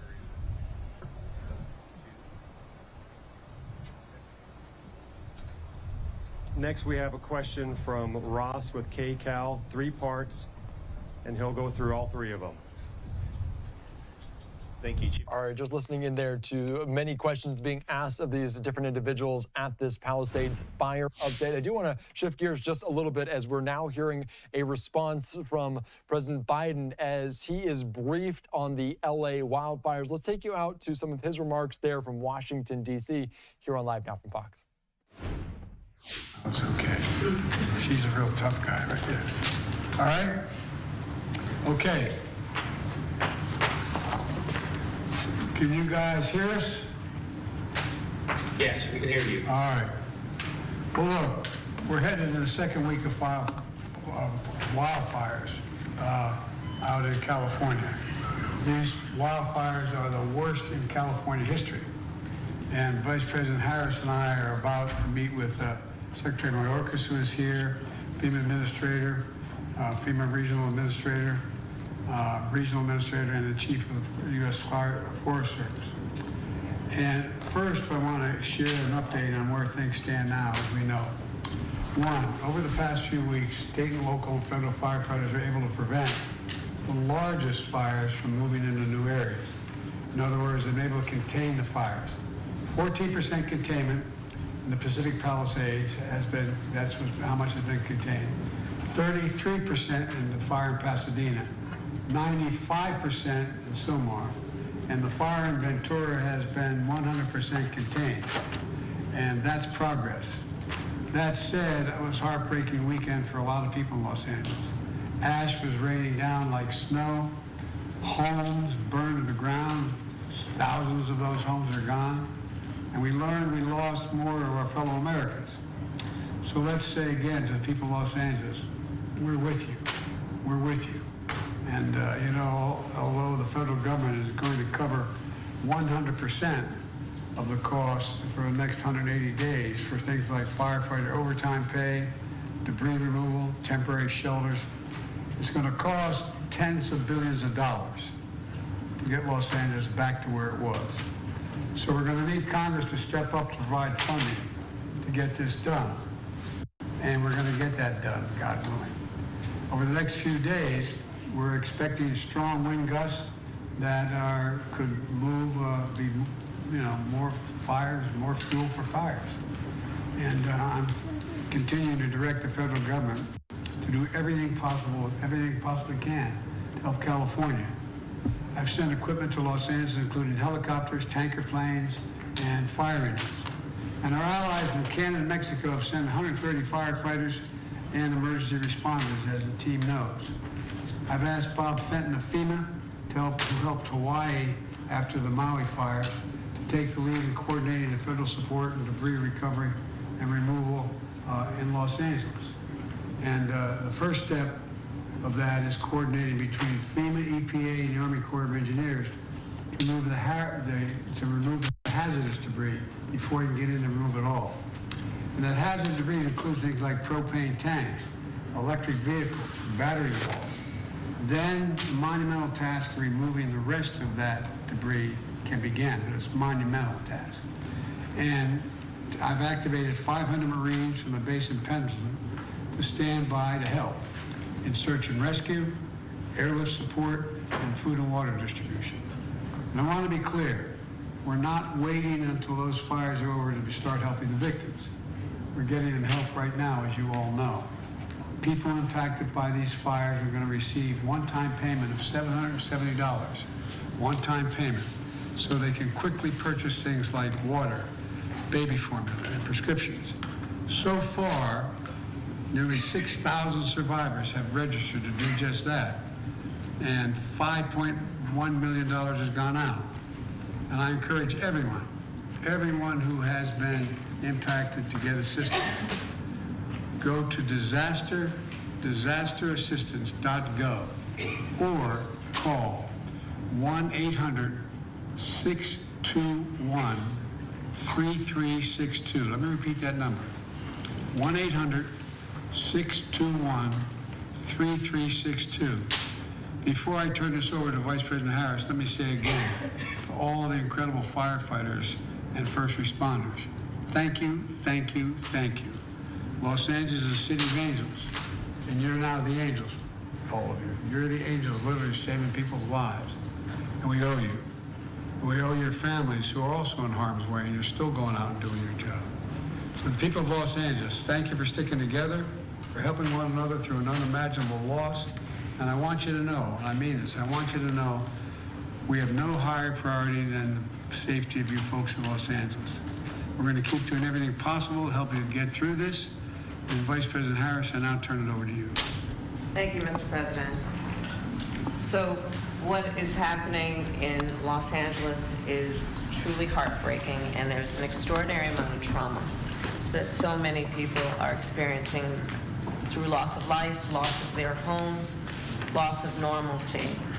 And what I would ask is that on this day 7 of the fires, in the midst of the extraordinary exhaustion that everyone is feeling on so many levels, that we stay vigilant. The next 48 hours, as we will hear, are very critical. The winds are going to pick up with wind gusts that may reach as much as 70 miles per hour. And so this is the time that everyone must be vigilant, follow whatever orders you are receiving from your local authorities.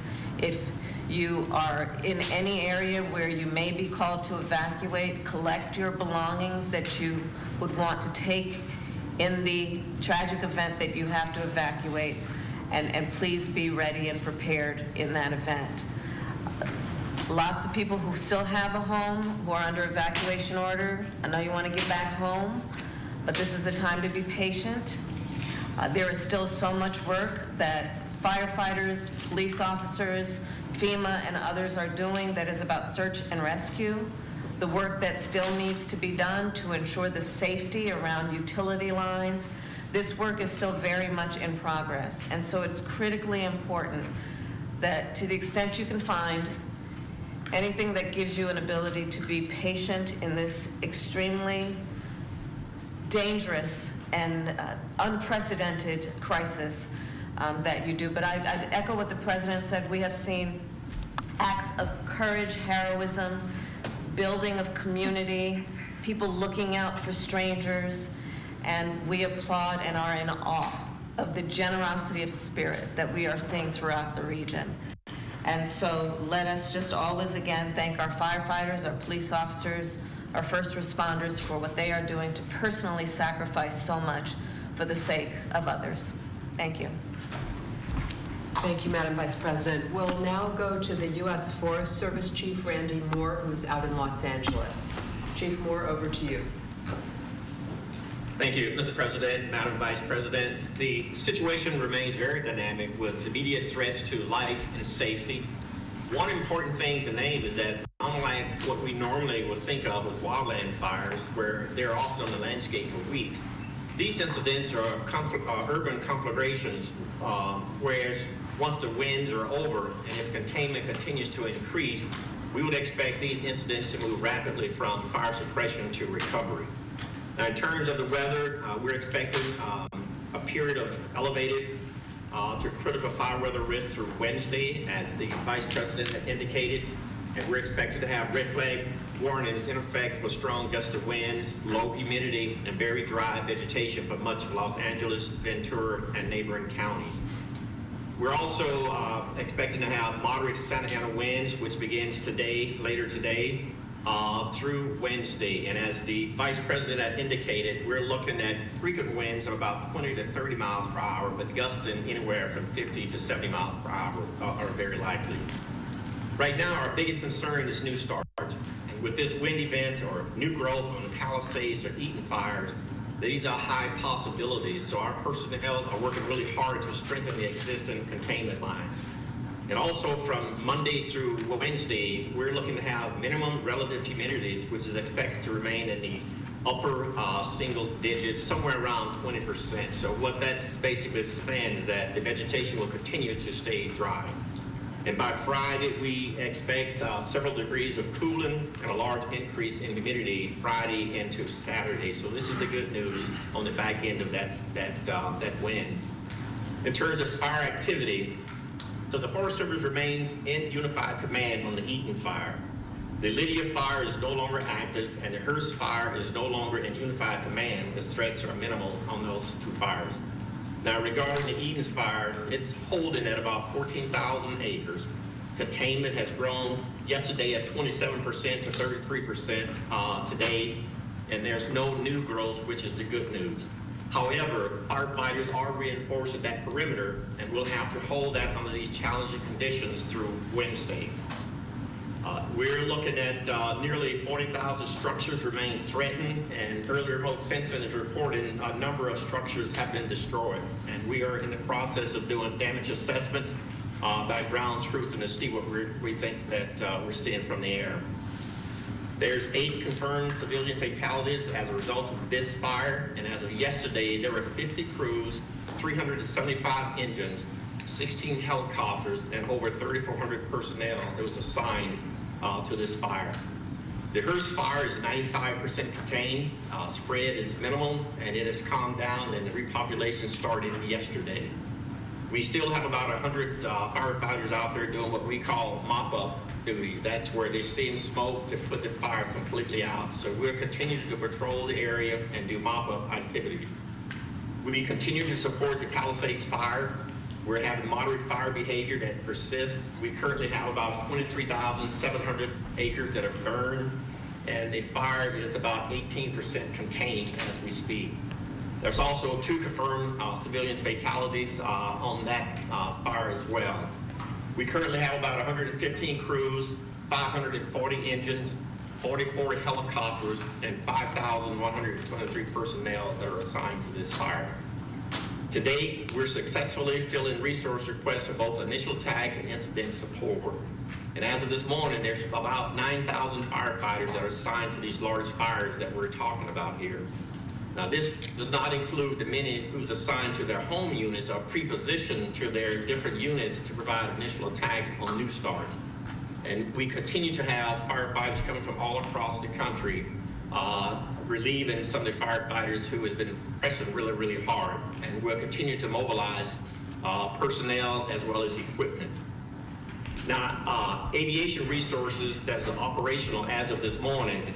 We have 4 Forest Service and 1 CAL FIRE area supervision modules. These are for the lead planes that are going in, guiding the large planes.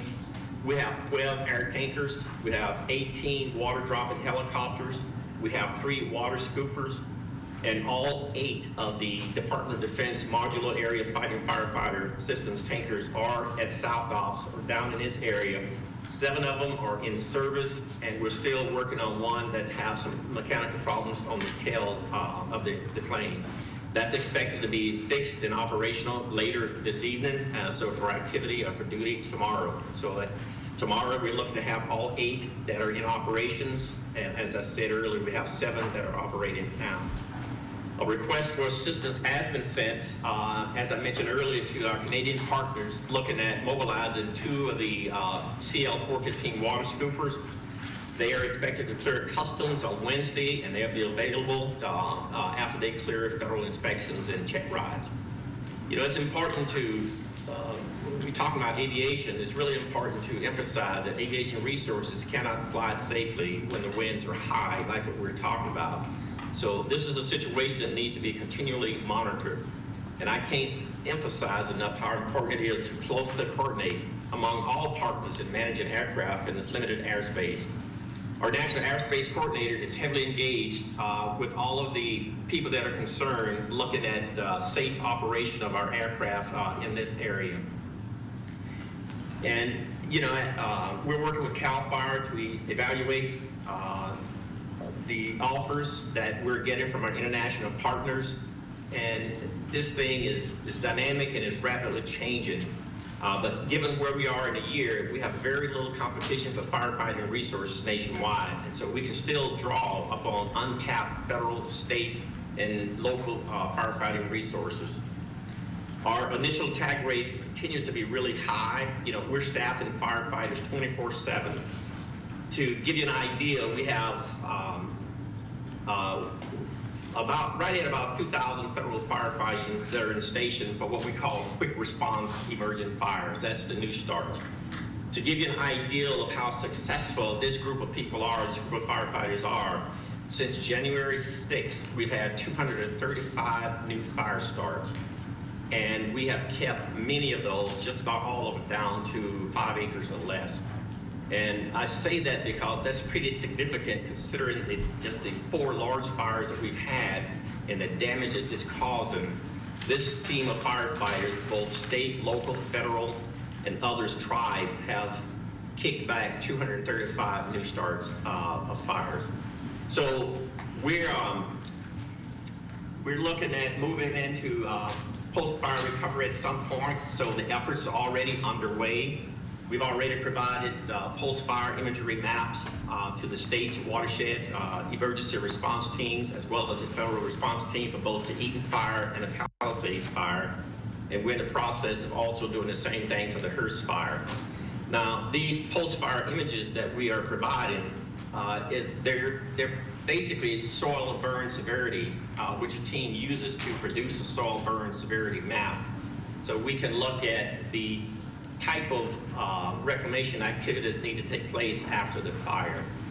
The Forest Service is also coordinating with our fellow USDA agencies, including Rural Development, Farm Service Agency, and Natural Resources Conservation Service, to provide an integrated effort for long-term recovery needs. And our research department is also working with the City of Los Angeles and other water providers to provide some ash contamination modeling for water users. So we're likely to have boots on the ground of these teams by Thursday morning after the red flag incident subsides. End of report. Randy, is there any more support the federal government can be providing support to the firefighters doing this heroic work? Anything else we could do? I think when you look at the amount of aircraft, I think we provided everything that's been asked for and that's needed. In terms of firefighters, we have what we call UTFs that's unable to fill. We don't have any unable to fill positions that have been requested to date. Thank you. Madam Vice President?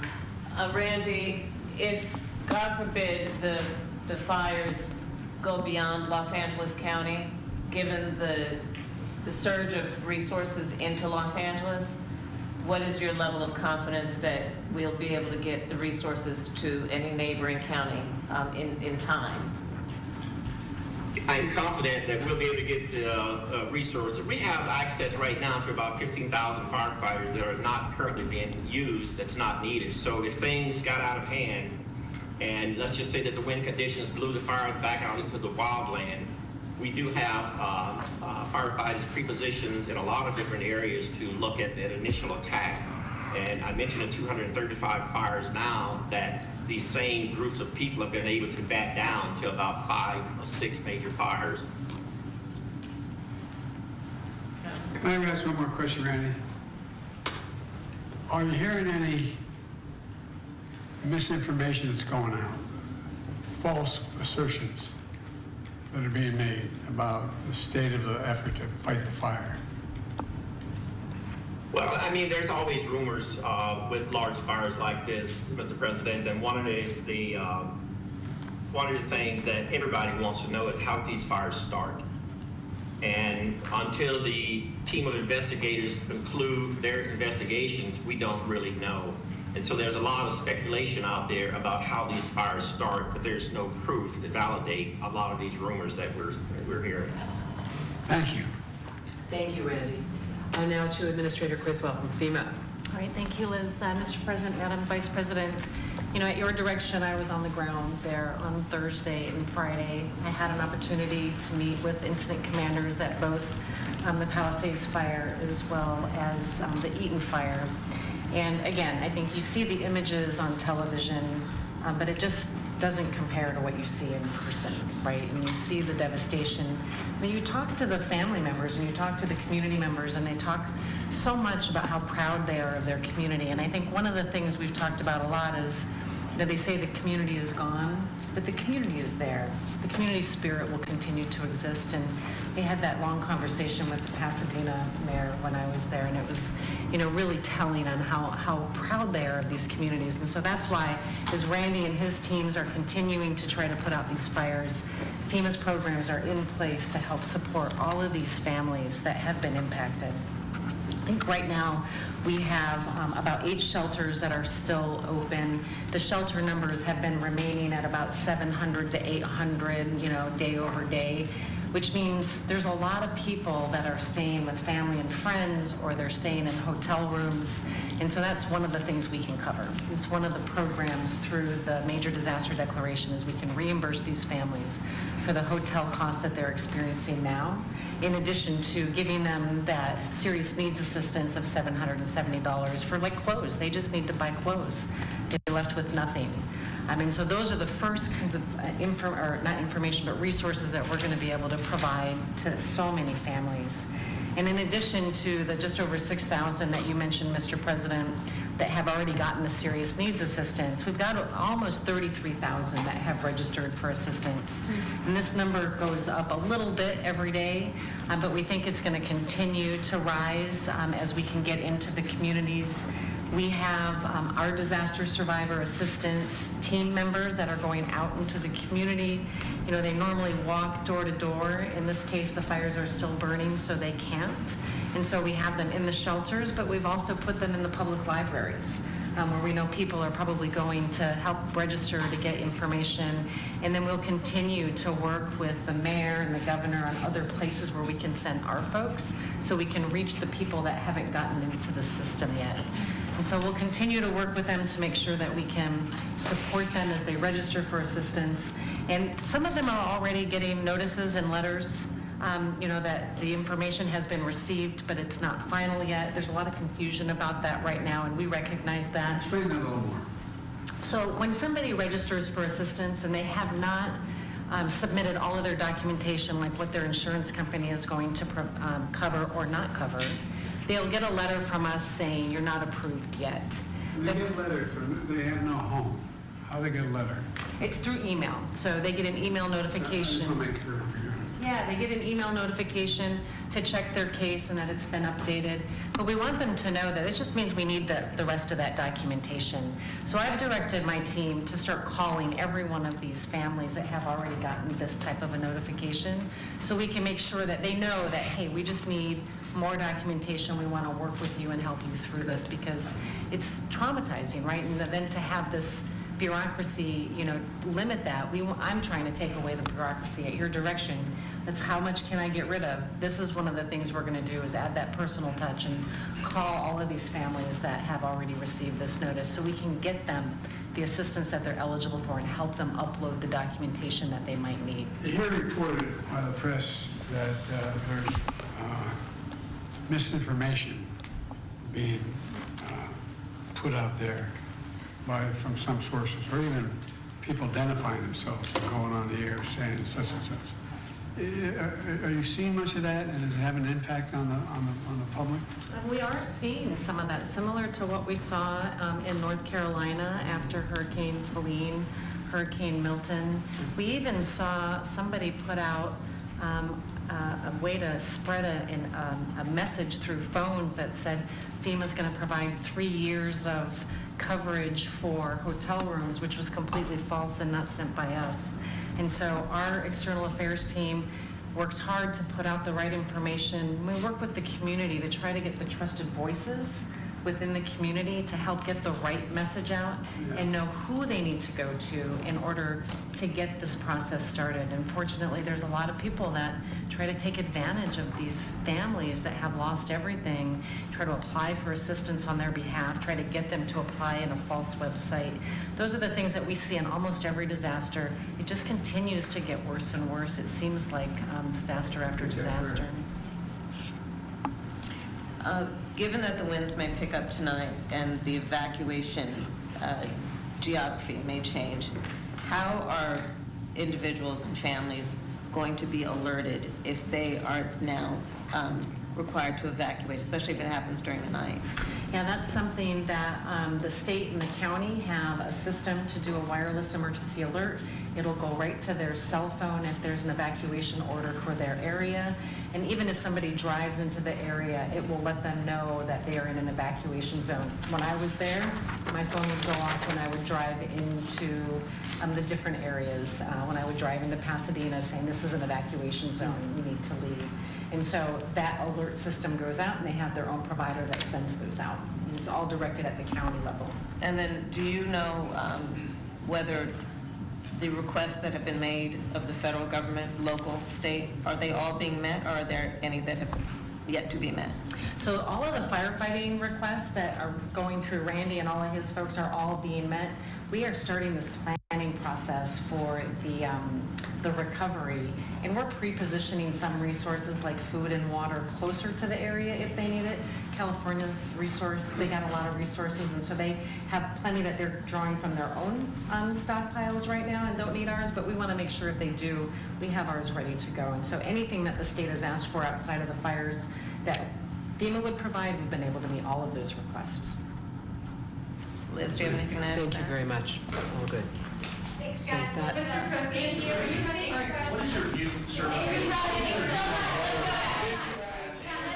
All right, just hearing the end of that briefing there on the response, the federal response to the wildfires in Los Angeles. President Biden there alongside Vice President Harris, FEMA officials, including the administrator, Deanne Criswell, Mayorkas, the secretary, as well, as they were getting briefed there on that, as we are almost a week since it was initially sparked, and those significant winds, the fast winds, really spurred it on there in Southern California. So many people still displaced, some 23,000 acres in the Pacific Palisades region. They're also talking about the Eaton fire, so multiple fires. And as last check, 24 people tragically killed. And we're also learning, as President Biden says, the U.S. government will cover 100% of the fire response, the initial fire response. And I also want to put up just this comment from the New York Post from Speaker Mike Johnson talking about this, talking about federal aid for LA wildfires should have conditions attached due to Democratic mismanagement. This is what the Speaker Johnson said on Capitol Hill today. So we'll see about funding. That is going to be a big component of all of this. So Speaker Johnson saying that today about that in terms of conditions attached to some of the funding for potential aid to those people in Southern California. And we're also continuing to follow the latest in terms of now President-elect Trump and his plans to visit that devastation in Southern California from these wildfires. And you can see just some of these live pictures high atop the region, including their Mount Wilson in the kind of Eaton fire region of this, as this is, you can see, kind of a hazy day, but it has been smokier in the past few days as the wind kind of blowing out. The Santa Ana winds expected to increase. I want to put up this post from the Wall Street Journal as President-elect Donald Trump is planning to visit this fire-ravaged Los Angeles as soon as next week to view the damage and assess recovery needs, as his trip to California, whenever it may be, plans to review the damage and consult with locals to discuss how to proceed with this recovery. Trump has slammed California officials, including Governor Gavin Newsom, in recent days for their response to the crisis on social media. Late last week, he wrote, Governor Gavin Newsom refused to sign the water restoration declaration put before him that would have allowed millions of gallons of water from excess rain and snowmelt from the north to flow daily into many parts of California, including the areas currently burned. Newsom later denied the existence of the water restoration declaration that Trump referenced. So we could soon see Trump there in California. I also want to put up this because it was late last week as well that Gavin Newsom said this on social media: as you prepare to assume the presidency once more, I invite you to come to California. Hundreds of thousands of Americans displaced from their homes and fearful for the future deserve to see all of us working together in their best interest. So this coming late last week. So we're continuing to follow that very closely here on Live Now from Fox. All right, as we continue to do, just past 4:20 on the West Coast, we do have some of these live pictures out there. Our Fox 11 team doing a great job diving in and hearing the perspective on the ground in the community. We did see some aerial shots of a donation site in the Santa Anita Park, their region there. Let's take you out right now to our Fox 11 team as they detail what students are trying to do as class has been canceled. Some schools, in fact, burned down. Let's listen to their coverage here with Haley Wenzel on Live Now. But if anyone out there has an empty building for 3,000 students, that just a temporary fix for these kids to be able to continue their learning and not have to go go on, what should they do to contact you or the principal if they've got something that can help? Yeah, there's a lot of links. If you go on the Pali High website, there's links for donations, and I think there's a link to email. Just contact Pali High if you have any sort of... Do you want to give them your email address that they can contact if they have a space? Sure, yeah, my email is asbpresident@pchs.palihigh.org. If you have any availability, warehouses, office space, we really just want... Oh, we just lost the signal, but we got that email address, and we thank him for the work he's doing. And as a former ASB president, I salute the tough job. Can't imagine how tough that must be in bringing that school community together. And you think about those students, many of whom all of whom went through the COVID experience and the virtual learning experience, and now are having to go through this as well. Yeah, and he said, we don't want to do that. We don't want to remote learn. It wasn't good for us. Let's check the latest now, because we're getting ready for some more of those really dangerous winds. Chief Meteorologist Adam Kruger now joins our coverage. Hi, Adam. Hey guys, good afternoon. And yes, we do have those stronger winds on the way, but you'll notice there is a section of the map not included in the red flag warning, and that would be basically from Los Angeles southward and also excluding the Orange County coastline. So this wind event we have coming up will be a little different from what we had last week in that it won't be a complete blanket of very strong winds that hits every single corner of Southern California, but it will be windy, especially where we have the red flag warnings right now. A reminder, those are in effect until 6 p.m. And currently in a lot of these red flag areas, we see gusts right now around 20 to 35, and you get into some of the higher elevations and the peaks in the mountains. There's some spots with gusts a little over 40 miles per hour right now. So it is gusty, but the wind speeds will be going up. And I also want to highlight, because we've been talking about the particularly dangerous situation red flag warning, and that begins tomorrow morning at 4 a.m., goes until noon. And this is when it becomes a little more serious, but it's not the case. It's not a PDS for the entire red flag warning area. So I've just kind of highlighted a rough estimate of the places that the National Weather Service is suggesting will be included in the PDS portion of that. So that's going to be these two kind of blob areas here within the light pink boundaries here north of LA. So that's where it will be especially or particularly dangerous. And again, it's that time frame when the winds will reach their peak and be at their strongest, with some spots, especially in the mountains, maybe getting up to 60 to 70 mile per hour gusts. So we have the high wind warning in yellow, and that's going to go into effect starting at 4 a.m. tomorrow, lasting through noon on Wednesday. We also have wind advisories currently in effect in these spots, and wind advisories that extend way off to the east, down through the Inland Empire, down through Orange County and south of there. And that's a good reminder that it's not just the areas where we've seen the fires so far, but that fire risk, critical fire weather, does also exist over a large part of our area, including to the east and down to the southeast of LA as well. Again, the high wind warning, we mentioned the time, that's 4 a.m. to noon on Wednesday, 60 to 70 mile per hour gusts possible, and those winds coming in from the northeast. It's going to be a pretty similar wind direction to what we've seen out of all these Santa Ana wind days lately. Now let's walk through the forecast hour by hour with the wind gusts plotted here, and then the colors showing where the winds will be strongest, with the purple indicating where it could be 35 or above. Starting off right about now, again, there's some breezy pockets, not too bad. We start to see the winds come up tomorrow, but one shift I've seen in the computer models compared to yesterday is it's delaying the peak of this a little bit later in the day, Wednesday, or later in the day, Tuesday, and even into Wednesday a little bit more. So here we are, a Tuesday morning. We're going to be in that high wind warning scenario already at this time, but as you see, it's not like it's just a big blanket of very intense winds. There's still going to be more like a pockets where we get some of those stronger winds. Continuing through Tuesday, we do see the wind speeds increase. You see some spots gusting over 40 on our model. And again, at this time, there could be some of those higher elevations even well above that. As we continue through Tuesday, windy, but again, not like a blanket across the LA basin. There will be some spots with still some light winds kind of protected by the San Gabriel Mountains here. And then as we continue all the way into Wednesday, I'll pause it at 9 a.m. on Wednesday. You can see this is the point where this model actually shows maybe some of the strongest wind gusts out of this whole event, maybe early Wednesday morning.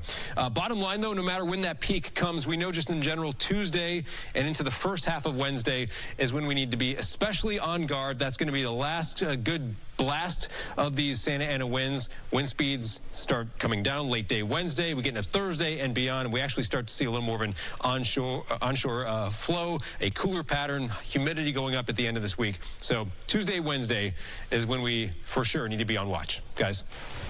All right, Adam, thank you so much. LA County officials today held a news conference to talk about the wildfire crisis. One reporter asked Mayor Karen Bass whether she feels like she owes an apology to Angelenos for reportedly cutting the budget to the city's fire department. Here's what she said. My focus is on us being prepared as a city for tomorrow. As you began, we could face another very difficult situation for thousands of Angelenos. When we are past this period, there will be an evaluation of everything that went on. And at that point in time, we will see there is not agreement as to whether or not the budget was cut. All of those issues will be resolved when we are clear that Angelenos are safe and we are ready to rebuild our city. Thank you. So there's a Change.org petition making the rounds demanding that Bass resign over her response to the fire. Over 100,000 people have signed it. Not clear how many of those people actually live in the city of Los Angeles. If they tried to do a recall, I think you need several 100,000 people to sign it and have their signatures verified and be voters in LA in order to make something like that happen. But, you know, we're close to that. We'll follow up there. And then there's this. SoCal Edison is facing a new lawsuit for the deadly Eaton fire near Pasadena. The lawsuits claim Edison's poor power line maintenance sparked the fire. Witnesses reporting seen flames near its equipment, and now homeowners, renters, and businesses are seeking accountability as SoCal Edison's parent company has seen its shares drop 12%. In a new statement to Fox 11, SoCal Edison denies responsibility, saying its lines were off before the Eaton fire started. Here's that statement. Our hearts remain with our communities during the devastating fires in Southern California, and we remain committed to supporting them through this difficult time. SCE crews, contractors, and mutual assistance partners are dedicated to safely restoring power to our customers. SEC understands that a lawsuit related to the Eaton fire has been filed but has not yet been served with the complaint. SCE will review the complaint when it is received. The cause of the fire continues to be under investigation. An update now on that super scooper that was grounded after being struck by a civilian drone. Fire officials say it has been repaired and is now ready to fly again. This is video from Skyfox overhead a few nights ago, right after that aircraft was grounded while it was battling the Palisades fire. Should be up in the air tomorrow, if need be. Hopefully it doesn't need to be, but it's good to have it because we just have two on loan from Canada, Quebec 1 and Quebec 2. So let's hope that we don't need them, but glad they're both there. Well, help is arriving for fire-ravaged areas in L.A. and Malibu. Elon Musk Cybertrucks are being deployed to communities without power, providing backup power, free Wi-Fi, and Starlink internet. The L.A. County Sheriff's Altadena station is also using them for power. And then the international support. You just saw this military plane. These brought in firefighters from Mexico on Saturday, and then there are crews from Canada as well that came here to help us. And 70 disaster relief workers from Mexico have joined more than 14,000 firefighters battling both the Palisades and Eaton fires. She says, I think it is an important opportunity to send help from Mexico to demonstrate the solidarity between Mexico and the United States. We come with love and a commitment to help support with the fires. Governor Newsom thanked Mexico's president for the support. Mexico's team says they're honored and they are ready to assist. Dozens of animals from local shelters are getting a new leash on life in Seattle. It's all due to the ongoing wildfires. 40 dogs, 18 cats touched down in a private plane yesterday. The animals were flown to Seattle to make space at shelters in L.A. that are overcrowded with pets waiting to be reunited with their owners. Almost immediately upon landing, a mobile conveyor belt was attached to one side of the plane to help offload those furry passengers. Volunteers say it's hard work, but worth it. I'm really grateful they have the assembly line and the conveyor belt. We're taking dogs anywhere from 15 pounds all the way up to 90. And so it is hard work, and it is like a team effort. After health checks, these animals could be ready for adoption as soon as tomorrow. Donations also pouring in at the Westside Bank in Santa Monica. Look at this. It is partnering with Santa Monica College to collect much-needed supplies for people devastated by the fires. We just got a call from a lady in Aspen. We got a call from Pittsburgh. We're getting calls from everywhere. Everybody wants to donate, and we're just so appreciative of it. Another donation drive takes place tomorrow from 9 a.m. to 5 p.m. That's at Santa Monica College's Bundy campus at 3171 South Bundy Drive. So here's what they need there, because everybody needs different things. They're looking for clothing like sweaters, shirts, jeans, new and packaged underwear and socks. Also baby supplies, lotion, wipes, bottles, baby clothes, formula, pacifiers, blankets, phone chargers also needed. If you want to donate money, they'll accept gift cards as well. You can find the donation link on our website, foxla.com. Residents in West LA are coming together to help get resources to people impacted by the fires. Major donation hub being set up at the YMCA in West LA. And we have Fox's Austin Westfall. He is there. He joins us now live right outside. You're in the thick of it right now, and there are very specific items that they're looking for here. Kind of the opposite of what we just said. Yeah.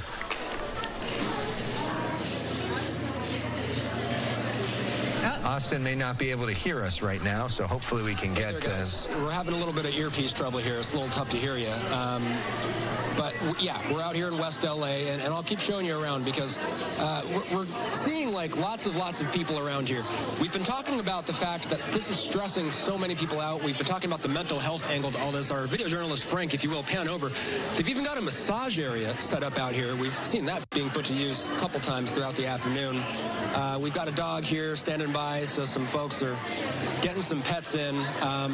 But ultimately, the whole reason that people are out here is because they're going to be looking for essentials. Anybody that's been impacted by the fire is welcome to come out here and skim through all these items. And you can see there's a lot of stuff here. We're talking everything from basic essentials, clothes, bedding, toiletries, food. There's paper towels. I have goodie bags just behind me here. They're giving these goodie bags out to every single person that comes through the area. They're using this place as a hub, basically. This is a parking lot for the YMCA, and they transitioned it into being a makeshift help center, if you will, for all these folks that have been streaming through. It's open from 9 a.m. to 6 p.m. on weekdays, 9 a.m. to 3 p.m. on weekends. And although we're in West LA right now, they say that lots of folks from the Altadena area have been coming down. You see people with baby supplies. We have seen plenty of people come through with their babies. Many of them don't speak English, we've found, and many of them have not had their homes directly impacted by this, but many of them have had their jobs directly impacted by this. So they're out of work, they're unable to buy the basic essentials themselves, so they're relying on events like this to come through and see what's available. And you know, what's available here right now? Just about everything. I mean, I've gone through, and you can see there's tons of baby items. There's back-to-school supplies. Right now we are in the child and baby section, but if we were to walk down to the other portion of this parking lot here, guys, that's where you see tons and tons of clothes, and they've got just about everything under the sun here. So we did speak with a volunteer earlier today, and this is not only about the people here that are coming here for help. Some of the volunteers here have been impacted by this as well. One of them described working through the emotional weight because she experienced some loss, yet she is still helping out here. Let's listen. My entire childhood burned down. Luckily my house didn't burn down, but my dad had to evacuate every play date, every playground, every store, my grocery store, everything just gone. And I'm never gonna see it again, ever. No matter how hard I try here, I'm literally never gonna see it again. And that's just sometimes it just brings you to your knees. So ultimately what they're asking for here right now, and I'll reiterate this because they say this is important stuff that people need to know. They don't need any more clothes. They have enough clothes. They have enough bedding. That's what's behind me right now. They say it's, at this point, taking up space, and they need this space in order to get more essential supplies. The list that they've just provided me, it's a lengthy one. I'm going to read everything out to you that they've sent me. This is what they need: boxes, toilet paper, paper towels, laundry detergent, cleaning supplies, diapers, newborn diapers, phone chargers, can openers, dry foods, water, electrolyte drinks, stimulants, adult cough medicine, and baby cough medicine, baby allergy medicine, as well as soaps and shampoos. But really, if there's anything you have, I mean, we're looking at the child's toys right now. They'll take anything, they say. But for now, even if somebody does come by with clothes or with bedding, they're not even taking it at this point because it's taking up too much space. They're sending it to other donation facilities, and we're hearing that those facilities aren't taking them either. So we'll keep you posted out here. I'll send it back to you for now.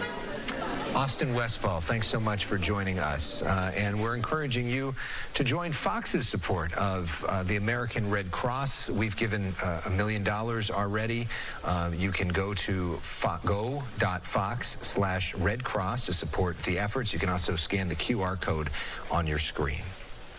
Well, with so much damage done by the wildfires, countless people around Southern California, they need assistance. We have right now with us Michael Hart, who is the communications director from FEMA. So, Michael, I lost my home. What do I do now? The first thing, well, first of all, let me say this. Our thoughts and prayers, obviously, are with everybody who was affected by these wildfires.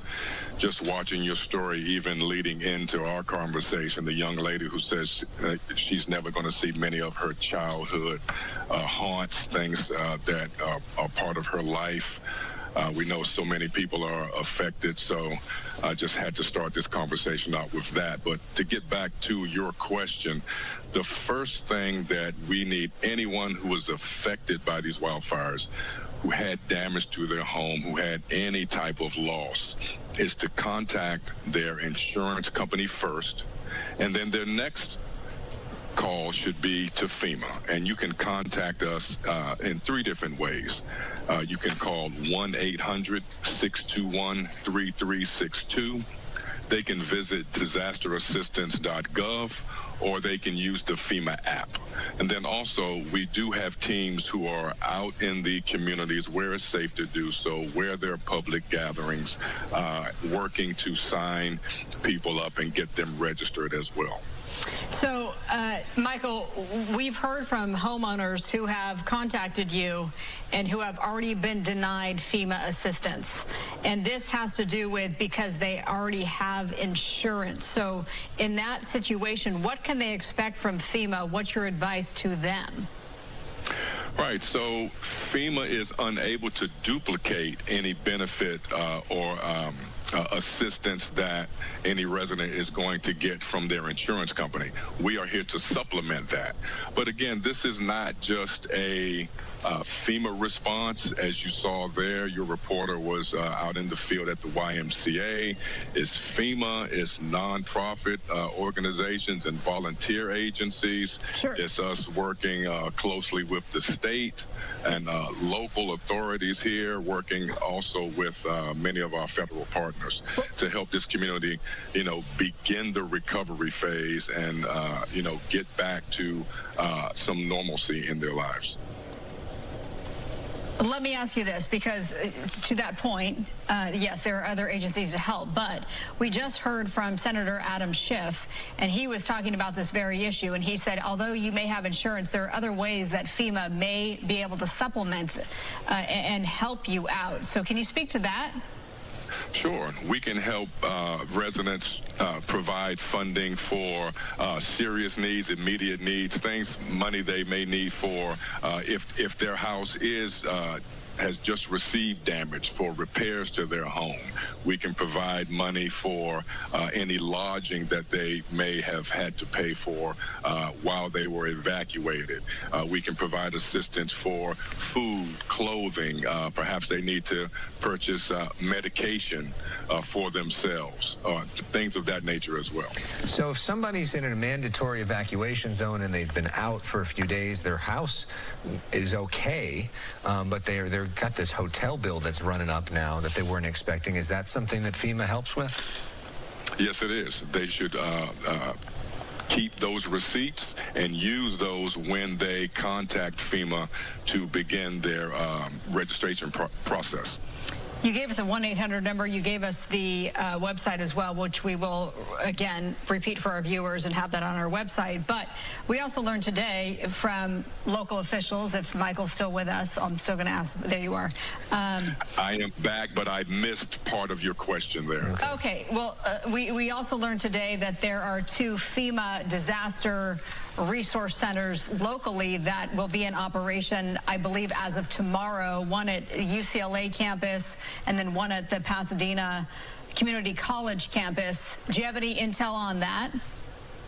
Those locations are where residents will be able to walk into a brick and mortar building and speak face to face with a FEMA representative. They'll also have other agencies there. Putting these recovery centers together is a very fluid event, so I couldn't tell you exactly what other agencies will be there in addition, but... Oh. Well, we got some good information out. Yeah. In the meantime. Okay, well, that was Michael Hart, Communications Director from FEMA. So let's repeat what he just said, because I think a lot of people want to know. So the phone number, if you've got a pen nearby, is 1-800-621-3362. disasterassistance.gov. That's a pretty easy website to remember, disasterassistance.gov, or you can search for the FEMA app in order to contact them.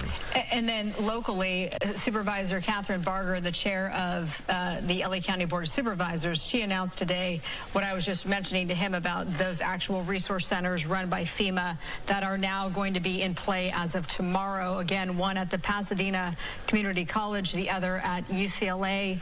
And you can also, here's another website to throw your way, recovery.lacounty.gov, recovery.lacounty.gov. That has that information, so you can actually go to one of those locations if you want face-to-face contact with a FEMA representative.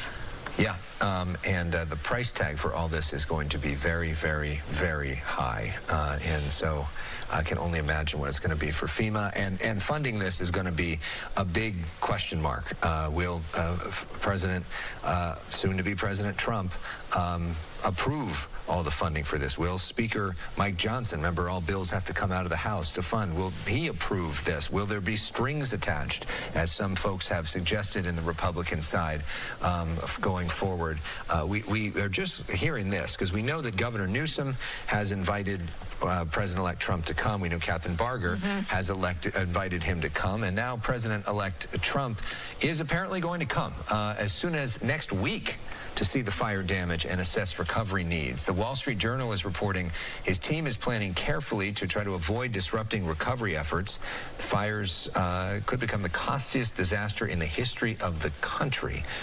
So it'll be interesting to see if that happens. Remember, Trump is supposed to be inaugurated into office on Monday. Monday at noon is when Trump is going to take the oath of office. Tuesday is his first day when he's got hundreds of executive orders potentially to sign. But then will we see him towards the end of next week? It'll be interesting. We know that he came out here a couple times when he was president. I was actually with him when he visited the Woolsey fire damage in 2020. He came out to talk about some of the big fires that were happening in California at the time and met with Newsom. And they were more amicable then. They were more amicable than they are now. Yes. The energy between the two of them is pretty embittered. But you know, we have a lot of need, and hopefully the two of them can. They need to put that aside. Be big boys and help the people, because there's a lot of people that need a lot of help. And let's show you some of that. Stu Mundell today was able to get an extensive aerial view of the destruction caused by the Eaton fire. Yeah, he surveyed the damage from Skyfox. Take a look. So we're using some of the tech in Skyfox, and we're over the Altadena neighborhood out here. Clearly, you have all the main streets, and the basic intersection right there is off of Altadena. Now, as I zoom out, you're going to be able to see that's what it looked like before the fire. And then as we go a little bit wider, you can start seeing that same intersection and all the destruction of homes in that area till I get an entire wide screen. So this is what it looks looks like from Skyfox right now.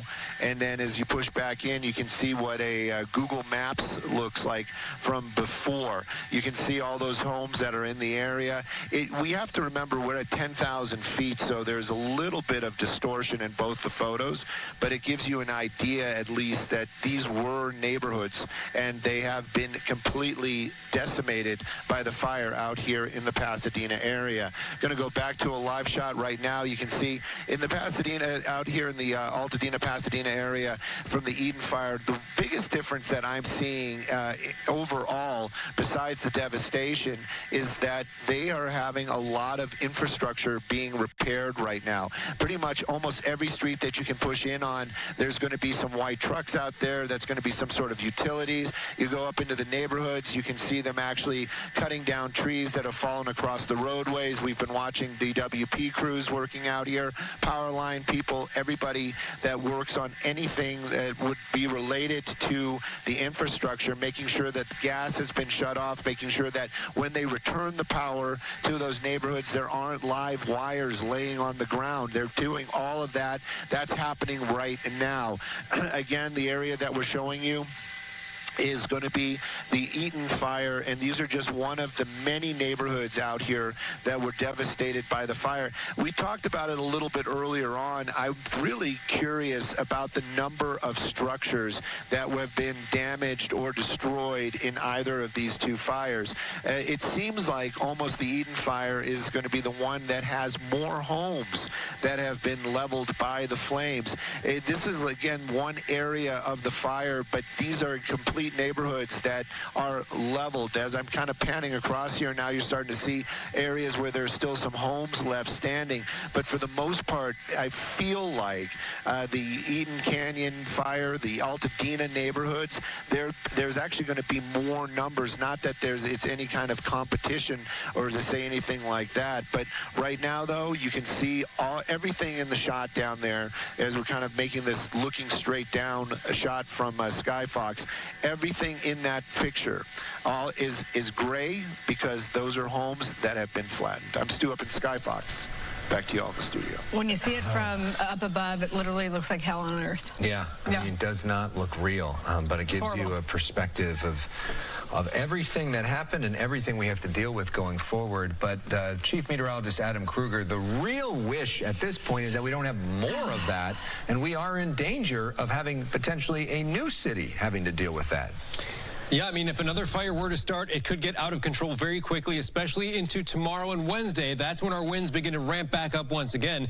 But, you know, we were looking at the aerials right there, and you could tell from the aerials, or if you're just on the ground looking up into the sky, you can tell there's certainly less smoke out there. A lot of the flames have obviously been knocked down, and it seems kind of weird, but actually a lot of the air quality sensors around much of Los Angeles and Southern California are actually measuring good air quality right now. Keep in mind that can change, fluctuate at times, so you want to continue to monitor those if you are going to be out and about, but good air quality for many spots right now. Again, though, we do have the red flag warning, and I'll remind you of like the timeline of the time frame, what we're dealing with right here. This is in effect until 6 p.m., but you'll notice there's a pretty good chunk of L.A. down through Long Beach and down along the coast of Orange County that is excluded from this red flag warning because the winds will actually be on the lighter side for a pocket of Los Angeles. The L.A. basin kind of protected a little bit from those northeast winds that hit the San Gabriel Mountains and kind of go around it, kind of get squeezed through the gaps and the canyons on either side of the mountain. So protected a little bit around LA and areas south. Now notice I've highlighted these two pink spots right here. This is where the National Weather Service says in these zones, this red flag warning will be considered particularly dangerous. And you've probably heard us say that phrase a few times over the last week or so as we've talked a lot about it. These particularly dangerous situation red flag warnings is a tag the National Weather Service will give these red flag warnings to indicate that this is on the extreme side. And these are rarely issued. On average, climatologically, it's every 5 to 10 years we'd get one of these. This happens to be the fourth one so far this season, and the previous three all resulted in fires breaking out in some capacity across our area. So really be vigilant here, especially in these spots. And again, that's in effect 4 a.m. Tuesday into noon on Wednesday, because that happens to be the window when the winds will be at their strongest. We already have wind advisories right now in effect for all tan and yellow areas, but the yellow location here will upgrade, if you will, into a high wind warning, lining up with that PDS red flag warning. So the exact same time frame, the 4 a.m. tomorrow into noon on Wednesday. Wind advisory, though, means we could see wind gusts up to 50 miles per hour, and those winds coming in from the northeast. High wind warning means wind gusts could be as high as 60 to 70 miles per hour.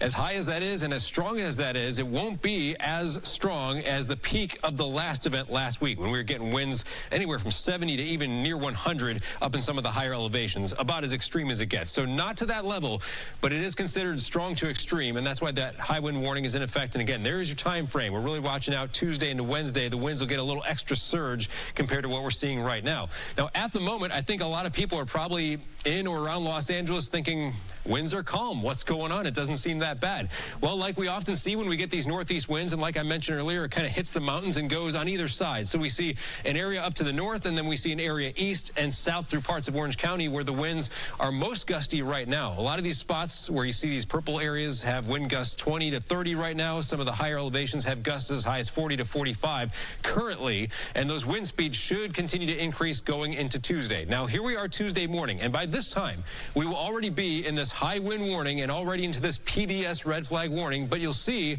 that it's quite a bit different depending on where exactly you live. Like I said, a large part of the LA basin won't be seeing these really strong winds, not even a red flag warning around a lot of the city of LA as well.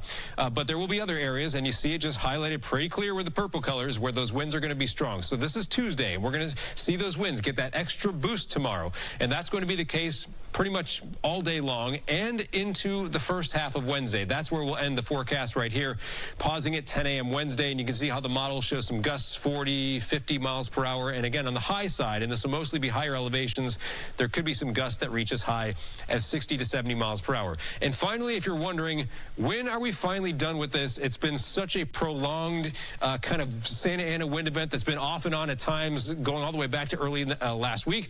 It does look like a subtle change Thursday, a little more of a change Friday as the onshore winds start to get noticed a bit more, and even into this weekend, more of an onshore wind, cooler temperatures, higher humidity, all those things that work in our favor. But it's Tuesday into Wednesday when this next round of strongest winds are coming our way. We'll head back to you. And Adam, in the long-term forecast, is there any rain in the forecast? I don't see much, and I will say, and this could be a whole other several minutes conversation, but NOAA did officially declare that now we're in a La Nina. We knew that was coming, and we've basically seen a La Nina style pattern in November and December, and usually that forces those storm systems farther north, Northern California, Oregon, Washington, and that's exactly what's been playing out. Doesn't mean we won't get rain at some point this winter, but that's a pattern that's common for La Nina winters, and so at least over the next 7 days, I don't see any rain really coming our way. El Nino means lots of rain for us, and a La Nina means lots of rain to the north?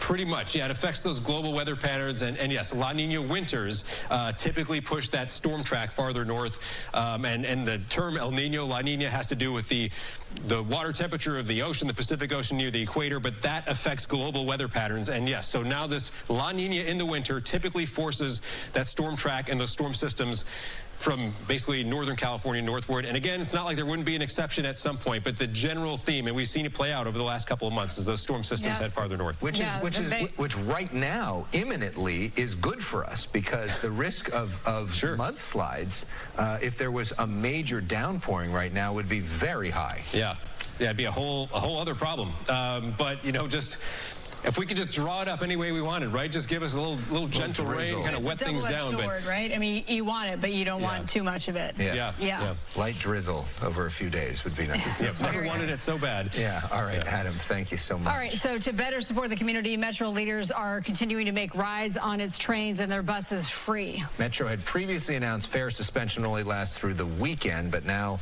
it's going longer. Yet, given the devastation brought by the wildfires, that has been extended to an undetermined date. So, for the foreseeable future, with the fire posing a threat, LA County Supervisor Janice Hahn says Metro will ensure that, quote, residents can travel safely to reunite with loved ones, reach shelters, or deliver essential donations to those in need. On the topic of emergency facilities, Metro has developed an interactive map that shows how its bus and rail routes connect to fire-related resources. You can see open shelters like the Stoner and Westwood Recreation Centers along the Metro E line. You can find this map at metro.net. And some good news here. As of 10 a.m. this morning, the LADWP says all customers affected by the firestorm now have their power back on, except those in the fire threat areas where authorities have de-energized power lines. This affects more than 17,000 customers in the Palisades, Brentwood, Sylmar, and Encino fire zones. DWP crews will begin to restore power to these areas once they get the clearance from CAL FIRE to re-energize the circuits. And here's one less thing to stress about as well. Filing your taxes. Who wants to think about taxes right now? Taxpayers within LA County now have until October 15th of 2025 to file. Wow. The IRS extended the deadline by 6 months for residents affected by the wildfires. So that date in April has been pushed back for you to October 15th.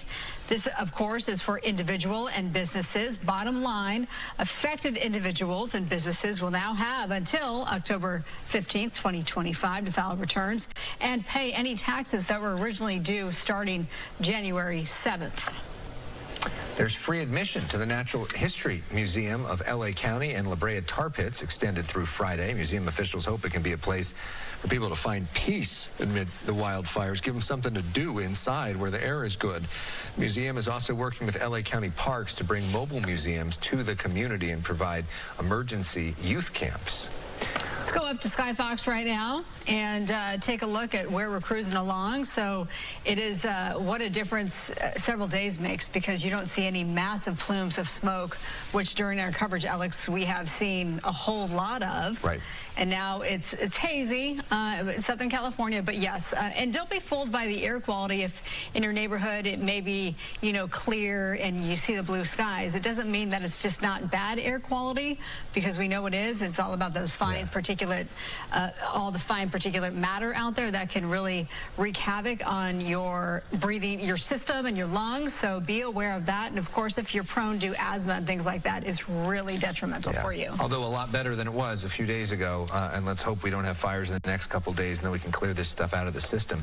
There's a lot of people, Marla, that are going to be watching this that say, I don't see any flames. Why isn't this thing 100% contained? They say it's 14% contained. What up with that? What's the answer? Yeah, so the answer is basically this. Containment doesn't mean that flames are out. And again, I know that we don't see any active flames right now, but authorities say there are still active flames. But what containment means is that the fire crews have literally put a containment line, a line all around the entire surface area that the fire engulfed. So to be able to do that so that the flames will not jump those lines, to be able to do that, it's going to take a lot of time. It usually does. In big fires like this, it can take weeks, if not months. And I know we don't want to hear that. But again, this started, it'll be 24 hours, or pardon me, 7 days. 7 days tomorrow at 10:30 a.m. that the Palisades fire broke out. And here we are at just 14% containment. And when I say at just 14% containment, I'm not coming down on the fire crews. They've been stretched so thin. Yeah. They have such a difficult job. And of course, with the blow up that we saw Friday night into Saturday, with another 1,000 acres burned, that means that the containment lines just got wider. Right. And they have more ground to cover now. So as we approach the top of the hour, we are going to take a beat to reset. This is the normal time when we would join you for the Fox 11 News at 5. We've broken into TMZ Live tonight for this extended coverage. This is also the time when our friends who are watching us, who are watching KCOP, Channel 13, Fox 11 Plus, will be joining us as well. And we thank everybody who is joining us watching on the Fox local app, who may not even live in Los Angeles, but are interested in this, or people that have left Los Angeles that are watching us on the Fox local app from other places.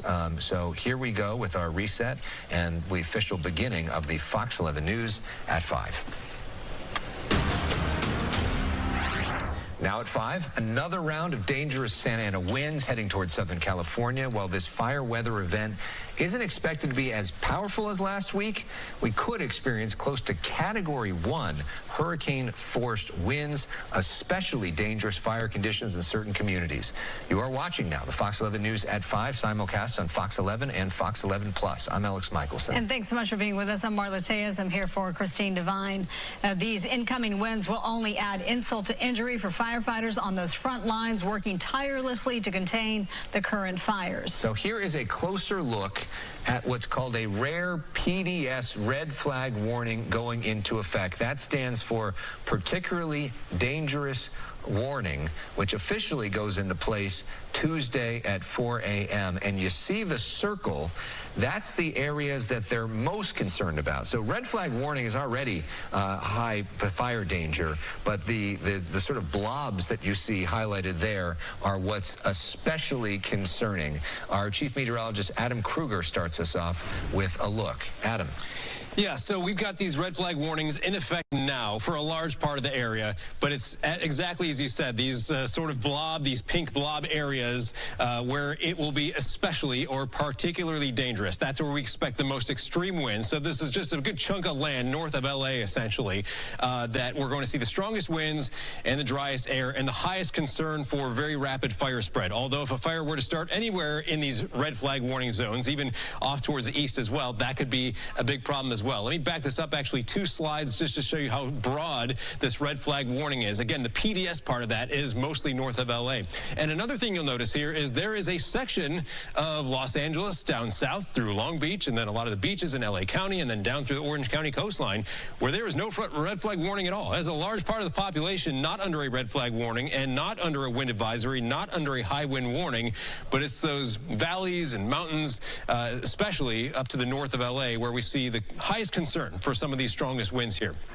All right, now, again, we've got wind advisories currently. That's going to be anywhere you see a color, whether it's tan or yellow, currently under a wind advisory. Then this yellow spot switches to a high wind warning at 4 a.m. Tuesday, and it's not like there's an instant change in the winds at 4 a.m. I mean, it's already pretty breezy in a lot of these colored in spots right now. Winds will gradually come up a little bit, especially after midnight, but around that 4 a.m. time frame is when we get into the range of what would be considered a high wind warning, and it's not like they instantly drop off at noon on Wednesday. In fact, I think the winds by about 10, 11 a.m. will have passed their peak by Wednesday and gradually start coming down as we go through the day. But that's going to be that general time frame when winds will be at their strongest. We've been sharing this forecast with you a lot, but this really does a good job of depicting that it won't be just a widespread area of winds for the entire area, which it was more so last week. This is going to be a good pocket of LA kind of protected from the mountains up here to the north, but those are where we're going to find some of those strong wind gusts. And again, up north of LA and then east through the Inland Empire down through Orange County, those spots all need to be on watch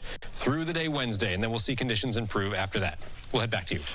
All right, Adam, thank you so much. Let's get a quick check on where our 2 largest fires stands. First, the Palisades fire. That one has burned almost 24,000 acres. It is 14% contained.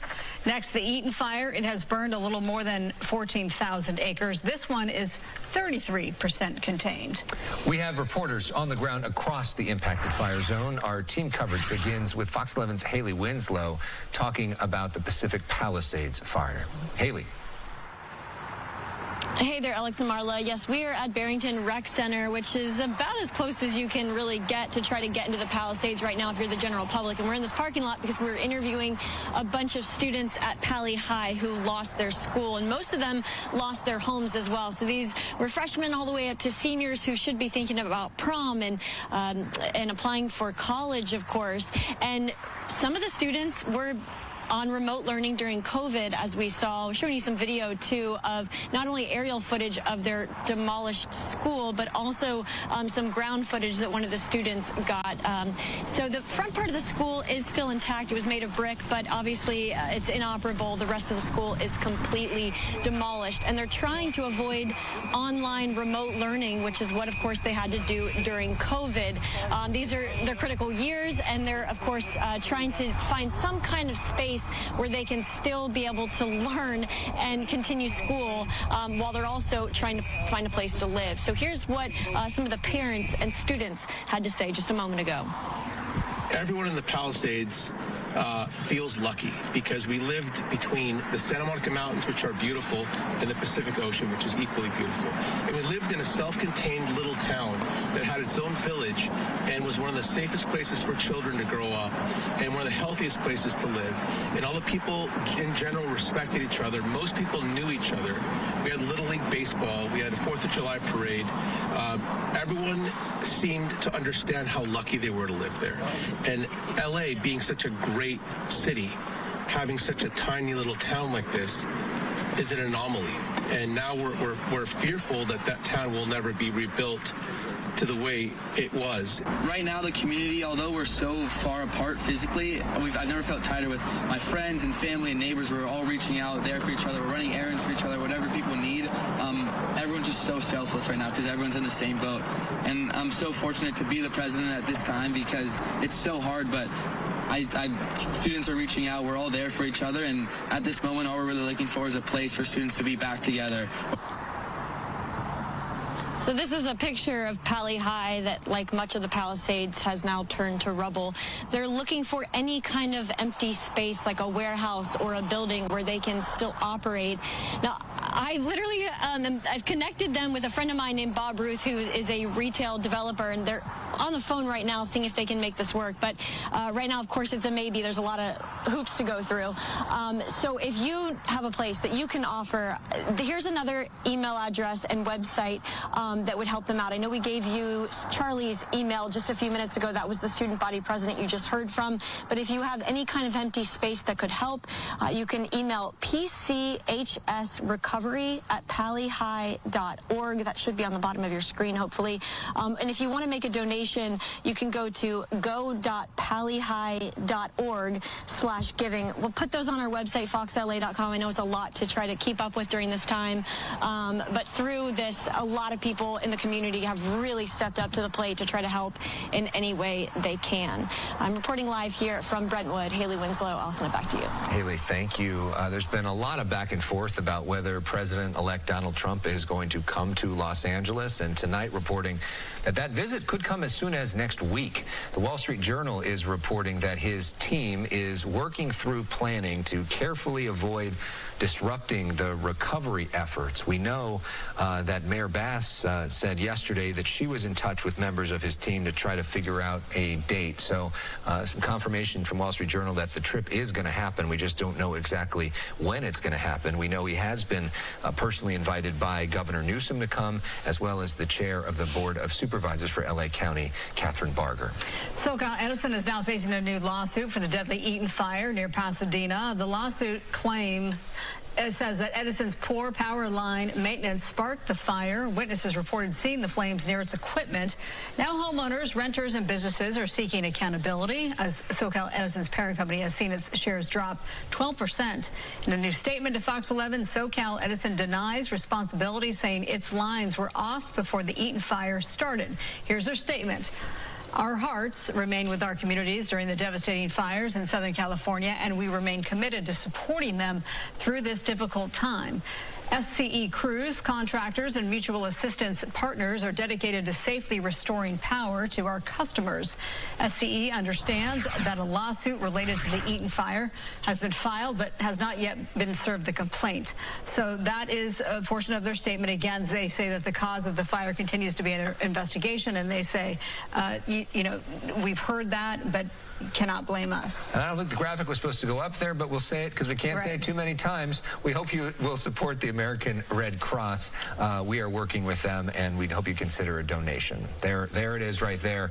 Go.fox/Red Cross, or you can scan that QR code if you are so inclined, and we appreciate you considering giving. All right, charges have been announced against 10 people. We learned of this afternoon. 9 for looting, 1 for arson in connection with the fires, although the arson one is not connected to these devastating fires. A different fire. Yes, exactly. Fox 11's Laura Diaz is live in downtown L.A. And Laura, it seemed like they were really trying to send a message today, especially with more fire weather coming tomorrow. Yes, Alex, the message was sent loud and clear. It was a massive show of support and strength today. We had law enforcement officials from the state, the county, the city, and the federal offices all saying if you go after fire victims, we're going to throw the book at you. Let's listen. As we announced today, the charges being filed on 10 different individuals, 9 of them for looting in both the Palisades and the Eden fires, and 1 for arson. And arson, by the way, not connected with the origination of the major fires, but an arson that occurred in Azusa. What 2 of these individuals did is on the night of both January 8th and the early morning hours of January 9th.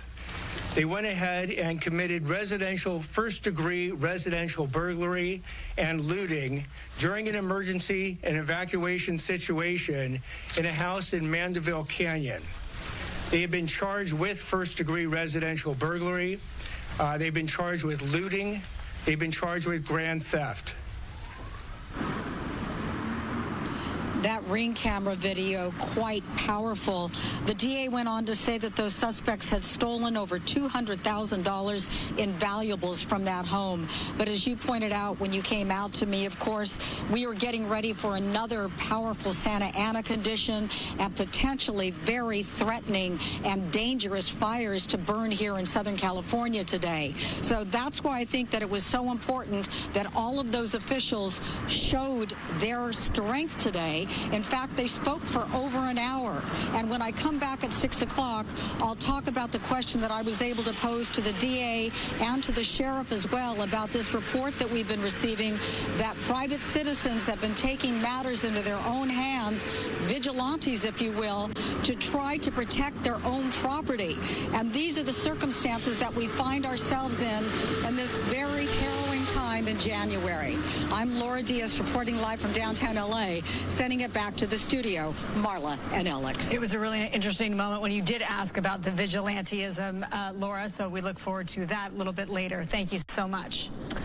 Meanwhile, a big part of the burn area of Altadena wiped out homes which were owned by African Americans for decades. That's because of redlining made nearby cities like Glendale and La Cañada Flint Ridge practically off limits.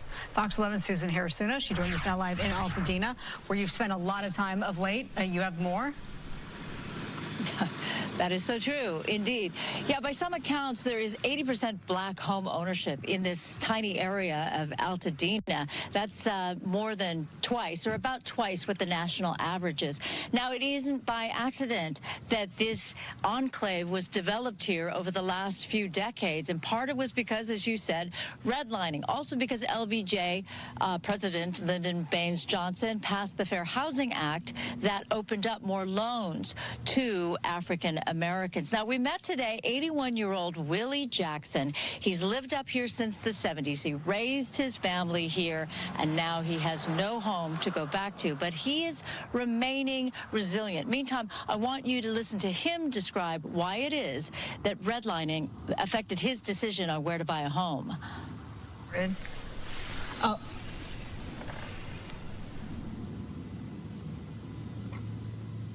What redlining does is not allow minorities to acquire loans in designated areas. So if you can't get a loan, obviously you cannot buy the house. And then there are actually cases where the realtor just wouldn't sell you the house. And it's a fairly well-known fact that in Glendale, not far from where we are right now, they did have those sundowner laws, which would prevent African Americans from being in the city. Now, as far as Altadena is concerned, there is a lot of stuff in the air. We do want you to stand by for our 6 o'clock news because Willie Jackson, he's still singing. He still has a lot of faith that he'll be able to rebuild here. He lost everything, but he's a very interesting, very positive man. Reporting live in Altadena, I'm Susan Harrisuna, Fox 11 News. Look forward to that. Susan Harrisuna, thank you. All right, coming up, a local veterinarian who lost his home in the wildfires is keeping his office open to help animals. We will hear his story. Plus, some much-needed help arrives lives on the front lines, an update on our... All right, you're just listening in there to our Fox 11 crew as they're doing a great job at detailing all the latest as they're going to go to break. But we're just want to give you kind of a live picture over Pacific Palisades right now and some of the devastation. We did see a staging area just a little bit ago for different service vehicles for police right along the coast on the PCH as they kind of zoom out. The sun is setting there. It's still a pretty portion of this country in Southern California, just about 5:15 Pacific Coast time. I'm Andy Mack. We're back after this.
Welcome back in here to Aliva now from Fox. I am Andy Mack. As you can see, this is the staging area along the coast right there on the Pacific Ocean near Pacific Palisades. Evacuation still in order. Lots of people still unable to go and check on their homes. Plenty of fire engines there, police cars, other utility crews providing support as we're approaching the 7 days since this was initially sparked there in Southern California. They're also anticipating more high winds as they're detailing the latest with different particularly dangerous situations, or PDSs as they're calling them. Let's take you right now back out to our Fox 29 team as they continue to dive into the latest on the devastation there in Los Angeles. To the community and their pets. The Pasternak Veterinary Clinic has been fundamental to many West Los Angeles pet owners, caring for dogs and cats and providing support to the community. Well, last week, the owners faced a heartbreaking loss when their home was destroyed in the Palisades fire. I didn't think I would ever lose my childhood home and all my childhood memories, and all my friends' homes are gone. My high school that I went to, my elementary school I went to, my preschool I went to. This is my whole entire childhood and most of my adulthood. And how many days have you been here now? Oh God, what is this, day 5 or something, or day 6? Despite losing everything in the fire, Dr. Henry Pasternak and their family have refused to close their doors. And as you can see, they've literally been sleeping in this office space for the last couple of days with some of their pets and also some of the pets who have been displaced in the fire. The clinic is currently taking donations from the community, from dog beds, collars, and bags of food. There's a lot of opportunities to volunteer right now, and there's a lot of places that there are like shifts that are full, but like, for example, I never would have known that this place needed help right now. So I think just like really trying to get involved and just like looking around more for things to do to help. But the Pasternaks have made it clear that they won't stop serving the community and the animals that they love. We've been taking in pets. They're allowed to board here. I mean, we have some empty cages here, and we even have some runs in the back where the dogs can, move around, and, they get walked and they can sleep here. A true image of resilience and dedication, the clinic says they are still taking in pets who have been impacted and displaced by the fire and accepting donations to continue supporting its displaced pets. And today we've seen so many people showing up and showing their support. One person even coming and giving a mattress to the family to sleep on at this clinic. And like so many others, they wait for those evacuation orders to be lifted. From West Los Angeles, Stephanie Weaver, Fox 11 News. Stephanie Weaver, thank you very much. Now to our chief meteorologist, Adam Kruger. When do we expect the winds to start moving in? Well, what's interesting is that they're already somewhat breezy. By that, I mean gusts around 20 to 40 across some of the mountains right now and some of the valleys, especially north of Los Angeles, but also east as well. But a lot of the LA basin, which also is excluded from these upcoming red flag warnings, the winds are not that strong right now. This is going to be an uneven wind situation coming our way the next few days. And I also just want to point this out that the air quality is strangely good across a lot of the area right now. We know there hasn't been a whole lot of smoke out there, but obviously there can be particulates that you don't actually see. But even those air quality sensors, they would be measuring that, and they're measuring that it's mostly good air quality right now. I think it's possible that could change with the winds picking up. All right, so now as we check out the forecast, Gus, as we go through this evening, again, there's going to be these areas. The main theme you're going to see here is north of LA and across the San Gabriel Mountains, then down through parts of the Inland Empire, down through parts of Orange County. It's going to be this whole shape right here where the strongest winds are likely to be. But the peak of this event starts up on Tuesday morning, tomorrow morning, and lasts into Wednesday morning. So here we are Tuesday morning, and again, not windy everywhere, but where the wind is howling, it's going to be quite strong. And then as we continue into Tuesday afternoon, you see some of these forecast wind gusts over 40 miles per hour. There could be pockets where it's even as high as 60 or even above 60 miles an hour. Then as we go into Tuesday evening, you see those strong areas. You go into Wednesday, and again, it's kind of the same zones we've been talking about where those winds will be quite strong. Late day Wednesday, you're going to notice those winds starting to drop off pretty nicely, though. We touched on this earlier and kind of talking about the La Nina pattern that we're officially in now and what that does to our winters. It usually forces storm tracks farther north, which means wetter conditions from around Northern California northward. It doesn't mean it's always like that, but if you were to average out the entire winter, it usually plays out like that, and it usually leads to drier weather down here in Southern California, and we've seen that happen time and time again in November and December. And as we look ahead now into the next 7 days, you'll notice something missing across a lot of the West Coast, actually, but certainly down here where we could really use some kind of rain. We don't expect any rain at all for the entire state of California, even up into Oregon, over the next 7 days. Guys? And we need that. All right. I know that sigh. I know. You're just the messenger. Don't worry. Thank you so much. Coming up, we're going to have, you know what?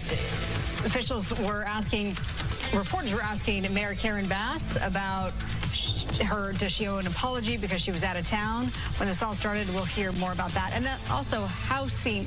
You're just listening in there to our Fox 11 coverage as they detail the latest. Again, a live picture there along the coast, and you can see some of the devastation from just this fire there. So those houses right there on the beach completely wiped away. It's so very sad to hear. And we're also noting that coming up in just a little bit, they do have a curfew in portions of Southern California from 6 p.m. to 6 a.m. So those will go into effect in just about half an hour or so. So they were talking about that during a press conference earlier today with LA District Attorney Nathan Hochman. So you can see people driving right now across some of these streets. That might be even less so in the coming hours. You can see different emergency crews. I don't know if they're electrical utility crews or different fire crews or people going through some of their homes. So very difficult about a week since this was sparked in Pacific Palisades. I'm Andy Mack. We're back after this.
All right, welcome back in here to Live Now from Fox. A live look there as strong winds are expected to return overnight Tuesday into Wednesday, making a particularly dangerous situation, as they call it, a PDS. And you can see the staging area for some of those emergency vehicles there in the Pacific Palisades area, just 14% contained, 23,713 acres currently burned right now. So we're continuing to monitor this. Let's take you right now back out to our Fox 11 crew as they are in their 5 p.m. newscast. Let's listen in. Her resignation over her fire response. Over 100,000 people have signed that. Not clear how many of them are actually from Southern California. That number is now at 129,000. By the way, they would need 185,000 signatures to get a recall on the ballot. All of those would have to be verified from LA City voters. No word on if that effort is underway. All right, well, help is arriving for fire-ravaged areas in LA and Malibu. Elon Musk's Cybertrucks, they're being deployed to communities without power. They're providing backup power, free Wi-Fi, and Starlink internet. The LA County Sheriff's Altadena station is also using them for power. International support growing too. Crews from Canada and 70 disaster relief workers from Mexico. They have joined more than 14,000 firefighters battling the Palisades and Eaton fires. She says, I think it is an important opportunity to send help from Mexico to demonstrate the solidarity between Mexico and the United States. We come with love and a commitment to help support with the fires. Governor Newsom thanked Mexico's president for the support. Mexico's team says they are honored and ready to assist. All right, still ahead, we're checking in on the second round of extreme wind heading our way. And people across Southern California are stepping up to help wildfire victims. All right, they're just detailing the latest there as they're diving a little bit into several breaks, but they're talking about those high winds expected to be coming their way. So let's continue on, because the Pacific Palisades, that Palisades fire, we heard an update, different officials from CAL FIRE to Senator Adam Schiff on hand for this. Let's take you right now out to an update on this Eaton fire there, as a lot of structures leveled by those flames as well. The containment higher than the Palisades fire, but still not fully surrounded. Let's take you out to this update from earlier here on Live Now. That's the only updates I have. Remember, you can check on protect.genesis.com to see if your area is an evacuation ordered or an evacuation warning. Again, that's protect.genesis.com. Thank you.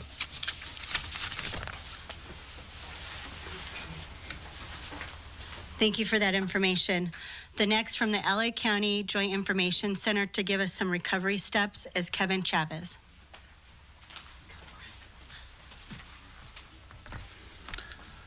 Hello, I'm Kevin Chavez here on behalf of the Los Angeles County Emergency Operations Center and Coordinated Joint Information Center. As we begin down this long road of recovery, we wanted to share some of the initial steps that can be taken to start that process. First, be sure to visit recovery.lacounty.gov for an up-to-date list of resources and information. If you have not already, please start a claim with your insurance provider as soon as possible to get that process started. Many steps within the FEMA application process will require up-to-date insurance progress. Start your FEMA claim process as soon as you can, and be sure to closely review all information you receive. Information on how to apply is available at recovery.lacounty.gov. Beginning tomorrow, local assistance centers will be available for anyone impacted by these fires. These centers offer many critical resources in one location. For the Eaton fire, a local assistance center will be open at the Pasadena City College Community Education Center starting tomorrow at 1 p.m. Keep in mind, this is not the main campus of PCC. The address is 3035 West Foothill Boulevard in Pasadena. Check the recovery webpage for the latest locations, dates, and times. Finally, many trusted and verified community and nonprofit organizations are available to assist you in this journey. More information will be available in the coming days. Please visit recovery.lacounty.gov or call 211 for more. Thank you.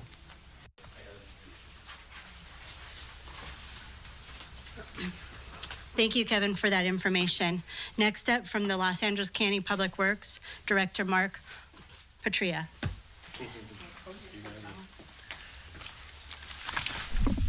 Good afternoon, everyone. As was described, I'm Mark Pastrana. I'm the Director of Public Works for Los Angeles County.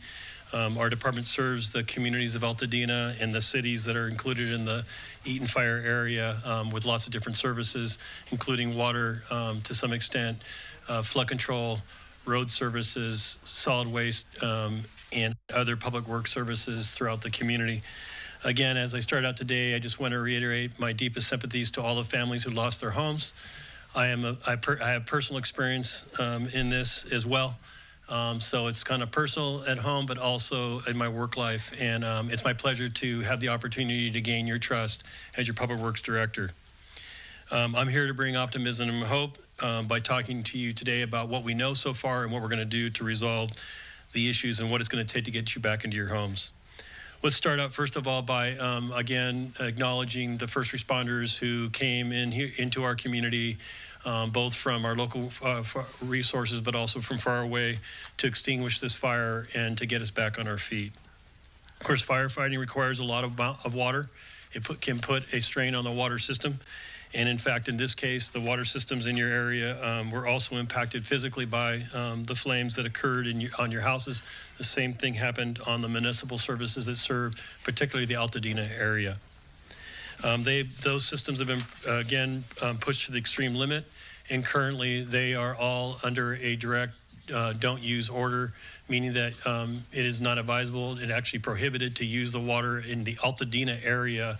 The Pasadena water system is pretty much up and going, so if you need to have very specifically whether or not you can use your water, you can go to water4la.com, find out which water agency that you are being served by, and then you can go to their websites and see what the current orders are. But I can tell you in general, if you've been evacuated and you're out of an evacuation zone, those areas are all do not use the water under do not use the water order from the state of California.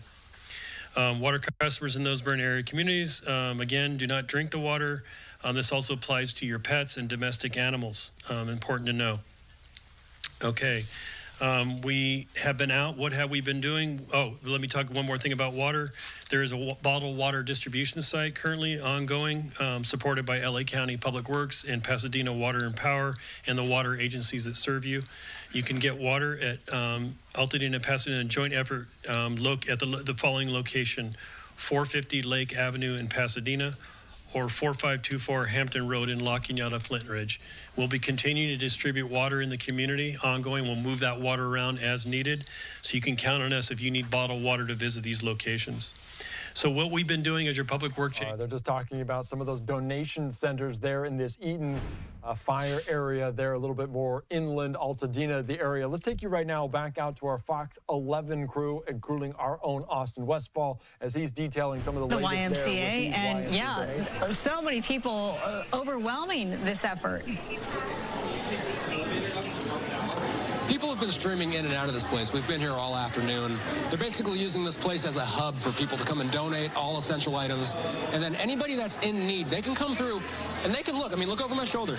They've got everything here. People can come out, they can sift through what is here, and they can pick out what they need. And this place did have a special visitor here today. Take a look. California's first partner, Jennifer Siebel Newsom, toured the facility and helped hand out items. She says that there's so much fear after what happened, but there's also a lot of resiliency, and seeing places like this keep her going. I asked what more can be done from a state level to make recovery efforts as efficient as possible. I have confidence in the state. You know, the governor's already signed executive orders, and he's going to continue to. We just had meetings today about schools. So we're going to continue to do what we can to create efficiencies in the system. And the fact that we all are partnered locally, county, city, state, federally, that we're working together and hopefully we'll continue to just be streamlined and work together to create efficiencies. That's the mandate, and that's what we're going to try to do and drive from the state level. And more on the operation here. The YMCA converted their parking lot into a massive storage facility for donated items. Even though we're on the west side, they say residents are coming all the way from Altadena to get what they need. It's open at 9 a.m., 7 days a week. We spoke with a few people who lost everything, who did not want to appear on camera. They're getting essentials like food and toiletries. Some volunteers have been hit with loss, too. One of them describing working through that emotional weight. My entire childhood burned down. Luckily my house didn't burn down, but my dad had to evacuate every play date, every playground, every store, my grocery store, everything just gone. And I'm never gonna see it again, ever. No matter how hard I try here, I'm literally never gonna see it again. And that's just sometimes it just brings you to your knees.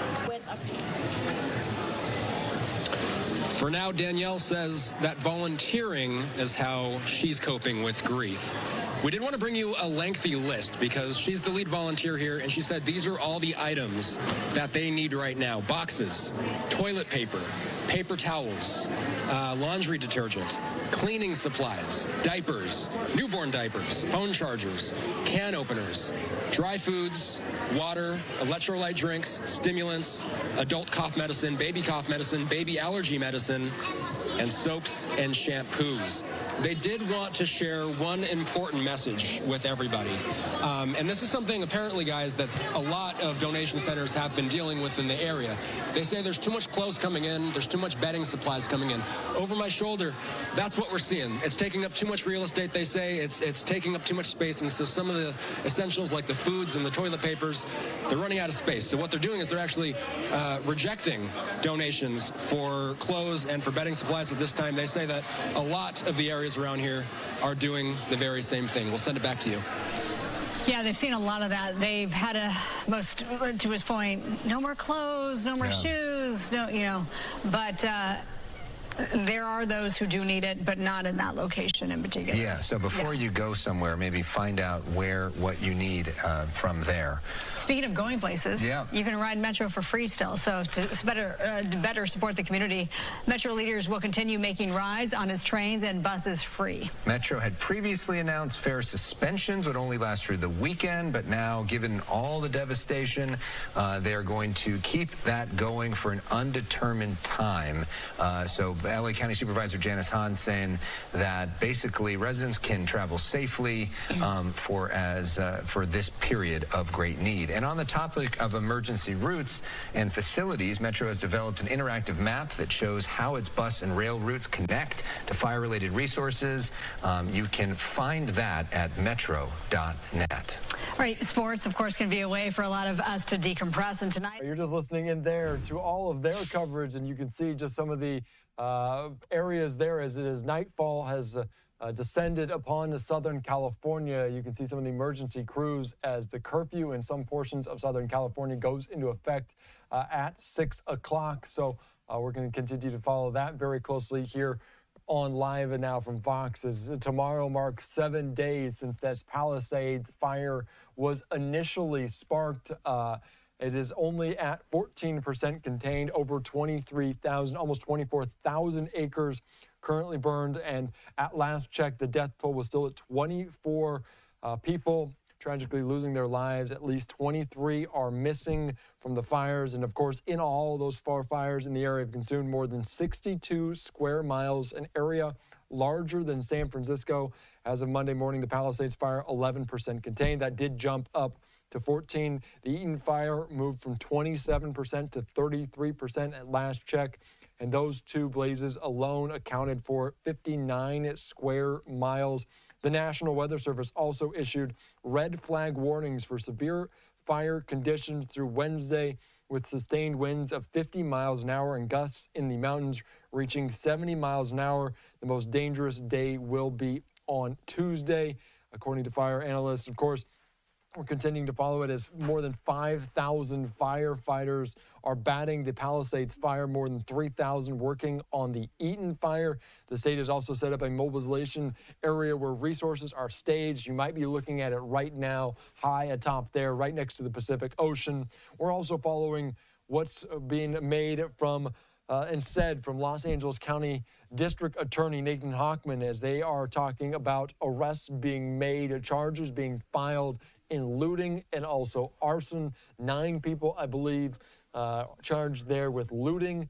1 person not related to the sparking of either the Palisades or the Eaton fire was arrested for arson there as charged with arson. They're also talking about price gouging, which I know my colleague Andrew Kraft will get into in just a little bit. Also, scammers talking about charities and GoFundMe. They're warning people about being cautious about donating money to causes that may seem too good to be true or causes that pushing back as a charity wouldn't necessarily do that. So we're following it here. We're also continuing to follow the latest on a multitude of these fires. Hopefully we'll have an update a little bit later on. But for now, let's slide away for a quick 2-minute break.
Welcome back in here to Alive and Now from Fox. A live look there in Glendale, Arizona at State Farm Stadium as an unprecedented move by the NFL to move a playoff game from SoFi Stadium, rightly so due to all the wildfires in Southern California, to Glendale, where the Rams are currently taking on the Vikings tonight in this wild card round. Let's take you right back out to our Fox 11 team as they detail the latest with this. Wild card round in Arizona, not here, but in Arizona. It was supposed to be a home game for the Rams, but the leagues moved the games because of the fires. Plenty of fans made it there anyways. Megan Plain with our sister station in Phoenix joins us live now with more. Megan. Hi, you two. Yeah, it was supposed to be a home game, right, in the Los Angeles area. Moved here, but let me tell you, it certainly does feel a little bit like a home game for the Rams because the amount of fans that made it out here is just incredible. There were 40-plus buses of fans that made the trip out today for this big game. Kelly Stafford, the wife of quarterback Matthew Stafford, she got a few buses for fans.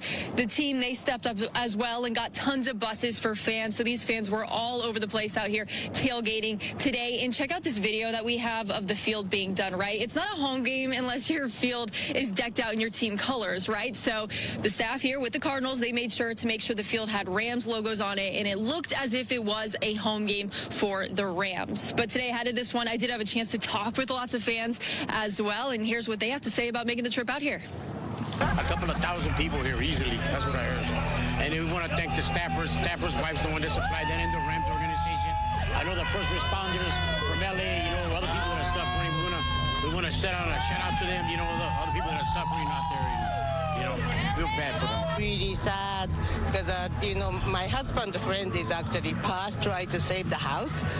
It's really, really bad because people have a hard to get the insurance on the fire area, so they try to save the house too far. It's very bad. So we have to win.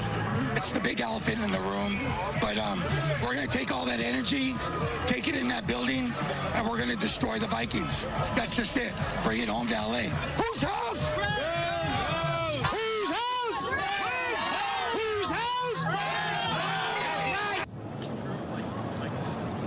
And one of the things that the fans mentioned is that, the elephant in the room is, of course, all the wildfires that are going on back home. But they said this game is a great opportunity for them to kind of put their focus on something positive, and they're hoping that the Rams can take home a win to bring a little bit more joy back home. We hope so, too.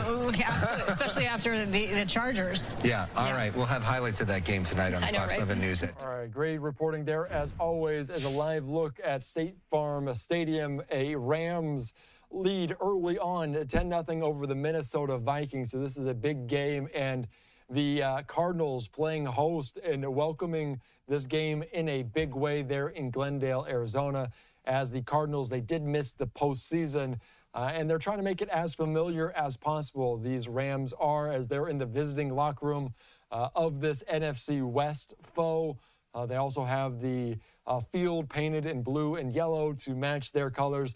Make it as normal as possible for the players, as they did earn a home game, but it's played on the road due to all the devastation in that region. So 10-0 right now, early in the game, as the wild card weekend continuing on. This is the last game, as the winner of this game will go on to face the Philadelphia Eagles next week on the road in that round. All right, let's take you back out to our Fox 11 team as they continue to detail the latest, including on price gouging there. Care, healthcare, any other essential goods or services by more than 10% without violating the law. Violations are both criminal and civil. Thousands of people across Southern California displaced from the wildfires, either from evacuation or losing their home. And now we are actually hearing reports of landlords trying to take advantage of people who need housing with price gouging. We have real estate agent Michael Vorobiev here now to talk about what he's seeing. So what have you seen? A lot of this, right? A considerable amount, a disturbing amount. A couple days after the fire started, clients and friends of people who had lost their homes reached out to me pretty quickly to help them find some place to be. And so I just started doing a basic search and noticed that as of basically the 8th, which is I think a day after the state of emergency was announced, everything was going up. It's not really a time of year where you normally see prices going up, but property after property, literally well over 100 I saw, had increased their prices pretty much immediately after the fire started. And by how much are we talking, though? Significantly more than what's probably legal, I imagine? Yes, so legally you're allowed to raise prices for goods and services up to 10% when there's a state of emergency. What I'm seeing is well above that, 20, 30, even 50% above where the price was the day before it was raised, which is quite bad. Who's policing this then?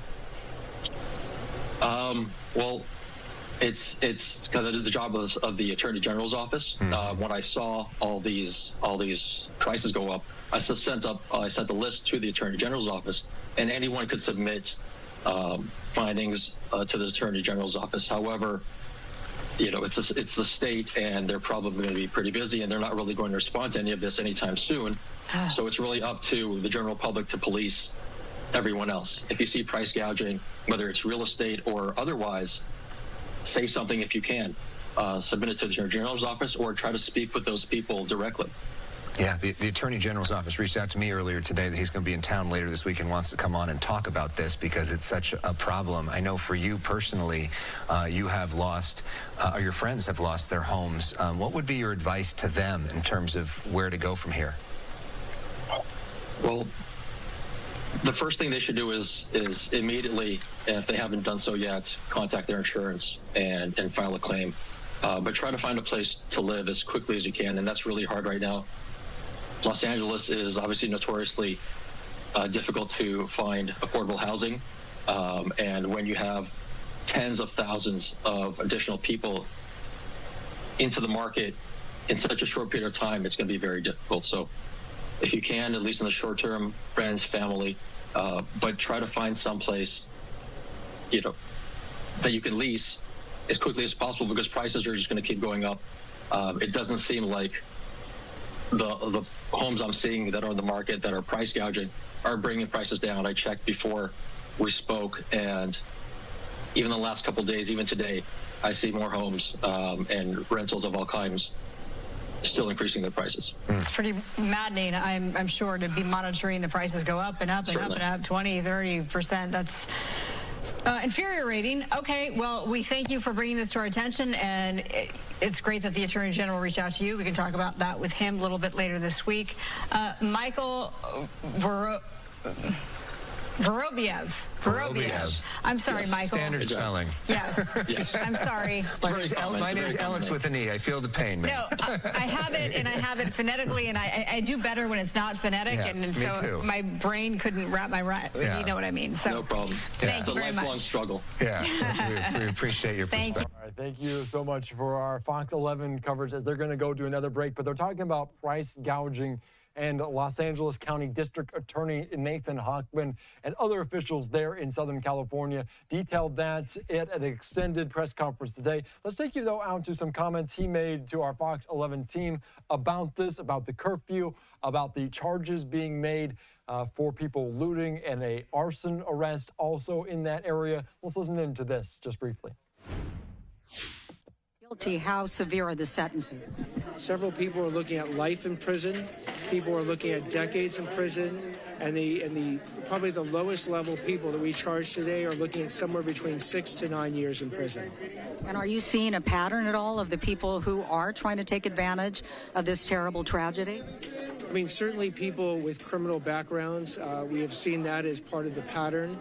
But unfortunately, there is no particular pattern that this falls into. It's cutting across different levels of society of people who think this is an opportunity to take advantage of people in their lowest moments.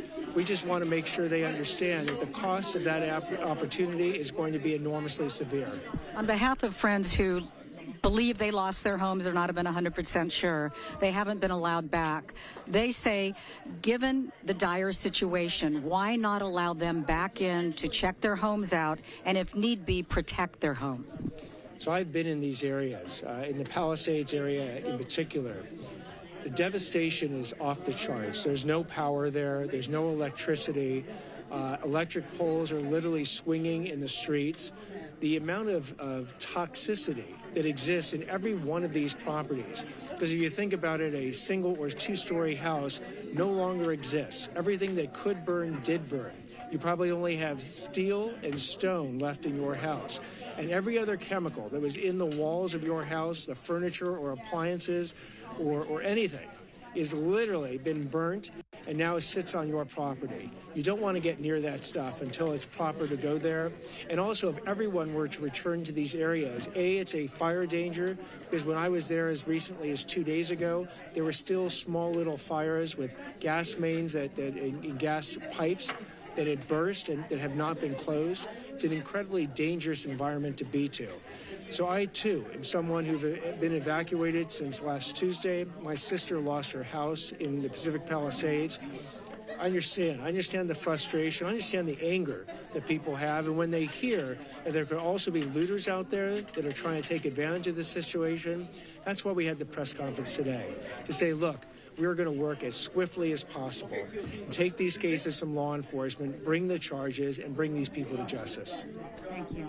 All right, just listening in there to Nathan Hochman, the appointed district attorney there in Los Angeles County, talking about some of what the mindset of those people in Southern California is, especially as they're unable to go back to their homes. They're concerned about just what is left standing, but also if looters or burglars can go into their property and potentially steal anything left over. They're trying to maybe make a statement to make sure that that does not happen in so many of these hardest hit communities, as so many acres burned in Palisades, Pacific Palisades, the Palisades fire, nearing 24,000 acres. We do have this live picture right there, as I believe this is a staging area right along the coast. You can see the comings and goings as a curfew will go into effect in just a matter of minutes in different locations from 6 p.m. to 6 a.m. tomorrow. And that is to make sure everyone, the authorities can get in and out, but also for fire crews, for different sorts of things, as they're expecting the winds to return, the Santa Ana winds coming through the region, gusts upwards of 50 to 70 miles an hour. That is a concern for that region, as they are worried. They're talking about a particularly dangerous situation, a PDS, which is rarely really put out, but it has been put out several times in the last week due to these major fires in that area. And that's not the only fire. We've heard the Palisades fire is the major one there right along the coast, but also the Eaton fire, Altadena. Those might have more structures that were unfortunately burned to the ground. I believe it was like 7,000 in that area. We also heard from President Biden talking with FEMA officials, saying he and First Lady Jill Biden, quote, deeply saddened by the devastation caused by this unprecedented ongoing blaze. Biden says he directed hundreds of federal personnel as well as federal aerial and ground support to aid in fighting the fires and supporting survivors in these hard-hit communities. They also saying we will continue to use every tool to support the urgent firefight as the winds are projected to increase. Of course, more than 5,000 firefighters are battling the Palisades fire. More than 3,000 are working on the Eaton fire. So they just keep zooming in. You can see different crews, fire engines, police vehicles, utility crews, and the like, trying to manage this fire, but also manage some of the recovery efforts that are initially underway, talking about how FEMA is providing support. We'll have more on what you need to do if you're requesting FEMA support. They are encouraging you to reach out even online, but also go through your insurance, because you have to file a claim in many regards, almost every regard, before you go through the FEMA process. So plenty to discuss in terms of the rebuild, not only where to rebuild, but also how to rebuild. All right, let's continue on here on Live Now from Fox, as our Fox 11 crew continues to do a great job of diving into all the latest there. Our Fox 11 team, including Alex Michelson, Marla Tejas, continue to detail, as the Grammys also raising money. So many people giving back in a big way in one of the Hollywood regions of this area in Southern California and Los Angeles. Let's take you right now out to their coverage here on Live Now as they begin a new newscast. Unite during tough times. Speaking of tough times, we are dealing with all of those, and our coverage continues of the wildfires at the top of the 6 o'clock hour. If you are watching on Fox 11 Plus, Channel 13, and you want to see more of our coverage, flip on over to Fox 11. We'll take care of you there. Here we go now, the Fox 11 News at 6.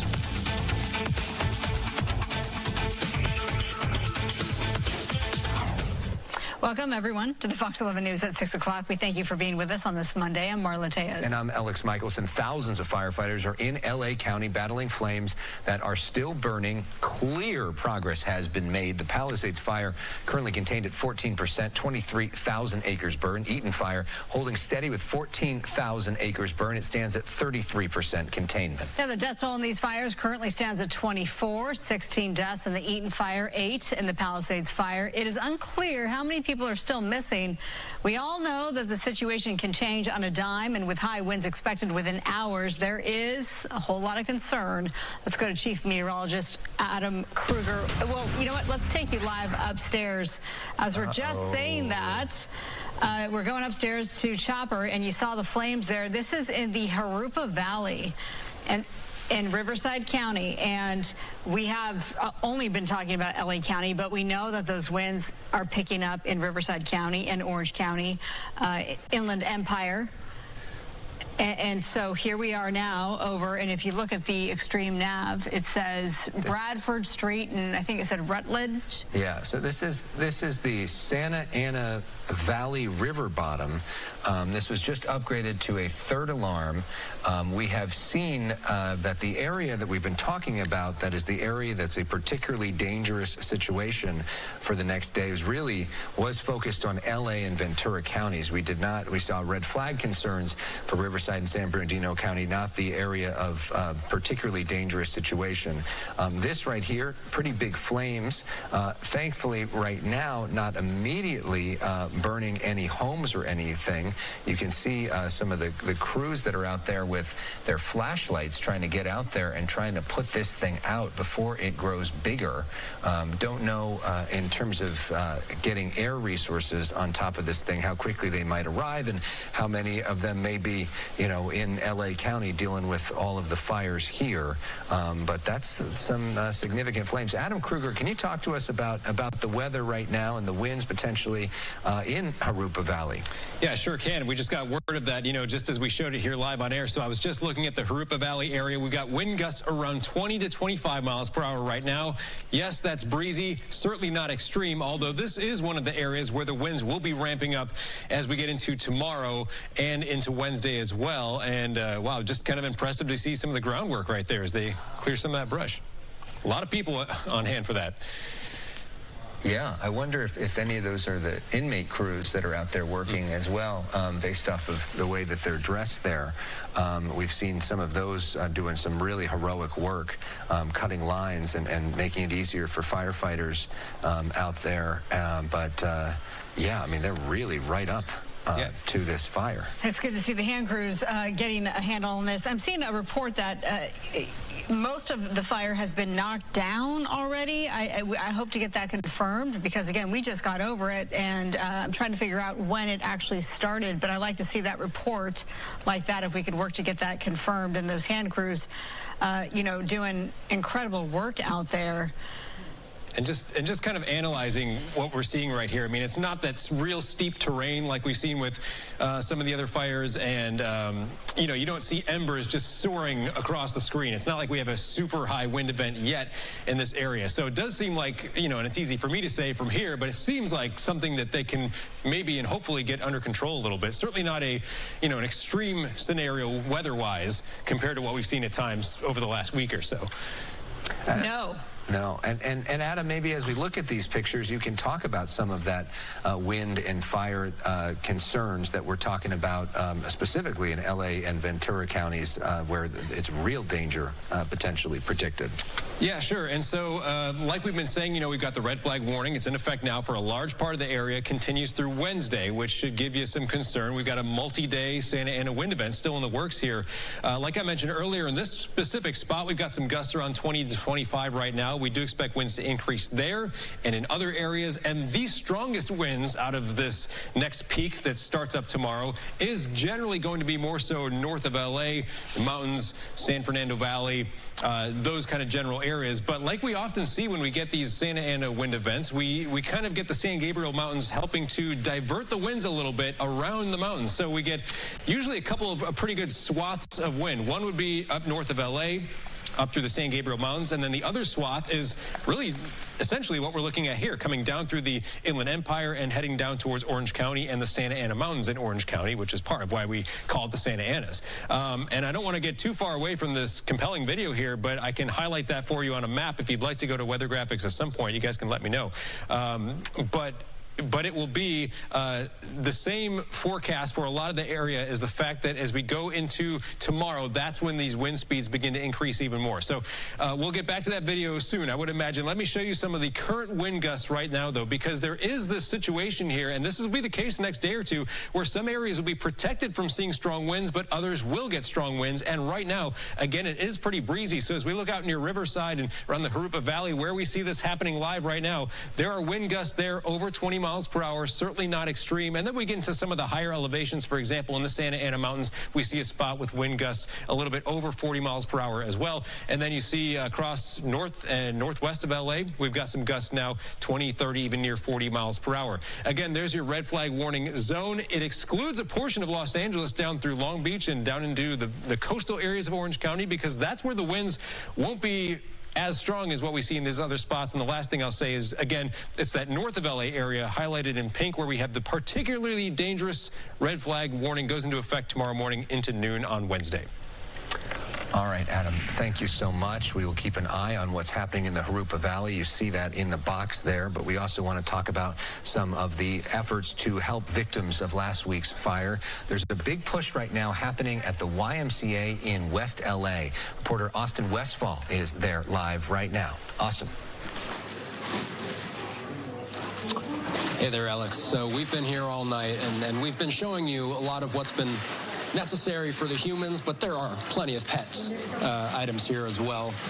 People combing through them right now. As we've been mentioning to you throughout the evening, people are coming out and they're just looking for the items that they need most, whether it's their pets, whether it's their babies, whether it's anybody in their family. They did give me a list of things that they're looking for donation-wise here.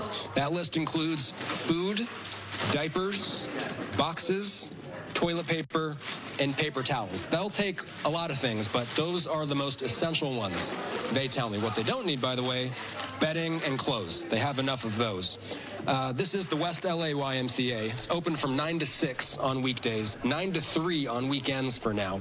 We did speak with a few people who lost everything, and most of the people here did not want to appear on camera, but we had an audio conversation with one man who says that he and 4 family members lost their home in Altadena, and we spoke with him as he was waiting in line to enter.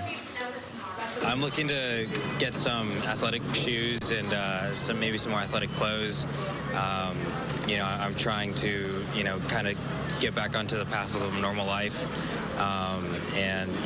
Maybe even a second pair of shoes. I'm, still wearing the same shoes that I, left the house in, and this is kind of the only one I got.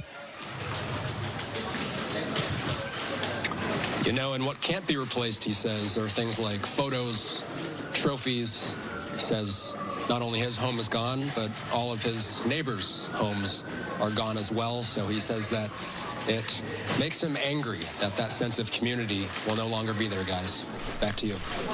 Austin Westfall reporting for us tonight from West LA. By the way, that's on Westgate in West LA if you want to drop off a donation. President-elect Donald Trump planning to visit LA as soon as next week to see fire damage. That's according to the Wall Street Journal. That organization reporting that his team is planning carefully to try to not disrupt recovery efforts. We know that they've been in touch with LA Mayor Karen Bass's office. Now, the president, future president, has been personally invited by California Governor Gavin Newsom and LA County Supervisor Catherine Barger. Trump set to take the oath of office in Washington on Monday. I'll be there to anchor our special coverage then. The Palisades fire has seriously impacted Palisades Charter High School. Fox 11's Haley Winslow, she's live in Brentwood with more on how the school and its students are pushing forward. Haley. Yeah, Marlon, Alex, a lot of these kids have not only lost their school, they've also lost their home. And we've introduced you to a couple of them over the last couple of hours. One of them is the student body president. He's a senior, and he's really kind of got a huge weight on his shoulders trying to figure out what to do, trying to get a space along with some of their parents and some of the faculty for these kids to continue learning. So we'll go to the video and show you. This is some new video into our newsroom, actually from one of the students of their school from the ground, and then we also have aerials from our Skyfox showing that their school, like many of their homes, have basically turned to rubble. So they're asking the community for help if anyone has an empty space. They would love to not have to go back to virtual learning like many of these students had to do during COVID. Everyone in the Palisades feels lucky because we lived between the Santa Monica Mountains, which are beautiful, and the Pacific Ocean, which is equally beautiful. And we lived in a self-contained little town that had its own village and was one of the safest places for children to grow up and one of the healthiest places to live. And all the people in general respected each other. Most people knew each other. We had Little League Baseball. We had a 4th of July parade. Everyone seemed to understand how lucky they were to live there. And LA, being such a great city, having such a tiny little town like this is an anomaly. And now we're fearful that that town will never be rebuilt to the way it was. Right now, the community, although we're so far apart physically, I've never felt tighter with my friends and family and neighbors. We're all reaching out there for each other. We're running errands for each other, whatever people need. Everyone's just so selfless right now because everyone's in the same boat. And I'm so fortunate to be the president at this time because it's so hard, but students are reaching out. We're all there for each other. And at this moment, all we're really looking for is a place for students to be back together. This is a picture of their school that's turned to rubble. The front part of the school is made out of brick, and that's fine, but it's obviously completely inoperable. So I have a friend who's trying to make his empty office space work, but they're not sure if that's going to come to fruition. So if you have an empty space or a warehouse, these are 3,000 kids who are looking for a place to still be together and continue their online learning. And right now, they're staying all over the place, you know, from the Temecula to Hermosa Beach. So they're trying to be able to finish the school year together. Now, if you'd like to help, we have that information on our website. That's foxla.com. Now, our newsroom and all of us, I'm sure, have been completely inundated with people who are doing good things to help others. One of the big problems that I know I've come across is missing animals. So there have been thousands and thousands of them who have been trapped in the fire zone for the last week. So here's a cat that was just rescued and reunited with its owner. It's okay. We have to get you for your daddy. Here, look. No, it's okay, sweetie. This was a very hard catch, and I had to put the camera down, so I couldn't film it. We got her. The camera looks like the best right now. So Viva Rescue has gotten 2,200 calls alone, also helping Paws of War. FEMA certified rescuers are waiting to deploy, but they're waiting for LA's approval. This is very similar to Hurricane Katrina, where there is no emergency hotline to help these animals. We'll have much more on this coming up in just a little bit, but for now, I'm going to go ahead and send it back to you guys. Reporting live, I'm Haley Winslow, Fox 11 News. Double duty with two different stories there, Haley. Thank you so much for bringing them both to us. All right, Alex, over to you. Well, let's talk more about Pali High. A private meeting was held today between Pali High teachers and an expert in mental health. His name is Ross Szabo. He's the wellness director at the Geffen Academy at UCLA. He's also the author of 2 books on mental health geared to young people, a kid's book about anxiety and Behind Happy Faces, Taking Charge of Your Mental Health.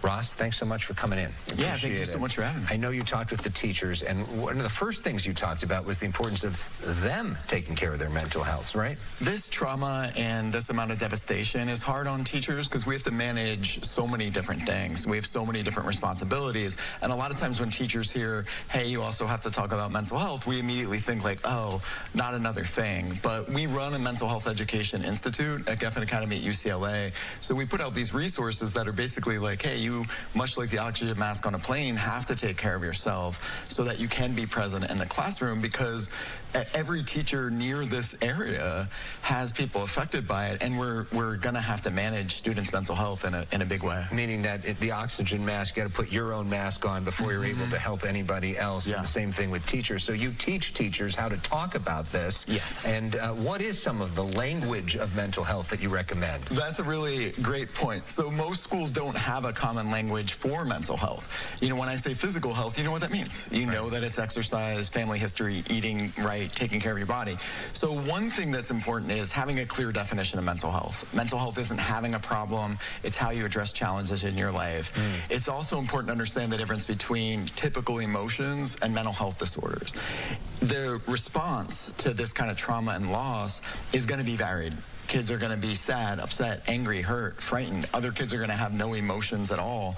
So it's important to understand, like, for those normal emotional responses, what you can do, but also for teachers to understand they don't have to fix everything. They don't have to solve everything. And then the last piece about that language is, while we talk about schools and teachers and everyone else, the people who are really on the front lines of mental health a lot of times are the kids. Right. They're the ones staying up all night, texting their friends to try and stay alive or to do all these other things. So it's important to have that language in a school community so that it reaches everyone. And you think that it's important for adults oftentimes to use a personal story to talk about this with kids. What do you mean by that? The most effective way to normalize mental health is through personal storytelling. Personal storytelling is one of the most powerful things we have. And when you think about your own education, you can remember when a teacher overshared. You know, you can hear all the stories about sharing about divorce and relationships and everything else. So the good news is people remember personal stories. The bad news is people remember personal stories. So it's important that when you're using a personal story, you're not processing your own emotions with your students. You are making sure that the story you're telling has a universal learning objective, that it's not an opinion, and then you're tying your personal story to a larger message so that it's not just about you, it's about your students. And although you're talking about teachers, it seems like a lot of what you're talking about could go for parents as well. 100%. Parents are really lost right now. They're not sure how to respond to their kids or what to do. The most important thing for parents right now is to understand, again, there's a broad range of emotional reactions.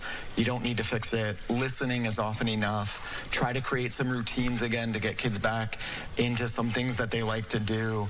And then if you do notice that someone isn't doing the things they used to do for an extended period of time, seek help. There's a lot of free help being offered right now. There is indeed. Ross, thanks for coming in. Thank you so much. Important topic. Ross Szabo. Marla, now over to you. Great information. All right, Alex, thanks. With another potentially dangerous wave of fires on the horizon, law enforcement from the federal, state, and county level came out swinging today. They promised suspects who took advantage of fire victims would feel the weight of the law. Fox 11's Laura Diaz, she's live in downtown L.A. with those details. Laura? Yes, Marla, at that news conference, we learned that 10 people had been charged, 9 for looting, 1 for arson. And it also gave me the opportunity to ask some law enforcement leaders about this report that some people who live in the fire zone who are victims have become a little bit of a vigilante. In other words, taking the law into their own hands. Here is what the sheriff had to say. So we're still in the middle of this. But please communicate with us, and we'll continue to work on putting out as much public information as we possibly can. We don't want our community to go that direction. Now, if the vigilantes you're talking about are people who live somewhere else and are going to come and cause problems, this team I have around me, we're ready to deal with that. And I understand the frustration, I understand the anger that people have, and when they hear that there could also be looters out there that are trying to take advantage of this situation, that's why we had the press conference today, to say, look, we're going to work as swiftly as possible, take these cases from law enforcement, bring the charges, and bring these people to justice. That was the message today. Now, 2 alleged looters, one dressed as a fireman, was stopped on PCH on the way to Pacific Palisades. I must underscore that person was later released. So far, 39 people have been arrested for looting in evacuation zones. The DA told me today that the people charged today face a potential of anywhere from 6 to 9 years in prison, or possibly in life, to life in prison. So as you can see, these are very, very serious allegations. And if they're proven, people are going to feel the full weight of the law. So that was the tenor of the entire news conference today. As we expressed at the top of this live shot, there was everybody from city, state, county, and federal prosecutors all there letting people know we're watching you. I'm Laura Diaz reporting live from downtown, sending it back to the studio. Marla? Yeah, the message was loud and clear by many people there. All right, Laura, thank you so much. Now we take you to the Eaton fire disaster zone. That's in Altadena, and many of the homes there have been owned by African-American families for decades. Why did they live there? Well, because of redlining, they were excluded from nearby cities like Glendale and La Cañada Flintridge. Fox 11's Susan Hirasuna live with their story. Susan. Well, we're in Pasadena right now, Alex, and that's because we needed better connectivity. But let me tell you a little bit more about the community of Altadena. It is an unincorporated area of the county, and back in the 70s, after the Civil Rights Movement, after President Johnson passed the Fair Housing Act, there became a migration into Altadena. That's because once you have one family there, then others follow, right? Meantime, I want to introduce you to Willie Jackson. He raised his family there. He's got 9 grandchildren. He is among those who lost everything. One day at a time, sweet Jesus. That's all that I ask. Yesterday is gone, and tomorrow may not be mine. 81-year-old Willie Jackson is keeping the faith. That's despite the loss of his home and all that was precious inside. Through it all, I've learned to trust in Jesus. Jackson made Altadena his home in the 70s when redlining prevented him from buying a home in nearby cities. What redlining does is not allow minorities to acquire loans in designated areas. So if you can't get a loan, obviously you cannot buy the house. And then there are actually cases where the realtor just wouldn't sell you the house. He was among the first to move to Altadena. Eventually, the neighborhood became an enclave for African Americans. By some accounts, Altadena has 80% black home ownership, double the national average. Those homes also symbolize the generational wealth now wiped out in a matter of hours. And I'll take back what the devil stole from me, and I shall rejoice, for I shall recover it all. Jackson vows to rebuild. Of course, I had pictures of my parents, my mother who provided me with a lot of silverware and other things. Rebuilding will take years, and he might never replace all the instruments and studio equipment that allowed him to perform and stream for the Don Darnell Ministries.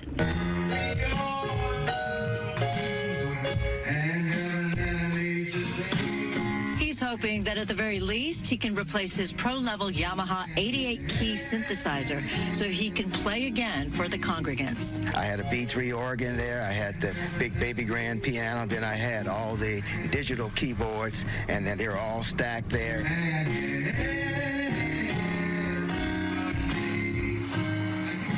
I asked him to be very specific about what he might appreciate, just one thing. And then that's when he mentioned that 88-key synthesizer by Yamaha. Meantime, he did have a lot of fire suppression systems in that house, but it just speaks to what that firestorm was like Tuesday night. Reporting live in Pasadena, I'm Susan Hirasuna, Fox 11 News. What a story. All right, Susan, thanks so much. Still to come, car security cameras capture every minute as the family's beloved home burns to the ground. The homeowner shares his story after the break. Plus, everyone has their favorite LA sports team. Well, now they are all coming together to help fire victims with a big donation. Details straight ahead. All right, Andrew Kraft here now in the anchor chair on Live Now from Fox. And we have been relying so heavily on Fox 11 Los Angeles there to help us tell the story of the deadly wildfires that are still raging. The Palisades fire, the Eaton fire, still not fully contained. And so I'm going to be guiding you through the next couple of hours of all of this. And we hope you had a good weekend. Happy Monday to all of you. But this story continues. Let's take our first commercial break as well. We'll see you in just a moment.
And welcome back here to Live Now from Fox. I'm Andrew Kraft. So we do have our shot there, not in LA County, but in Maricopa County there in Phoenix, Arizona. Glendale, more specifically, there at State Farm Stadium, where right now the Rams and the Vikings are playing. The Rams up on the Vikings 17-3. In the meantime here, remember that was moved. That game, the NFL made the decision because of the wildfires there. But let's get right back into Fox 11 Los Angeles' coverage of these fires. About this because you have quite the story. Let's just start with, obviously, we're so sorry that this has happened to you, and basically all your friends in Pacific Palisades have lost their home as well. You told me that earlier preparing for tonight's interview. Talk to us about your own experience. What was that like, seeing your home burn, and you must have felt so helpless?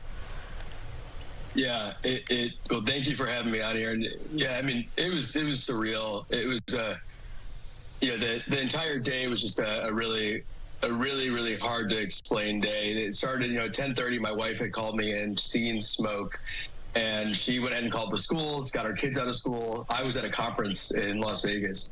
I was at CES for work, and you know, we had no communication at all from the government, like no idea. And honestly, it appeared as if this was not even remotely a possibility this would happen to us.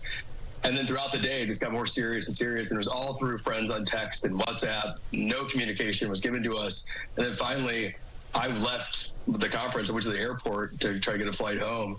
And a friend texted me and said on TV, this looks really bad. And he said, check your Tesla. So I pulled up the cameras. And literally at that moment, the fire had jumped from the neighbor's house to the side yard to the garage to the rest of the house. I watched it burn down. And it, you know, within an hour, it was down to the ground. And the entire time, there was no fire trucks. There's nothing that came. And when we live 3 blocks from the fire station. Let's show the viewers that, because we have a picture of your home, what it was before. So if our director can pull that up. So here's what it was. You live there with your wife, and you have a 3-year-old, you have a 5-year-old. Thank goodness you all are safe and okay tonight. But then you provided a map that shows, and it's, you know, 3 blocks away is what you count between your house and the nearest fire station in the Pacific Palisades. And you say you didn't have any firefighters show up. And I know this is, you're very much pro firefighters. This is not a knock on them necessarily, but you certainly felt abandoned. Yeah, you know, and the irony of all this, I still can actually access my camera from my car. I have not been to the house yet, but I can still look at it remotely.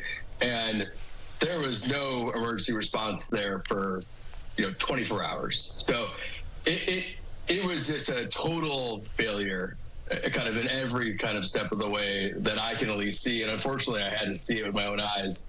And you know, the part that just upsets me the most, to be totally candid about it, is, and I think I mentioned this to you, but you know, my insurance got dropped by State Farm. I got put on the FAIR plan. That alone is frustrating. But the city knew that State Farm had dropped all of us. So there were like 1,600 of us who lost our insurance over the last 6 months. And the city apparently didn't take that as us being in a form of elevated risk. And so the fact that the fire hydrants didn't have water pressure or the reservoir filled, whatever it may be, you know, like I went ahead and paid a 400% increase on my insurance to protect my family. The city did nothing to protect us. And that's where it's just unbelievable. And yeah. It's hard to even, you know, comprehend and process all of this. What's next for you and your family? We rented a house. We were fortunate. I mean, the bright side, you know, because I watched it burn, I was able to get I knew my house was gone before a lot of people. So we were able to plan a little earlier. We've had an amazing support system. And so we'll be okay. Everyone's healthy. Everyone's safe. But, you know, as I mentioned earlier, every single friend I have, you know, 30 friends have lost their homes. My 5-year-old school is burned down. My 3-year-old's preschool is burned down. The place they went to gymnastics is burned down. The place they had art classes, the place they did music class, the library, like every single thing is gone. And I don't know if people really can understand that from these pictures, but it is a failure of just epic proportions. And it just can never happen again. Yeah. And that's why I'm so upset. Yeah, we all feel for you, James Barrow. We appreciate you coming on, sharing your story, and of course, we wish you the absolute best. And lean on us in any way that you need to help provide support, for sure. Thanks so much, James. I appreciate it. All right, we'll be right back. For continuing wildfire. All right, and we'll be right back as well here on Live Now from Fox. I'm Andrew Kraft. You've been watching their incredible, stellar coverage, and we're nearing the 1-week mark since the Palisade and Eaton fires began. Remember, they began last Tuesday, January the 7th, around 10:30 in the morning local time there, and they do continue raging. They are not entirely contained, and we've been providing you the latest updates, and we're going to continue to do just that here. So let's take another commercial break. We'll be back in just a moment.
And welcome back here to Live Now from Fox. I'm Andrew Kraft. I just want to get you up to speed. Remember, we're tracking these red flag advisories and warnings that are going to be in effect until Wednesday, about noon local time there in Southern California. The National Weather Service in Los Angeles put out that graphic about 2 hours ago about the key wind details through Wednesday. We have this live picture courtesy of Skyfox. That's in Riverside County in Jurupa Valley there, and firefighters trying to knock down this brush fire that popped up. It's about an acre in size right now. In the meantime, though, we want to get back out to Fox 11 in Los Angeles. More of their coverage continues. $1 million worth of merchandise to anyone evacuated from their homes. The teams are also collecting much-needed supplies that will be handed out at an event Friday. You can learn more about visiting our website, foxla.com/links. Big game held tonight as the LA Rams technically host the Minnesota Vikings in an NFL wildcard game, but it's not happening at SoFi Stadium. It was moved because of the fires happening in Arizona. Let's go now to Phoenix, where we get a report from our sister station there. The Rams were supposed to have the much coveted home field advantage here in this wildcard game, but of course, because of the wildfires, that did not happen. The game was moved here in Arizona at State Farm Stadium, but let me tell you, that did not stop plenty of Rams fans from making sure that they make the trip out here. Just take a look at this scene here as fans were tailgating before the game. There were buses of fans that made the trip out. Kelly Stafford, the wife of Matthew Stafford, Rams quarterback, she made sure to get a few buses for fans fans. The team, they stepped up as well. They had plenty of buses bring fans out here, and despite everything that's going on back home, these fans are just so excited that they have something to get excited about here with this big game. How incredible is it that not just the Rams organization, but the wife of your quarterback got this going for you guys? How cool is that? Dude, she's amazing, you know, and I know she's a big fan. She's a big fan of her husband, so that's, you know, it's crazy.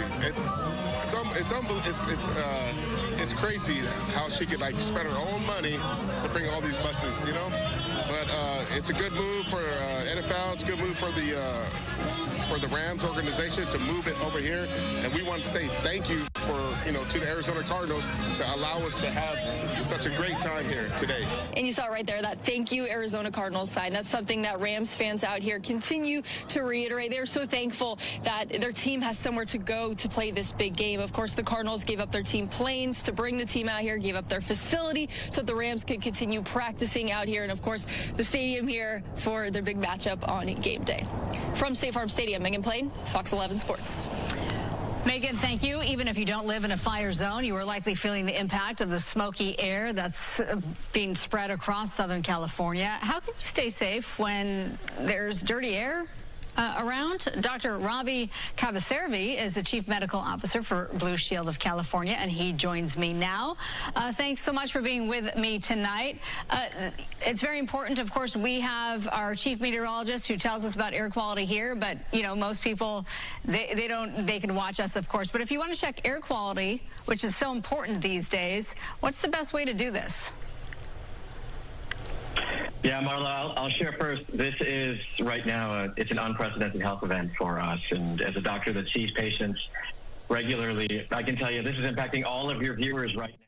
All right, so Fox 11 Los Angeles doing such a great job covering this story. I'm Andrew Kraft, but remember, here on Live Now from Fox, we show you these live events, the press conferences that happen and pop up about the information you need to know about how the containment efforts are going with these fires, the Palisades fire and the Eaton fire. We do have a Palisades fire update that's happening virtually now with fire officials there in LA County. This is happening, I believe, on YouTube and on Twitter.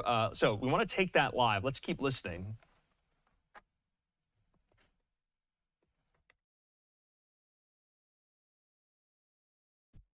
Good evening, everybody. Today in the city side, let's stay with the city side right now, of Los Angeles, the Palisades area and surrounding areas. We worked really hard to extinguish the fire and then prepare for this upcoming windstorm, which kind of goes hand in hand. And then lastly, we prepared for potential repopulation. Now, understanding with the repopulation coming up in some time, there's some things that we have to do, and let me explain what those might be. We have to ensure the safety of the general public, but ensure the safety of you. That means removing major hazards, you know, down trees, wires, gas lines, and all those things that could cause damage. 2, we're creating a coordinated effort, grid systems by streets, blocks, and that takes a little bit of time to do that. And simultaneously, the last thing is we're figuring out what the other needs are for the public. DAFN needs, function, disability needs, and then going in there and seeing what kind of hazmat problems there are and figuring out how we're going to mitigate that prior to allowing people to go. So all those things are kind of working simultaneously while we're out there working to prepare for this next storm. But believe me, it's our top priority to get you back in there to see your homes. So as I progress in these nightly meetings, I will give you more updated information as it relates to what I'm talking about.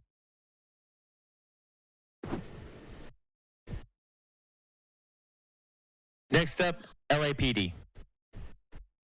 Good evening, everyone. As Chief Everett just briefed, the evacuation orders have remained in place, and we're working very closely with our fire and utilities partners to determine when we can safely reopen the evacuation area. So the mandatory evacuation orders remain in place. We have also continued to suspend our medication escorts until further notice. However, we do have some news to report to you. If you are looking for an animal that was left behind, you may call and coordinate with the LA Department of Regulation, and I will put out a number, so prepare to copy. Community members who have a missing pet that they left behind may call to do a check at 888-452-7381. LAPD officers are performing increased patrols in the area. Over the last 24 hours, we've deployed over 600 officers over the last 24 hours. We have been supplemented by officers from LAX Airport Police, as well as California Army Reserve National Guardsmen. We've deployed over 200 California Army National Guardsmen to supplement our traffic control points and appreciate their assistance. At this time, we also stood up a 24/7 manned missing persons report hotline. So far, we have received over 28 reported missing persons. 17 of those 28 persons who reported missing have been found and are safe. If you have a missing person to report, you may call our 24/7 hour hotline at 213-996-1800. That concludes my brief.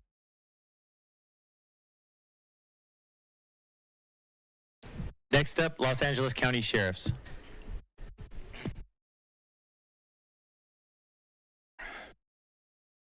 Good evening. I'm Lieutenant Mike Marion from IMT 2B, the overnight shift here at Zuma Beach Command Post. I'll be briefing on our half of the fire with our partners, LAPD. Thank you for your brief. My numbers are for the A side, so he did a 24-hour, so you could pretty much double my numbers because I did the prior 12 hours, but he gave the 24 hours. For A shift, we had 129 sheriffs. That includes the command post, staging, and all the forward deployed units on missions locking down the area.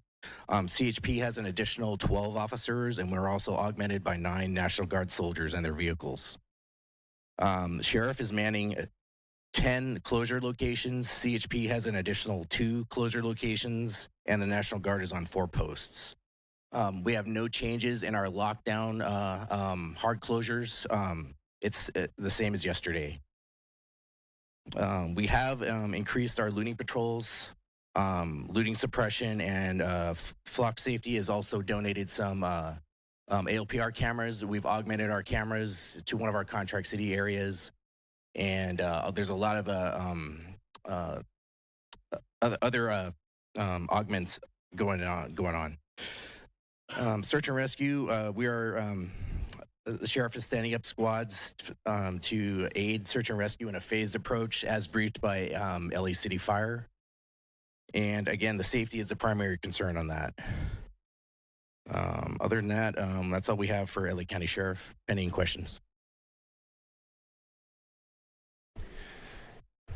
Next up, Los Angeles County Fire. Good evening, Brian Martin, Los Angeles County Fire Department Deputy IC. Thank you to Operations for the overview of the incident. Today is a critical day as we face the 3 days of the wind, and we finalize the fire, and we move into that recovery process. We thank you for your cooperation and your patience. We know this community is resilient. We have been through incidents many times, and we really want to thank you for your cooperation and trust. As to echo what Chief Everett has stated, we have begun those conversations of what it takes to get you back into your homes. However, we just keep asking you to remain patient. This is going to take time. We need to do this right, and we need to make sure that everyone is safe to get back into their homes. There's many things out there that we need to mitigate the roads, power lines, emergency traffic needs to be able to move in and out, as well as the public. So there's a lot of things that we need to finalize before we do that. And we continue to just ask for your patience and trust. And we really appreciate your collaboration and support. Thank you.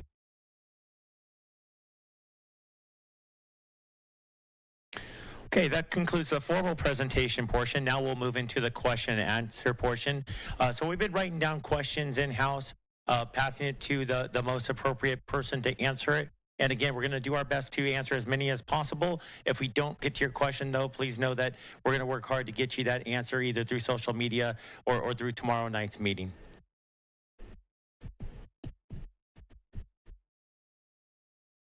All right, good evening again. My name is Landon Hack. I'm one of the operations section chiefs with the incident, and I work for CAL FIRE. First question I got here is, what is mopping up? So mopping up is a process of cooling off hot material throughout the fire perimeter inside where it has burned. That can be anything from ash left from brush, root systems, basically any material that burned that is still remains hot along the fire's edge and then further interior. When it comes to structures, that's debris left, metal comes down, covers the ground, holds heat underneath it. So mopping up is the process of turning that material around, applying water, grubbing it out with tools, and cooling it off to make sure that no embers can come out of that and cross the line and ignite further fire, be it a structure or more vegetation. What is containment?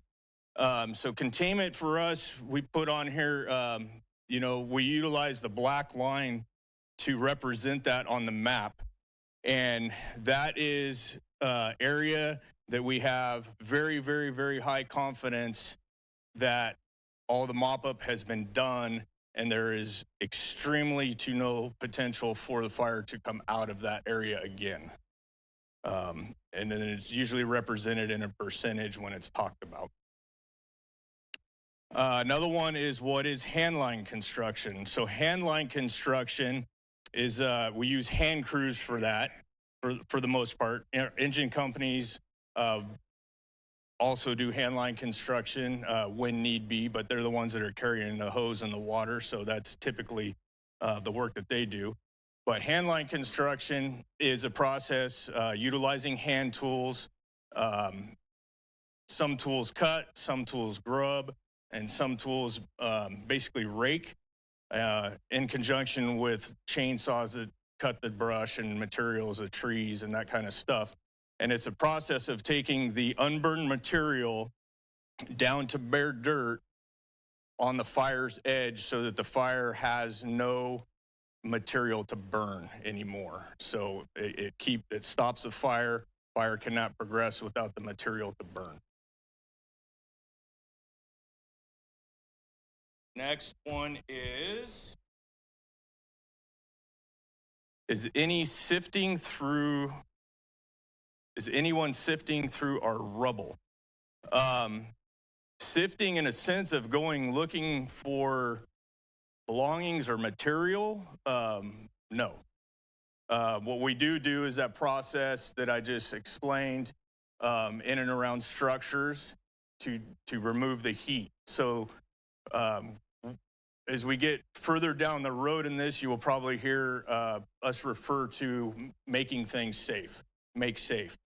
A part of that process is making sure that when people can come back in and they're in and around structures to get through that material and look for things that there is no heat in there, so nobody steps in to a hot ash pit, nobody gets burned, and also obviously the fire doesn't come up out of there.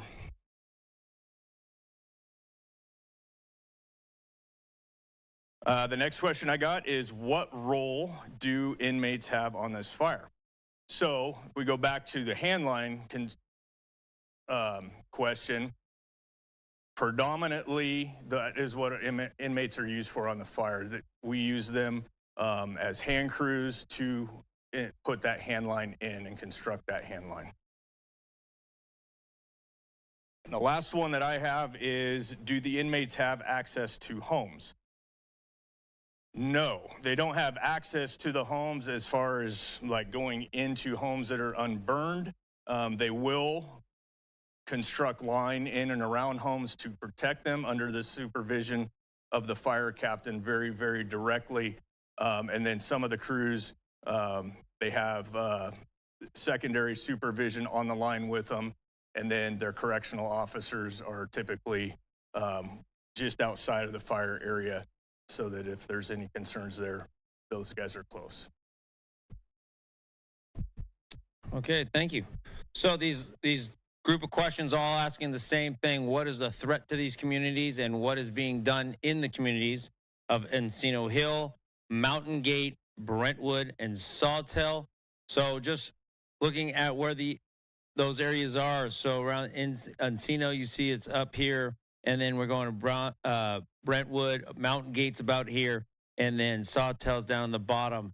So very little activity around the fire, very little activity on the right side of this fire. There is heat inside there. People are working those edges. So the threat is at this point very minimal to all those communities. But we're still staying vigilant because we still have the weather that is upcoming. As far as work that's being done, we do have structured defense groups.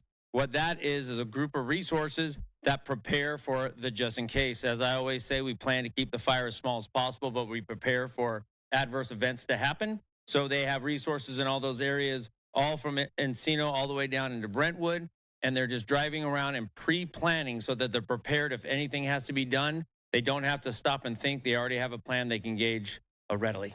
Thank you.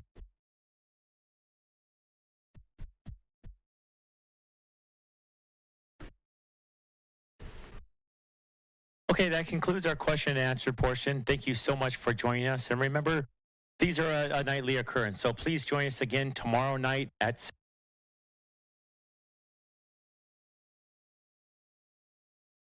Okay, so that just wrapped up there. Andrew Kraft back here. Wanted to make sure you saw a majority of it there live from LA County fire officials and incident commanders updating us on the latest when it comes to containment of the Palisades fire. And remember, we are expecting quite a wind event taking place tomorrow early morning and lasting into Wednesday afternoon, those red flag advisories. So that is the main concern right now, that the winds could pick up much like they did at the outset of the fire last Tuesday. And so we'll be tracking that here on Live Now from Fox. In the meantime here, I'm Andrew Kraft. Like I said, let's take our final commercial break. More top news where that came from in just a moment.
And welcome back here to Live Now from Fox. I'm Andrew Kraft. Let's wrap up Fox 11's broadcast there, last 5 minutes here with their weather forecast of what to expect in the next couple of days to combat the spread of these fires. Let's listen.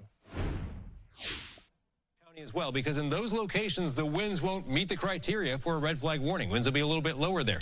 But then we have these two pockets right here circled in the pink lines.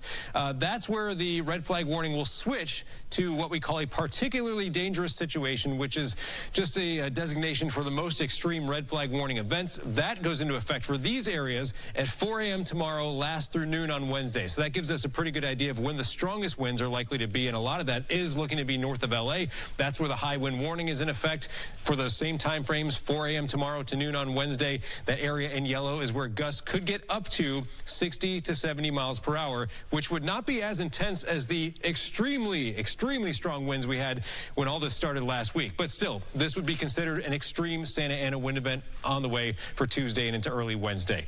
All right, so we talked a lot about winds. We'll wrap up our forecast with a look at temperatures, because another thing that tends to happen when the air is quite dry like it is now, it actually cools down a lot at night. You see some low 40s, near 40-degree temperatures around L.A. Look up to the north, teens and 20s up around the desert to Big Bear as well. So cold stuff there in the morning, and then as we go into tomorrow afternoon, we've got 60s to near 70-degree high temperatures for tomorrow. And by the way, there is unfortunately no rain in sight for really the entire West Coast, but certainly it looks like around here over the next 7 days. Fox 11 News will be right back after this break.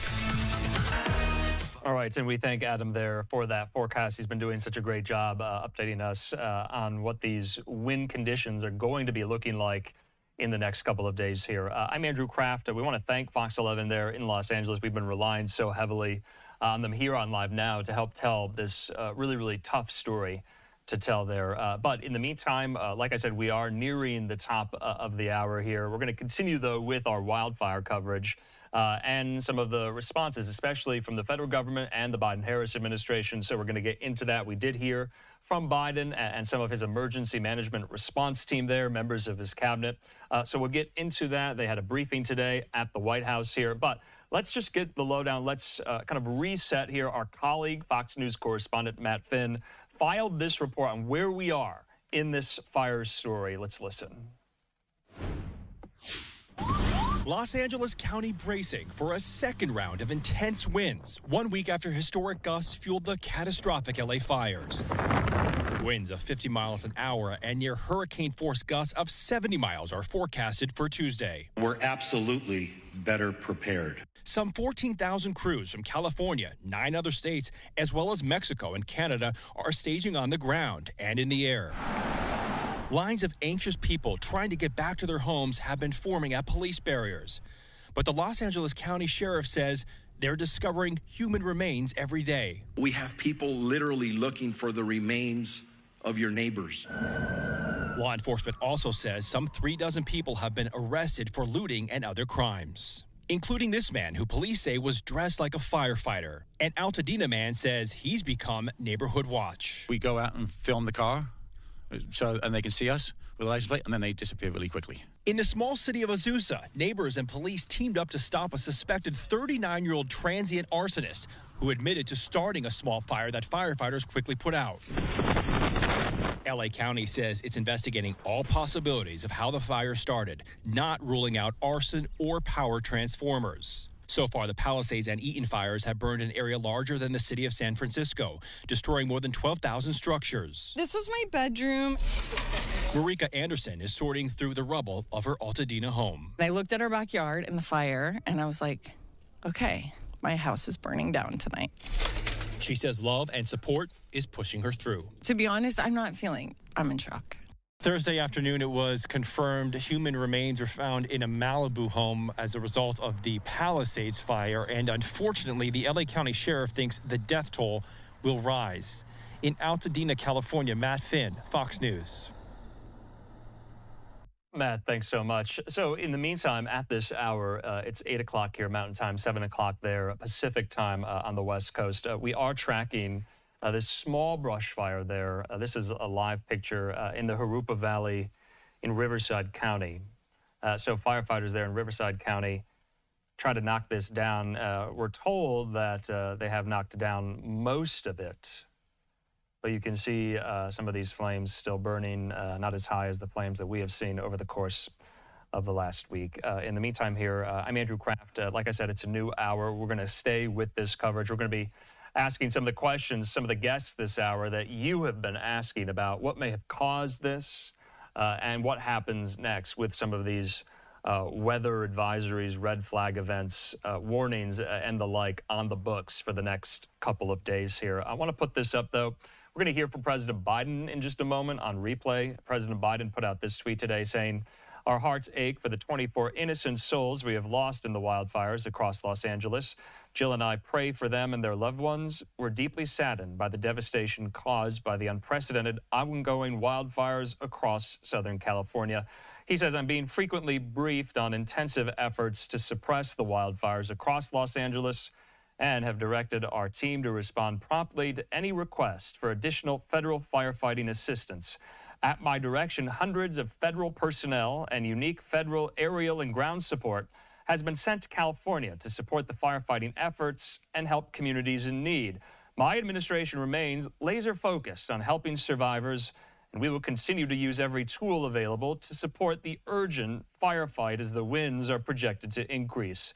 To the brave firefighters and first responders working day and night to suppress these fires and save lives, our nation is grateful. You represent the best of America, and we are in your debt." Now, President Biden there just today putting this statement out, saying he made additional disaster assistance available to the state of California by authorizing an increase in the level of federal funding for emergency work undertaken in the state of California as a result of the wildfires. He says under his order today, federal funds for debris removal and emergency protective measures, including direct federal assistance, have been increased to 100% of the total eligible costs for a period of up to 180 days of the state's choosing within the first 270 days from the start of the incident period. So the federal government picking up that cost in full. Here's President Biden from earlier today, meeting with Vice President Harris, DHS Secretary Mayorkas, FEMA Administrator Criswell, and others talking about the federal government response to this. Let's listen.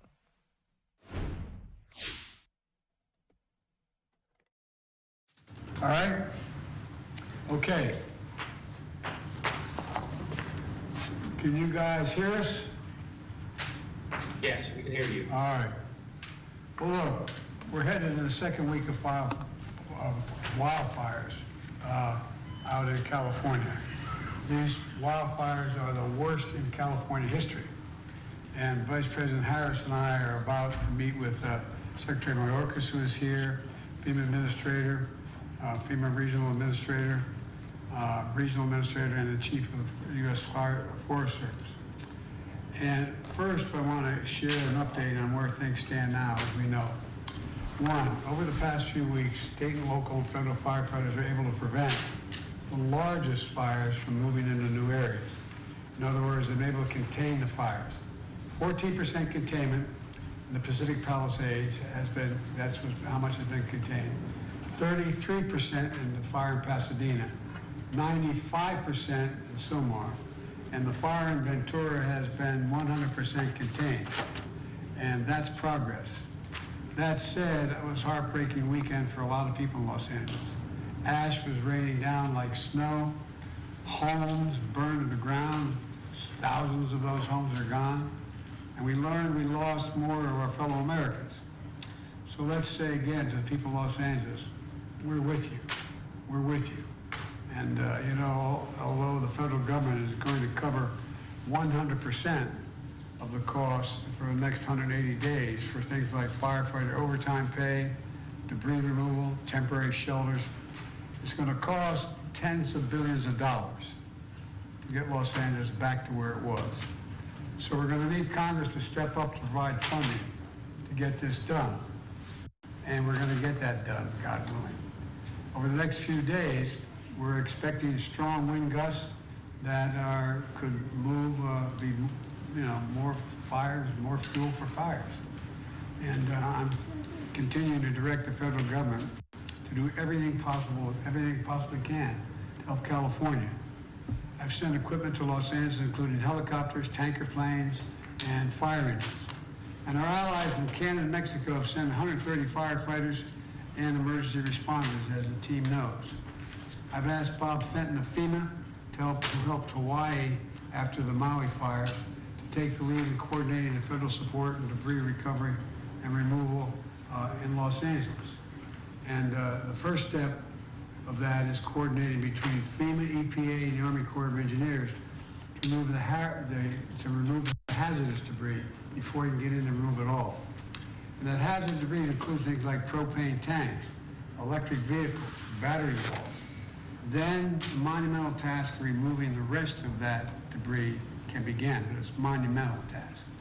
And I've activated 500 Marines from the base in Pendleton to stand by to help in search and rescue, airlift support, and food and water distribution. And I want to be clear, we're not waiting until those fires are over to start helping the victims. We're getting them help right now, as you all know. People impacted by these fires are going to receive one-time payment of $770, one-time payment, so they can quickly purchase things like water, baby formula, and prescriptions. So far, nearly 6,000 survivors have registered to do just that, and $5.1 million has gone out. And I encourage everyone who has been impacted to get assistance. Go to disasterassistance.gov or call 1-800-621-3362. Let me repeat that number. 1-800-621-3362. Before I turn this over to Vice President Harris, let me say again to all the incredible firefighters and first responders, thank you, thank you, thank you. Los Angeles is a city of angels, and you're now the angels, all of you. You're the angels literally saving people's lives, and we owe you. We owe your families who are also in harm's way, and you're still going out and doing your job. So the people of Los Angeles, thank you for sticking together, for helping one another through an unimaginable loss. And I want you to know, and I mean this, I want you to know we have no higher priority than the safety of you folks in Los Angeles. We're going to keep doing everything possible to help you get through this. And Vice President Harris, I now turn it over to you. Thank you, Mr. President. So what is happening in Los Angeles is truly heartbreaking, and there's an extraordinary amount of trauma that so many people are experiencing through loss of life, loss of their homes, loss of normalcy. And what I would ask is that on this day 7 of the fires, in the midst of the extraordinary exhaustion that everyone is feeling on so many levels, that we stay vigilant. The next 48 hours, as we will hear, are very critical. The winds are going to pick up with wind gusts that may reach as much as 70 miles per hour. And so this is the time that everyone must be vigilant, follow whatever orders you are receiving from your local authorities. If you are in any area where you may be called to evacuate, collect your belongings that you would want to take in the tragic event that you have to evacuate, and please be ready and prepared in that event. Lots of people who still have a home, who are under evacuation order, I know you want to get back home, but this is a time to be patient. There is still so much work that firefighters, police officers, FEMA, and others are doing that is about search and rescue. The work that still needs to be done to ensure the safety around utility lines. This work is still very much in progress, and so it's critically important that to the extent you can find anything that gives you an ability to be patient in this extremely dangerous and unprecedented crisis, that you do. But I'd echo what the President said. We have seen acts of courage, heroism, building of community, people looking out for strangers, and we applaud and are in awe of the generosity of spirit that we are seeing throughout the region. And so let us just always again thank our firefighters, our police officers, our first responders for what they are doing to personally sacrifice so much for the sake of others. Thank you. Thank you, Madam.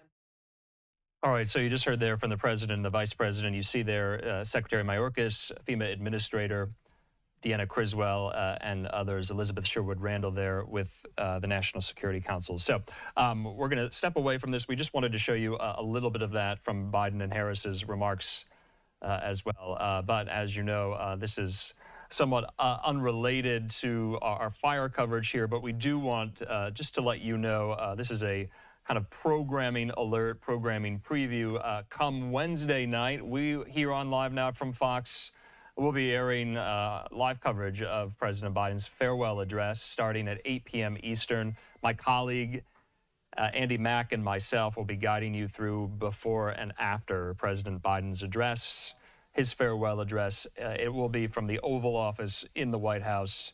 And remember, today marks 1 week out until the inauguration, January 20th, 2025, where President-elect Trump and Vice President-elect Vance will be sworn in. Of course, a week from today, Monday, I'll be leading our coverage. We'll have live coverage starting at 9 a.m. Eastern of Trump's second inauguration there in Washington. We'll be back in 2 minutes.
And welcome back here to Live Now from Fox. I'm Andrew Kraft. Thanks for being with us here. Let's keep it moving. A lot of you have the question of whether or not President-elect Donald Trump will travel to Los Angeles and visit some of those impacted by the Palisades and Eaton fires. Well, the Wall Street Journal has some new reporting on that very question. They report that he is planning to visit fire-ravaged L.A. as soon as next week to view the damage and assess recovery needs. That's according to people familiar with his plans here. I'm reading right now from the report in the Wall Street Journal.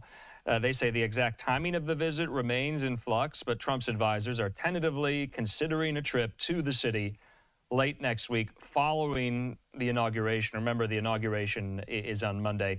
Trump's team, they report, is aware that a presidential visit involves a large footprint, and his advisors want to make sure his presence won't disrupt efforts to fight the wildfires. Now, the Wall Street Journal reports Trump's response to the fires will be an early test of his presidency. The city's recovery will require close coordination between federal, state, and local officials. The fires, which have ravaged the region for more than a week and led to 24 deaths, could prove to be one of the costliest natural disasters in U.S. history. Now, you know, Trump has publicly clashed with California Governor Gavin Newsom, who, along with other officials in the state, has asked Trump to come to L.A. to see the devastation for himself. Now, in recent days, you know, Trump has accused Newsom of gross incompetence and called on the governor to resign. Newsom has accused Trump of politicizing the fires. Just some more reporting on this from Fox. The Trump team saying their hearts go out to everybody impacted by the fires in California. They told Fox today that the president-elect has a very strong connection to the area, as he has owned properties in Southern California and has a golf course there. Newsom has invited Trump out to California. The Trump team says, as of now, there is no date yet set for a visit to California. So wanted to make sure we got that in there as well. In the meantime, we'll be tracking when that date is set in stone, but most likely will be taking place after the inauguration next Monday, a week from today. In the meantime here, like I said, I'm Andrew Kraft. Let's keep it moving. Let's get back to some of our fire coverage. With so many of these stories that you are following closely, questions that you have about the arrests that have been made when it comes to potential looters, potential violators of the curfews that are in place in the evacuation zones, and so much more. We heard from the district attorney there in Los Angeles, the new DA there, Nathan Hochman, and he caught up with some of our reporters there at a press conference he held just today, talking about some of the arrests that have been made when it comes to looting violations here. This is what he had to say. Let's listen. This is brief.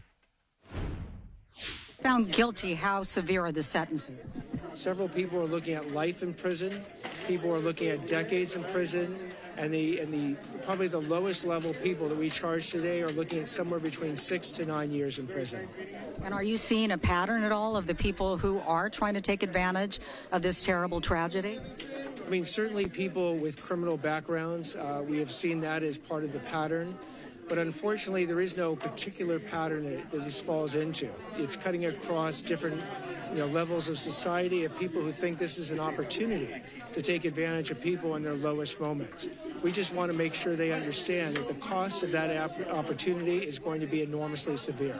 On behalf of friends who believe they lost their homes, they're not even 100% sure, they haven't been allowed back, they say, given the dire situation, why not allow them back in to check their homes out and, if need be, protect their homes? So I've been in these areas, in the Palisades area in particular. The devastation is off the charts. There's no power there. There's no electricity. Electric poles are literally swinging in the streets.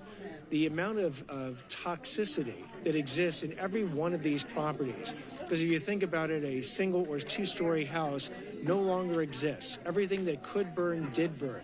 You probably only have steel and stone left in your house. And every other chemical that was in the walls of your house, the furniture or appliances or anything, is literally been burnt and now sits on your property. You don't want to get near that stuff until it's proper to go there. And also, if everyone were to return to these areas, it's a fire danger, because when I was there as recently as 2 days ago, there were still small little fires with gas mains and gas pipes that had burst and that have not been closed. It's an incredibly dangerous environment to be to. So I, too, am someone who's been evacuated since last Tuesday. My sister lost her house in the Pacific Palisades. I understand the frustration. I understand the anger that people have. And when they hear that there could also be looters out there that are trying to take advantage of this situation, that's why we had the press conference today, to say, look, we're going to work as swiftly as possible, take these cases from law enforcement, bring the charges, and bring these people to justice. Thank you. Thank you very much. Sorry for what your family's going through. All right, so that was Fox 11 there with the pull aside there with the new DA in Los Angeles, Nathan Hochman here. Our colleague Bill Malugin with this reiterating what was said at this press conference today. Hochman announcing felony charges against 9 people accused of burglarizing and looting during the wildfires, including Martrell Peoples, a 2-striker, and Damari Bell, a 1-striker, accused of stealing $200,000+ from a Mandeville Canyon home during the Palisades fire. Malugin reports with this potential 3rd strike, Peoples faces life in prison, while Bell faces 22 years with his potential 2nd strike. So wanted to make sure we got that in there. It's not just looting, but also allegations of price gouging going on. We want to talk about all of this and some of the lawsuits that have already been filed against some of the major utility companies there in Southern California, including Southern California Edison. So let's bring into the conversation now for a wide-ranging conversation our colleague and friend there, former federal prosecutor and legal analyst Nima Rahmani. He joins me. Nima, good to see you. I know you're based in L.A. We're glad you're okay, but no doubt so many people are reeling right now. And I got to ask, let's start with some of these looting charges as well. You know, this is an unfortunate reality in the wake of natural disasters. Did Hochman strike the right tone on that? Andrew, I think he did. And I used to work with Hochman, and this is a refreshing change from our previous district attorney, George Gascon. Here's someone that is going to treat these looters with the criminal justice that they deserve. They're taking advantage of their fellow Angelinos in their most dire states. These are people that have lost their homes. They can't return to their homes because they're damaged. And what are these looters doing? They're committing the worst crime imaginable. They're trying to steal from people who have lost it all. I mean, let's be real. These people, even if they have insurance, no one has enough insurance to rebuild here, Andrew. People are woefully underinsured. They are going to lose everything, and to have their personal possessions taken from them because they had to leave their homes with just a few minutes notice is really beyond the pale. So I'm glad that the new district attorney is taking this very harsh and aggressive stance against these looters.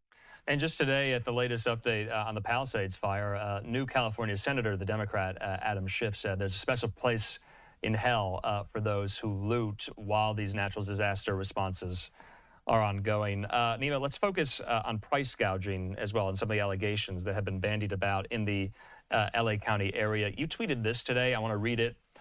You said, I live and work in LA. I've seen significant price gouging in real estate in violation of Penal Code 396.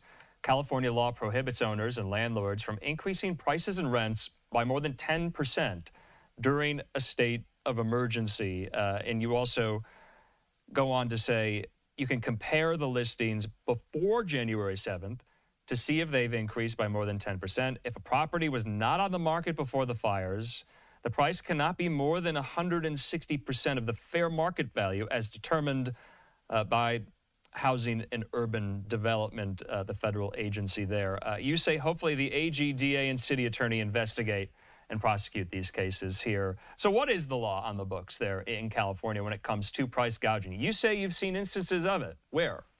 I have in the real estate market. Under California law, doesn't matter what it is, prices cannot increase by more than 10% during a state of emergency. So here you have thousands of people who have lost their homes. The rental market is skyrocketing. And you have these unscrupulous landlords and real estate agents that are taking advantage, jacking up prices by 50%, sometimes 100%. And people are so desperate, Andrew, to find a place for their family. They're paying these prices. Now, maybe there's some mom and pops that don't understand the law, but I want to make it clear to anyone watching that this is unlawful. You can't take advantage of people like this. So, and it's very easy in the real estate market. You see what the listing was on January 6th, the day before the fires. You see what it is the day of the fire, the day after, and it's a clear violation. And again, we talked about the looters, Andrew. This is another sad reality. People are trying to take financial advantage of these victims, and it's just heartbreaking, and it's frankly reprehensible. So you would agree with Schiff's sentiment for these price gougers or alleged price gougers, that there's a special place in hell for them. What about the punitive measures if, say, someone is caught price gouging and they're prosecuted, tried, and convicted for it? What are they looking at? Well, it's certainly not a life case, and I agree with Senator Schiff. He's a former federal prosecutor, too. Unfortunately, it's not a felony. It's not something that's going to land someone in prison for the rest of their life, like a third strike or an arson that results in death that we're seeing here. It's a misdemeanor, but it still should be prosecuted to send a message. I don't care if you're a real estate agent, a broker, owner, a landlord. You can't do this. And especially when the market is what it is. So many folks are out of their homes. I've had family members who have been displaced who are living with me. I've had colleagues. I've had friends who have lost their home, their entire possession. They're, living in another county or sleeping on someone's couch. And to have people do this, I need the attorney general, I need Hockman, I need the city attorney to file these cases because, Yeah. like you see, they do get a lot of press, and it will send a message, and hopefully it'll stop this behavior. So I want to put this tweet up here. LA County put this out. Price gouging is illegal during emergencies, and they have a number and a website, or email address rather, that you can report instances if you see it. But it's not just homes and rental properties that can be gouged, right, Nima? Absolutely. I mean, we saw during the pandemic where, supplies, food, masks, what people need to live. I mean, you go to the grocery store now, it is shades of the lockdown. The shelves are empty.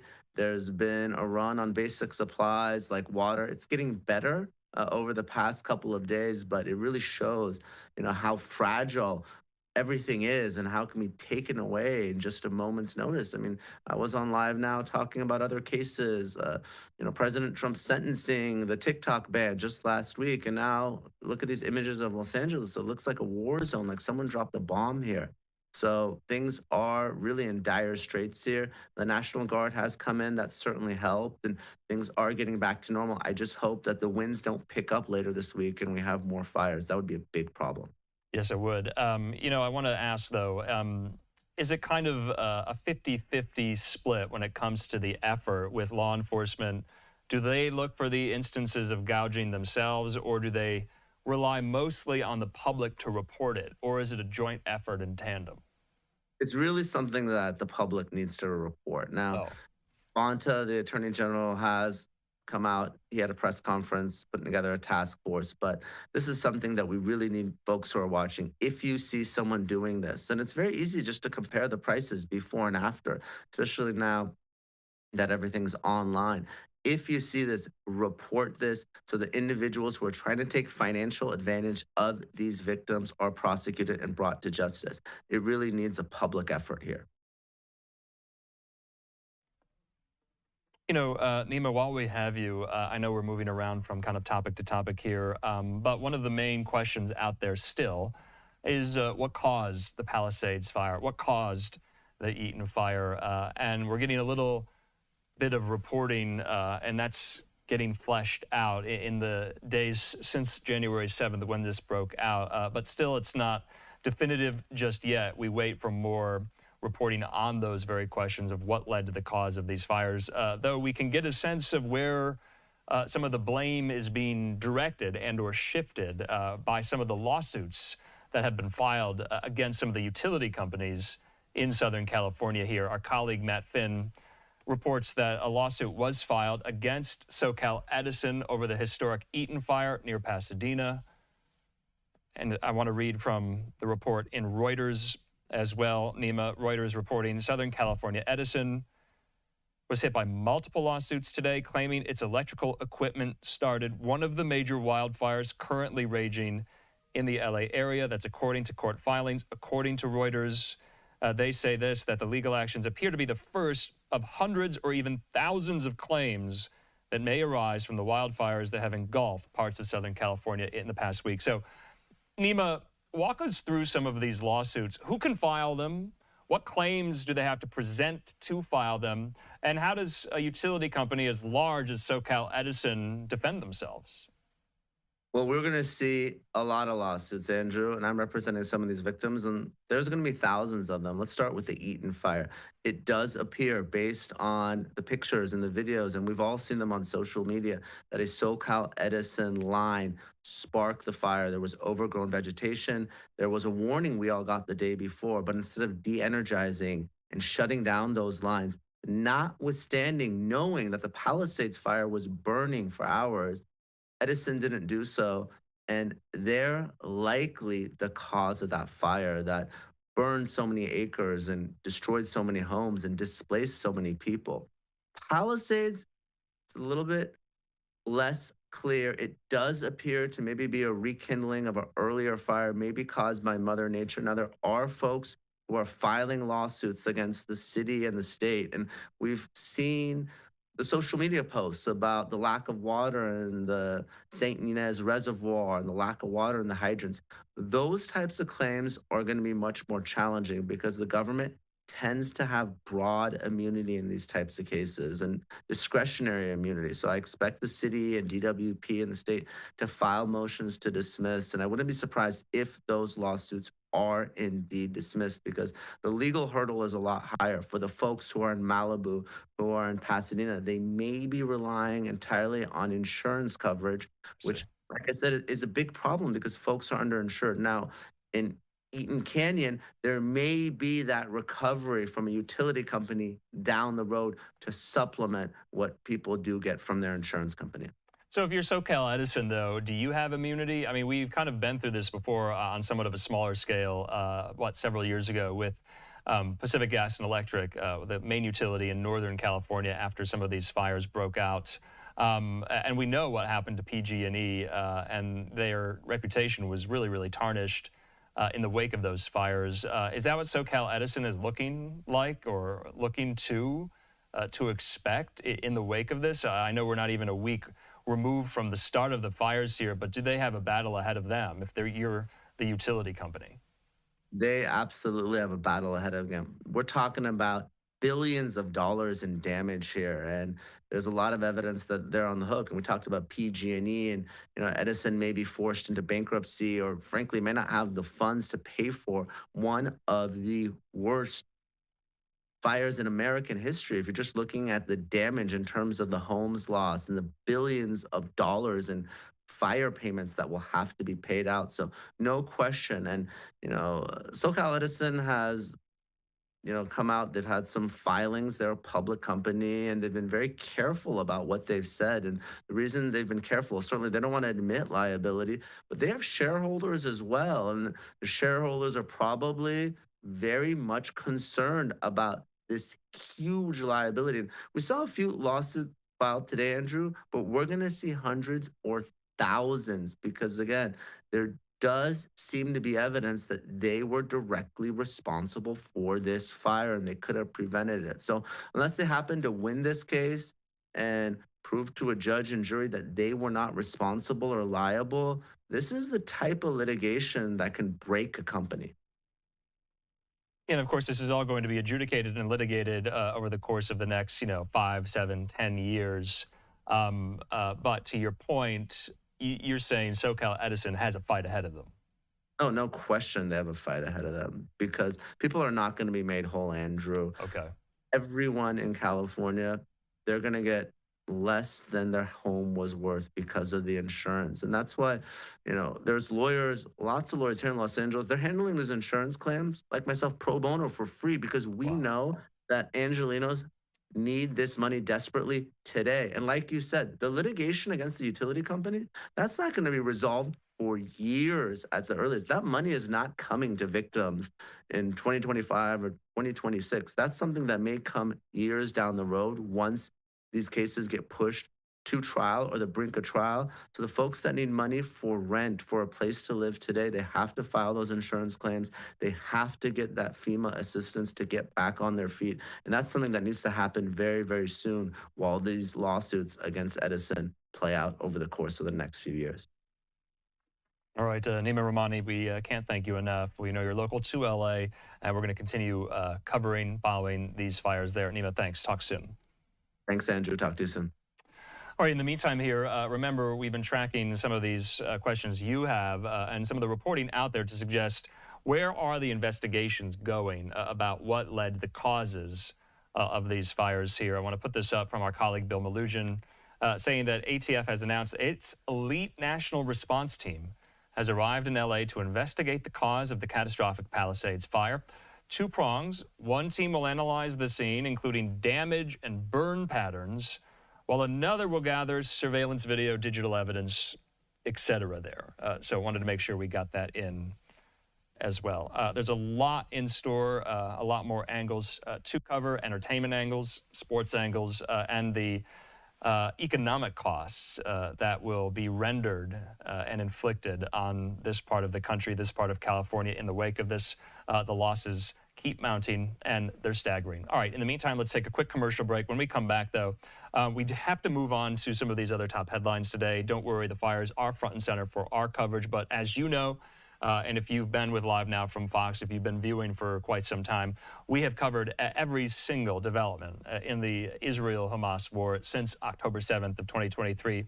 And now we seem to be on the precipice of yet another ceasefire hostage deal. We'll be breaking that down after the break.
And welcome back here to Live Now from Fox. I'm Andrew Kraft. We do want to just sneak in a segment on the Israel-Hamas war and the ongoing ceasefire hostage deal negotiations that seem to be reaching some type of breakthrough, though we have to acknowledge we have been in this position before multiple times. It does somewhat feel like Groundhog Day. I want to put this up here from Reuters saying negotiators will meet in Doha tomorrow seeking to finalize details of a plan to end the war in Gaza.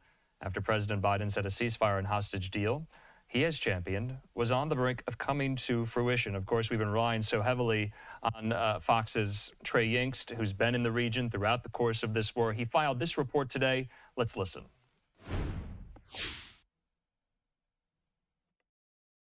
And get done this week. The Biden administration could be ending with a breakthrough in the Middle East. Officials say they see significant progress between U.S. and Arab mediators towards brokering an Israel-Hamas ceasefire and hostage release deal. A structure would free the hostages, halt the fighting, provide security to Israel, and allow us to significantly surge humanitarian assistance to the Palestinians who've suffered terribly in this war that Hamas started. Sunday, President Biden and Israeli Prime Minister Benjamin Netanyahu were on the phone. The White House said Biden discussed the changing regional circumstances in Lebanon, Iran, and Syria, and stressed the need for the fighting to end. Also cooperating on negotiations is the incoming Trump team. These are not partisan issues. These are American national security issues. Our coordination thus far, the engagement we've had, it's been professional, it's been deep and substantive. There's been only one brief ceasefire since the war began in October 2023, and Hamas is still holding nearly 100 hostages in Gaza. Their families say they feel overlooked. We're not getting any guidance yet from the government of Israel, understanding if it is a deal for all the hostages or is it just a partial deal. The war ignited a humanitarian crisis in Gaza. So far, more than 46,000 Palestinians have been killed, though that number does not differentiate between militants and civilians. In Tel Aviv, Trey Yingst, Fox News. And welcome here. Thank you to Trey as well for covering that. We do have live pictures in the region there, live in Tel Aviv, also live there in southern Israel, looking into the Gaza Strip. So live pictures there. I want to put up this tweet, though, from Trey Yingst, saying the final draft of a ceasefire agreement was reportedly presented overnight. He says a deal between Israel and Hamas could be just hours away to start a process that would see Israeli hostages exchanged for Palestinian prisoners, followed by an end of the war in Gaza. Lucas Tomlinson with Fox, though, has more on this. If Hamas agrees to phase one, that will pave the way for roughly 33 hostages to be released, women, children, and the elderly. Officials are hopeful 2 Americans are included in this release days before Trump's inauguration. Phase one of the deal would kick off a 42-day ceasefire. During this time, Israeli forces would not withdraw completely from Gaza. The IDF would pull back from the Philadelphia corridor. Remember, that's that barrier, that border region between Egypt and Gaza and other locations. In the meantime here, we do want to bring into the conversation our friend there at the Foundation for Defense of Democracies, Joe Truzman. He joins us with the latest. Joe, thanks for being with us. We've relied so heavily on you guys there at FDD to help us make sense of all of these iterations, really since November of 2023, since these negotiations have continued, they've stalled, they've broken down. I've lost track, I've lost count. Are we on the precipice of a breakthrough, or is it same old?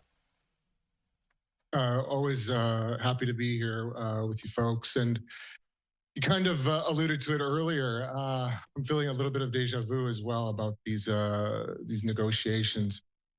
You know, in the past, we've seen it, right? There's some good news emerges about negotiations between Hamas and Israel, and then for all of it to essentially stall.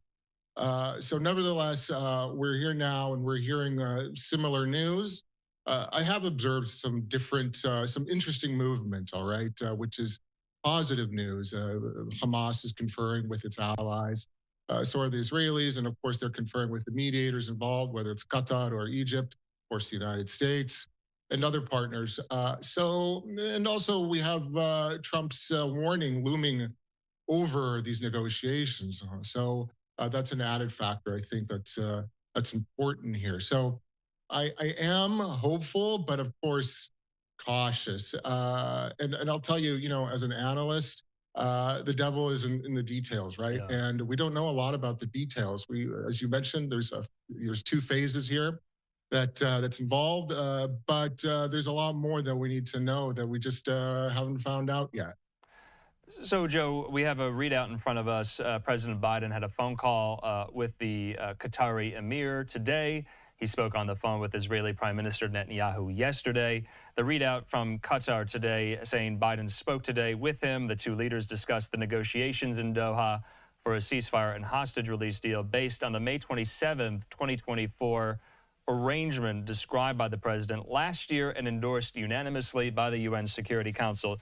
To your point, we don't really have a window into you know, who's thinking what here? So I'm loath to ask this question to you, but what are we waiting for? What is the holdup? Do we even know? What are the sticking points right now?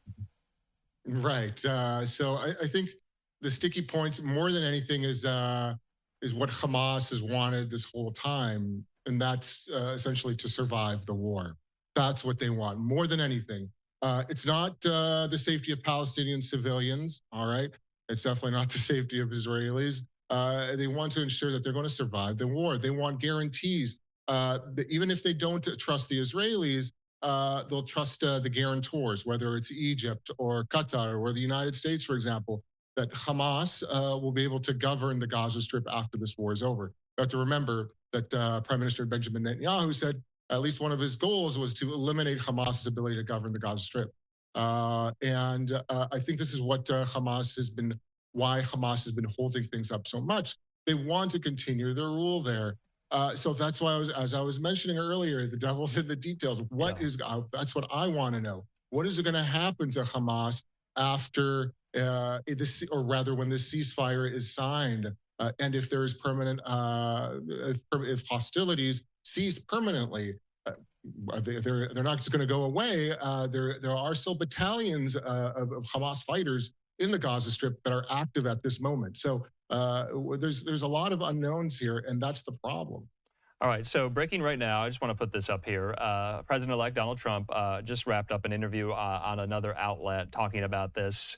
Barack Ravid there at Axios is highlighting what Trump said, telling Newsmax tonight, Joe, Israel and Hamas are very close to getting a hostage and ceasefire deal. He said, I understand that there has been a handshake and they are getting it finished maybe by the end of the week here. I mean, that is the most optimistic, bullish thing I have heard from anyone on this in the last, 14, 15 months here. Trump saying it on Newsmax tonight. Could this happen before January 20th, a week from today? The inauguration, a la the Iran hostage crisis when Reagan was sworn in 1981. The U.S. hostages were released from the embassy there in Tehran. I mean, you're kind of getting that sense right now. The vibes are out there. But the poor hostage families, they have been in this position so many times. What do you think they think when they hear Trump say something like that? Well, I imagine they're hopeful. I don't think Trump would say this if he knew the answer, what was going to happen. But again, I don't want to be the bearer of bad news here, but we have to be honest with ourselves. Israel is dealing with terrorist organizations. It's not only Hamas. There are other terrorist groups in the Gaza Strip that are involved here. And not only the terrorist groups in the Gaza Strip who are holding the hostages, but their supporters, nation states, Qatar, Turkey, Iran, and others.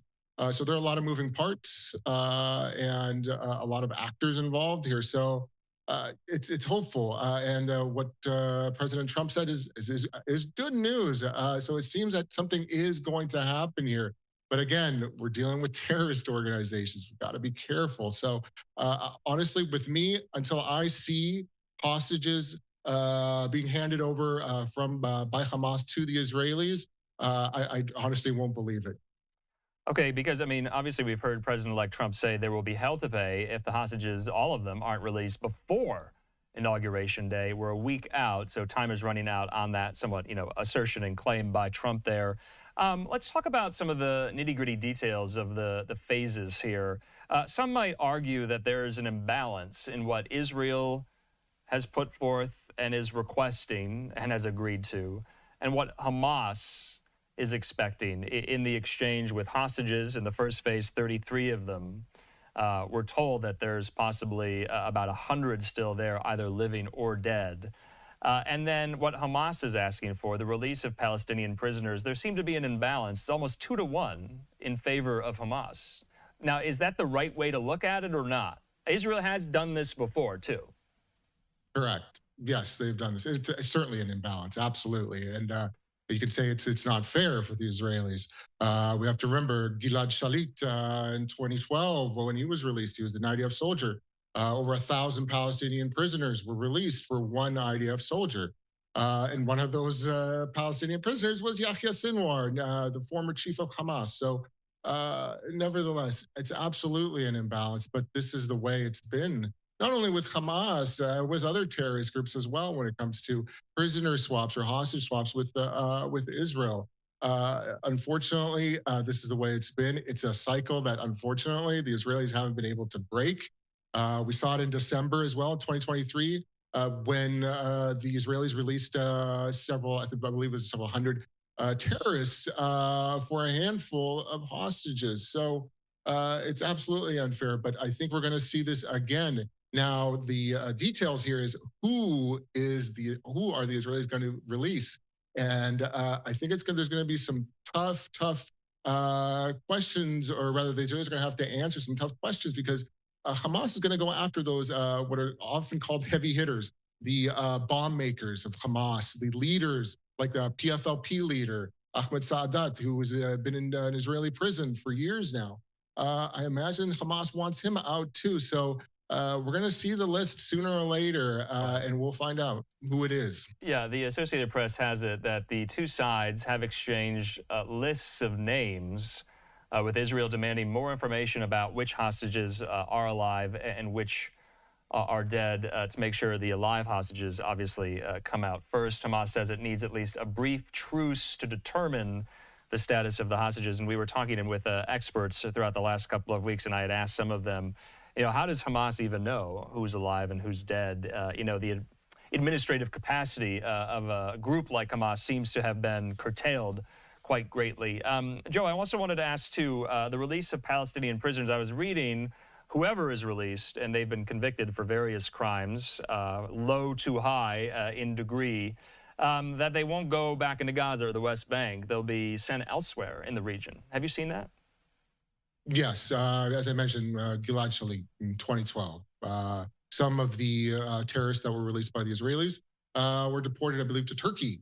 So I'm not surprised they're doing something similar. Not that they're going to be deported to Turkey now, but they're not staying, at least locally. And that's a good thing, I think, for Israel, because let's be honest, these terrorists, they're not just going to be released and, start a new life and do something completely different. Sure. They're likely going to go back to Hamas and go back to their old ways. And that's a problem that the Israelis will have to deal with. They had to do it with some of the prisoners that were released in 2012 with Gilad Shalit. Those prisoners went back to terrorism. So this is going to be a problem for the Israelis down the road, I think. So they just have to be very careful who they release. And as we see with Sinwar, they released him, and look what he became. Right. There's a lot of questions up in the air right now. And again, I'd love to see that list of who's going to be released. All right, Joe Trusman with the FDD. Joe, thanks so much. We'll talk soon. Take care. All right, in the meantime here, that is significant, and I don't say that lightly. We have covered so many iterations of some of these hostage ceasefire deal negotiations that once you think they're about to make a breakthrough, one of the sides pulls back, and most of that time, Hamas has been that side to pull back, to reject. And so that's why I thought it was really, really significant that Trump said this on Newsmax just tonight, that Israel and Hamas are very close. He says, quote, "I understand that there has been a handshake and they are getting it finished, maybe by the end of the week." So that would be quite something if that came to pass before Inauguration Day. In the meantime here, let's take our final commercial break. Just a programming note, at the top of the 11 o'clock Mountain Time, 10 o'clock Pacific Time hour, we will be getting back into Fox 11 Los Angeles for their extended coverage of the LA wildfires, the Palisades fire, the Eaton fire, still burning. So don't worry, we're not moving away from that story. We're just taking a brief pause to get in some of these other top headlines. But we will just wanted to reassure you that we'll get back to that. Fox 11 will be back on the air later tonight. We'll see you after the break.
And welcome back here to Live Now from Fox. I'm Andrew Kraft. We're approaching the top of the next hour. Let's get into more of some of these other top headlines here. Of course, in our continuing coverage of the New Orleans terror attack, I want to read out to you a public service announcement put out today by the FBI and the Department of Homeland Security, and it goes as follows. Well, they say this, the FBI and DHS are issuing this public service announcement to highlight a potential public safety threat from violent extremists in response to the New Year's Day attack in New Orleans, Louisiana. As with any potential threats to the United States, we will coordinate with our state and local law enforcement partners to ensure they have the resources and information necessary to keep our communities safe. Now, they say this, the FBI and DHS are concerned about possible copycat or retaliatory attacks due to the persistent appeal of vehicle ramming as a tactic for aspiring violent extremist attackers. Previous attackers inspired by foreign terrorist organizations who have conducted vehicle attacks in the United States and abroad have used rented, stolen, and personally owned vehicles, which are easy to acquire.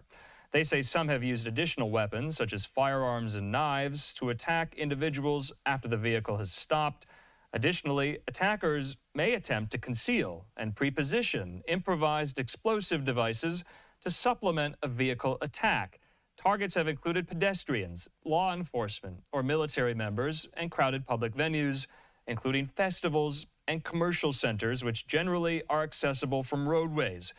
They say we ask the public remain vigilant regarding possible copycat or retaliatory attacks and report any suspicious activity to law enforcement there. So the FBI field office in New Orleans saying that they are issuing this PSA to highlight the threat of copycat attacks after the ISIS-inspired vehicle attack in New Orleans, saying the public is encouraged to report information concerning suspicious activity to the FBI or call 911 if danger is imminent. So remember, we're now 13 days removed from that horrible attack that killed 14 people, injured so many others on New Year's Day in the French Quarter on Bourbon Street. I only bring this up and want to make sure you're aware of this because another major event is going to be taking place a week from today, and that, of course, is the inauguration of President-elect Donald Trump and Vice President-elect J.D. Vance. Live picture there at the White House. We heard from relevant law enforcement today, from U.S. Capitol Police, D.C. Police, and the Secret Service about the safety precautions and security preparations that are being made in the run-up to Inauguration Day. And we heard from Chief Manger of the U.S. Capitol Police saying that the kind of highest priority, largest threat out there are lone wolves, much like the suspect in New Orleans, Jabbar, turned out to be. Our colleague there, Fox's Jared Halpern, has more on these security preparations for Inauguration Day. Let's listen.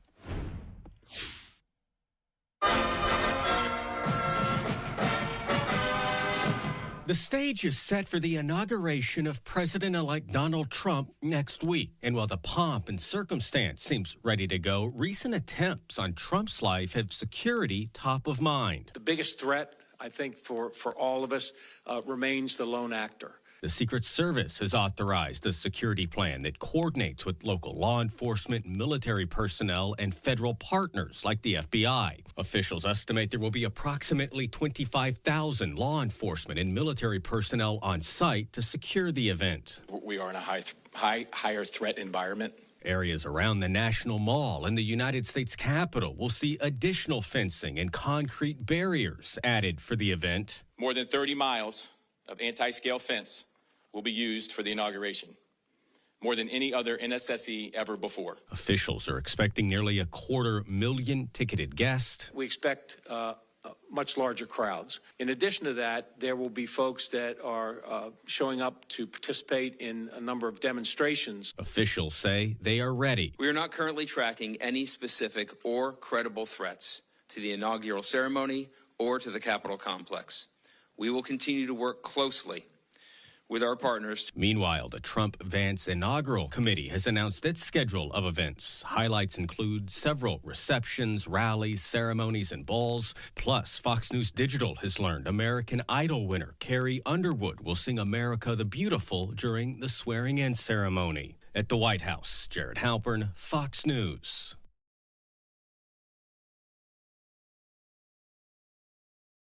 Jared, thanks so much. Speaking of Carrie Underwood performing there at the inauguration, she released a statement today saying, quote, "I love our country and am honored to have been asked to sing at the inauguration and to be a small part of this historic event." She says, "I'm humbled to answer the call at a time when we must all come together in the spirit of unity and looking to the future." So just a programming preview for you, programming alert there on inauguration. I'll be leading the coverage starting on Monday at 9 a.m. Eastern on the 20th. Of course, it's a huge day, not only for so many of us who want to watch Trump and Vance be sworn in, but it is also Martin Luther King Jr. Day, and it is also the college football championship game day as well. So January 20th shaping up to be quite a busy day in the news, but of course we will have live coverage from start to finish of Trump's second inauguration. In the meantime here, we do want to get out, though, to some of this security briefing that was held today. Let's listen. Event. Be prepared for security checkpoints and an extensive perimeter downtown. Road closures will go into effect early Sunday morning, January 19th. We ask that you avoid driving if at all possible and use our metro stations as a better option to get around. There will be several closures that will also impact the areas around the Washington Convention Center, Capital One Arena, Union Station, and the National Cathedral. Details are available at inauguration.dc.gov, and we encourage you to plan ahead. As the inaugural events unfold, our state-of-the-art Joint Operations Command Center will monitor events in real time, leveraging an expanded camera network to manage crowds and security checkpoints. We'll be ready to respond quickly to any situation. And please note that MPD will ensure your right to peacefully protest and assemble. However, I want to reiterate, as I always have, that violence, destruction, and unlawful behavior will not be tolerated. Offenders will face swift and decisive consequences. On last Friday, a group of protesters outside of the National Archives broke the law and began tearing down signage. Our Special Operations Division was deployed and quickly moved in and made 7 arrests, 6 for unlawful entry and 1 for crossing a police line. We will maintain that swift response to any similar activity that plays out across our city, and we will not tolerate any violence. We want people to come to the District of Columbia to enjoy our city, but those who break the law will be arrested and will be held accountable for their actions.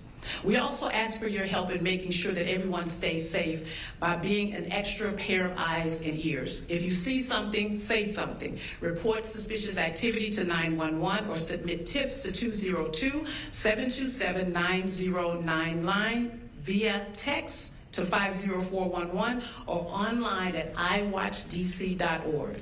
In addition to DC government's 60th presidential inauguration website, MPD will be providing updates on road closures and security impacts through our social media channels. And finally, I'd like to thank the men and women of the Metropolitan Police Department and recognize their dedication and hard work to support the presidential inauguration.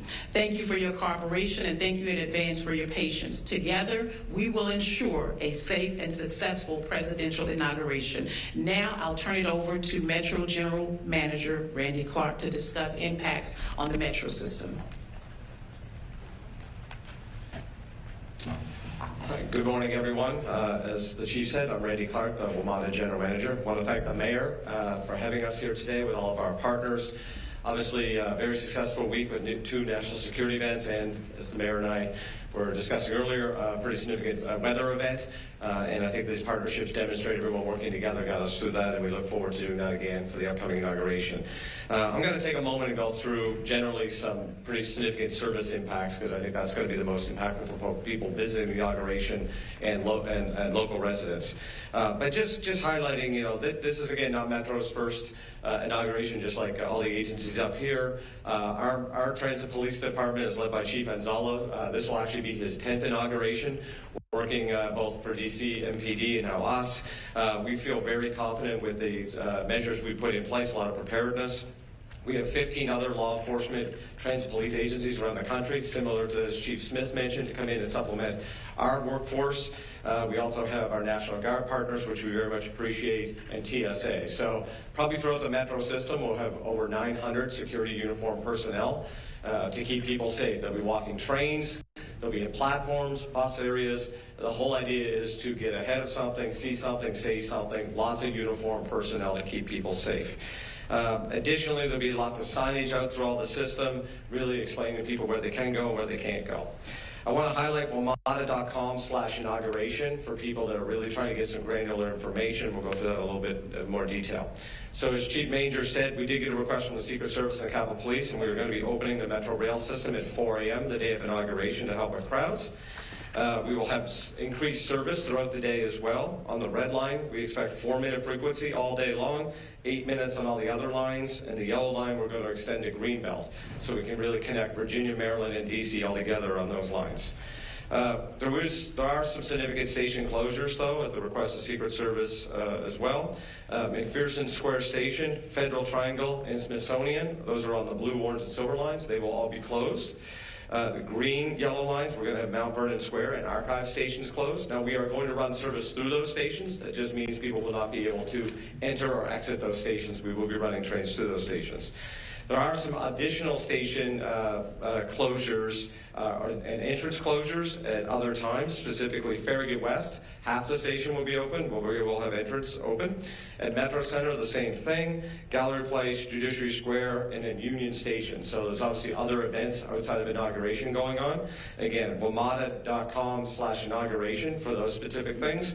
We'll also be posting everything on social media, and we encourage people to follow Metro Pulse. So significant amount of rail impact throughout the multi-day process. We also have 41 bus detours throughout the whole downtown area. I think it's fair to say if you have to go downtown, like the mayor said, please prepare and try to find alternatives as best as you possibly can. A couple other quick highlights we're going to do. We encourage people to pay with either a Smart Trip card or on your phone. You can just tap your Apple Pay and go.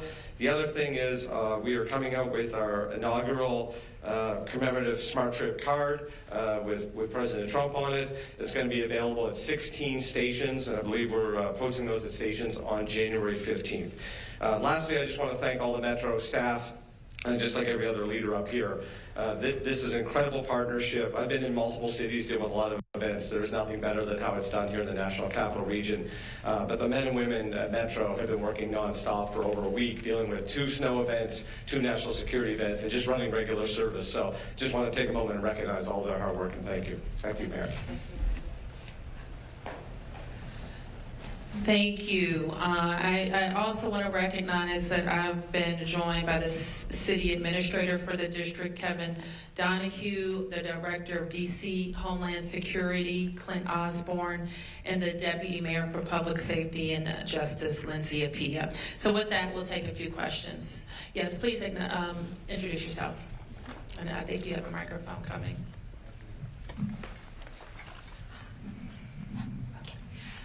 Thank you. My name is Sonia Schott with Diario Las Americas. I would like to know what is different this year in comparison to last year's in the light of the recent events, security events happening in New Orleans, and also recently during one of the rallies of President-elect Trump.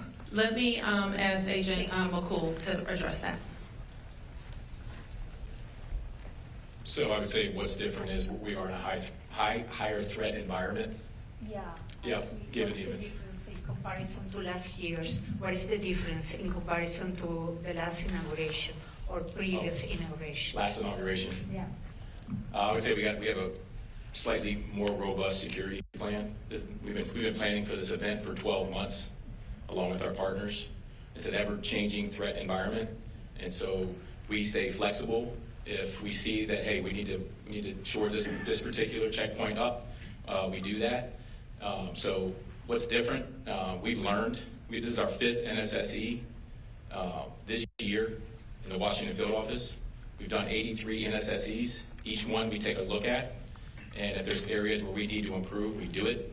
But what I can tell you is that we are 100% confident in the plan that we have put in place for this inauguration, that the public and our protectees will be safe. And can you give a number of people who are going to be put in place in order to law enforcement agents also? So there'll be approximately 25,000 law enforcement and military personnel on site to secure the event. Yes. Thank you very much. Gabriella Border with Reuters.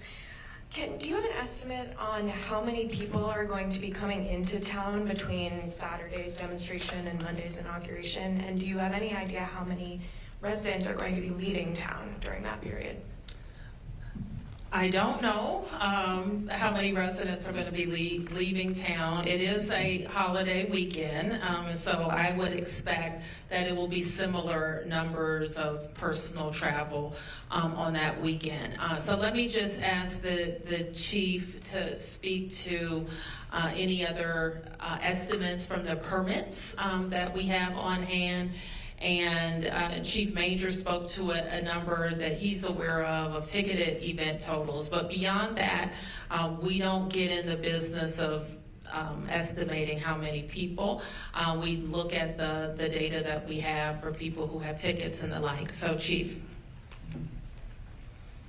So we do have on January 20th approximately about 12 First Amendment activities. One in particular on the 19th is the People's March, which we have an estimate of about, initially the permit said about 50,000 people. I think as of today, we're looking at about maybe 25,000 or less. We will be prepared. We've dealt with this group size before during the last inauguration.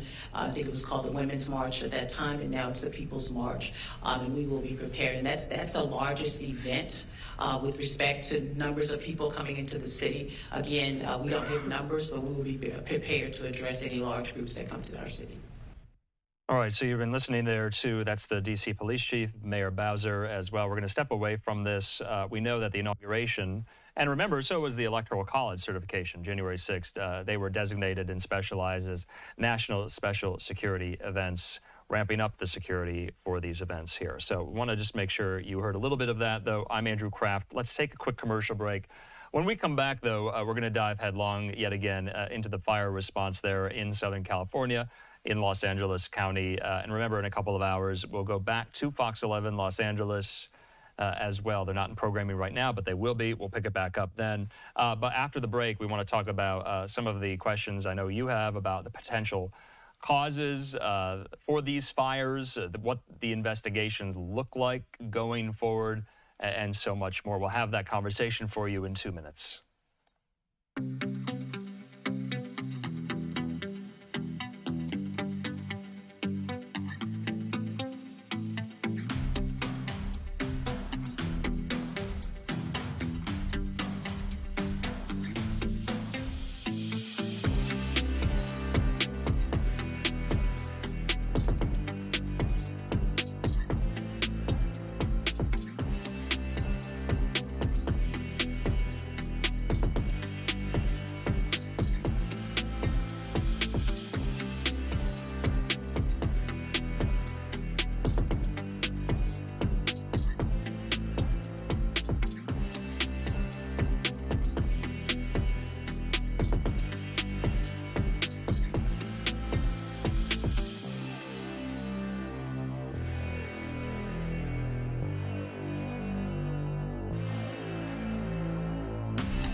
And welcome back here to Live Now from Fox. I'm Andrew Kraft. Well, let's get back into some of our coverage of the LA County wildfires there. A gorgeous nighttime view over the city of Angels.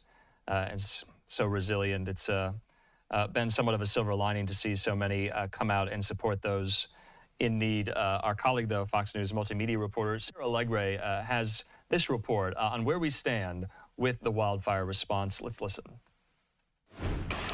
I've gotten several phone calls saying there's a fire. In fire-prone Los Angeles, calls for help can come often. There's nothing else we can do. We're just trying to keep everything wet here. Chuck Hart is a contractor by trade. It's okay, it's okay, it's okay. But Tuesday, he fought fire out of necessity. And while he's used to stepping up in his Pacific Palisades neighborhood, I would have never thought that what I'm seeing right now would have yielded from the phone call that I got.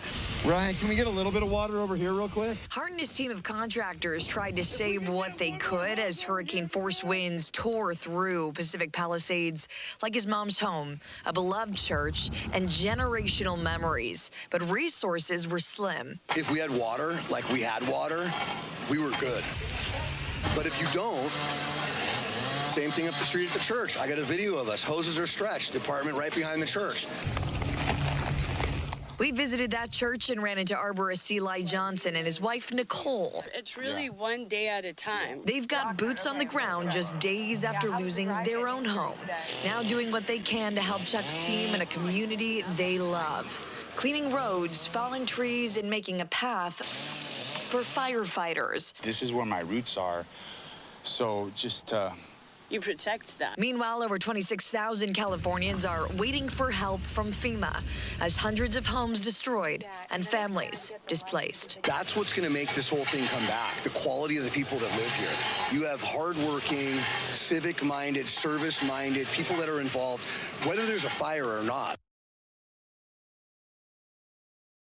All right, Sarah Allegre there for Fox down on the ground in L.A. In the meantime here, we do want to continue the conversation, want to bring into the conversation there at the Washington Post, reporter Brianna Sachs. She's been down there on the ground for the last week detailing so much of the response there, and she joins us. Brianna, thanks for being with us here, and I know you're quite exhausted. You've been through a lot. You're from this area as well. Can you just give us a sense, where has your reporting taken you thus far? From what I understand, from what I've read, you are looking into the potential causes and the investigations into how this fire or these fires got started. What have you found? Yeah, my reporting's taken me, it's been, I can't believe it's almost 7 days tomorrow, but I started on the Palisades fire. I got there a few hours after it started, and I spent the first few days really just documenting the sheer loss of the town and what people were going through. And then obviously always the cause of origin is top of mind in these types of disasters. So me and an amazing team at the Washington Post compiled visual evidence, interviews with witnesses, and reviewed experts. I went up to the site where we believe the fire started after comparing some infrared imagery, and all this evidence, all these conversations with residents who were there point to a old fire that started on New Year's Eve, possibly rekindling in these very strong Santa Ana winds that we were experiencing, and that does happen when the roots or things that didn't fully extinguish are just kind of smoldering, and the winds come and like whip that up. So for the Palisades fire, that was like the main theory that we have been exploring. And then over in Altadena, which is about 45 minutes away in the northeast part of Los Angeles, another very special community that got hit incredibly hard. Everyone's circling around SCE. That's a major utility in the area that services most of that community, and they have a large high voltage transmission tower that juts out into Eaton Canyon where the fire started. Multiple residents documented incredible footage of the fire erupting under the transmission tower, and SCE has put out a statement saying they are investigating the equipment, but as of now, their grid didn't really show any faults. But there's kind of been a lot of conflicting reporting about whether power was on or off, and so it's something to unwind for sure. Yeah, I wanted to ask about power at the time. Is there like a window when, say, red flag advisories go into effect, and for the utilities to assess whether or not they cut off power for a certain area? Is that the protocol? It's a really tough program. We started doing this here in California in 2019 after the very deadly Woolsey. That was 2018. There was a spate of fires, but utilities started shutting off power in large regions when we get these massive Santa Ana winds or other dangerous conditions. And Southern California Edison came out immediately and said, hey, we shut off power immediately to the west of the canyon where, that was very at risk. But I spoke to residents who have Southern California Edison as their utility who said their power wasn't off. Other residents said their power was on.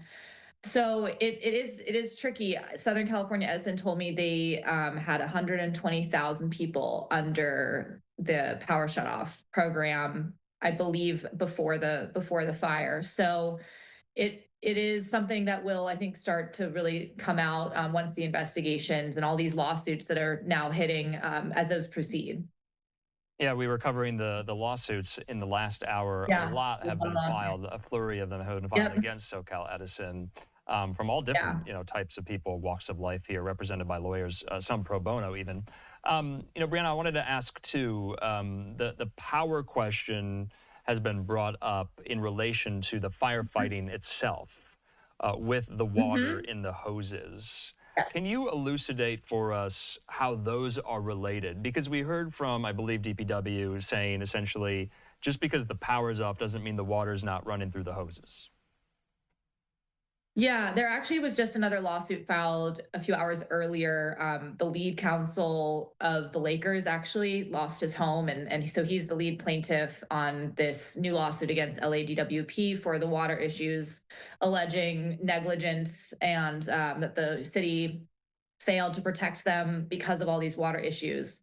And in our reporting, we found that both communities were experiencing water issues, Pacific Palisades and Altadena, when firefighters were showing up and they were putting in their hoses and nothing was coming out. And I spoke to residents who said they just watched firefighters have to stand there while their homes burned, which I just can't even imagine, both for a firefighter and for a resident.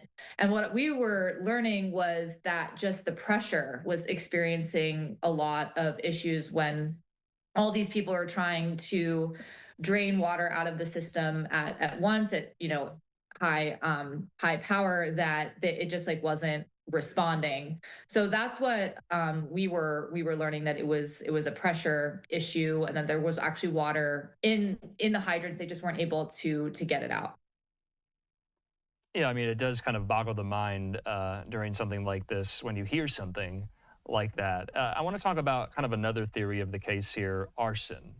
Can you help us make sense of some of the claims that have been put forth, some of the suspects even that have been taken into custody about the arson question? Are any of the investigations going on right now related to arson? Not that I know of for the two major wildfires. Okay. I know that there was a suspect arrested in connection to, I think, the Kenneth fire, but that's still kind of been a little opaque on what the nature of that, the cause of that fire was. I think that was in the valley as well. There was another police arrested another resident for trying to start, I think he was an unhoused person trying to start a fire in a park in LA.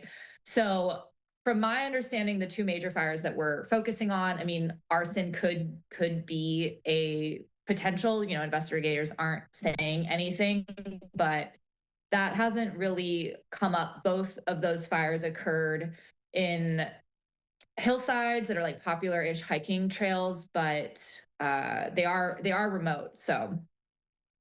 Yeah, we're watching some of the aerial footage from Skyfox earlier, and the level of destruction just really reels the mind. I mean, you can't even comprehend this. We've heard so many characterizations, like a bomb went off, these communities are wiped off the map. You've seen it firsthand. You've seen it up close here. Any kind of personal stories of people that you have spoken with? I mean, how are they doing? How are they holding up? I mean, how do they see the next day, week, month? Yeah. And I just want to put this out there for your viewers to understand that I spent the day with firefighters too. And all these issues there that are really painful to hear, such as like the power of the water pressure and people complaining that firefighters weren't on the ground. All those things, like they would have helped, but the way this fire lined up and the way that it moved, like nothing really was going to stop this fire. Firefighters told me that this was like the worst thing they had seen in 20 years. Wow. So like it was just a catastrophic movement of fire that was going like 20, 30 blocks ahead of in these like densely urban areas. And just to witness that, people are just completely traumatized. And my dad lost his house in the Palisades fire, Wow. which we're still processing. Like could never imagine that home burning. It's like not close to nature whatsoever. The town is basically gone. There hadn't been like a very serious fire there in a while.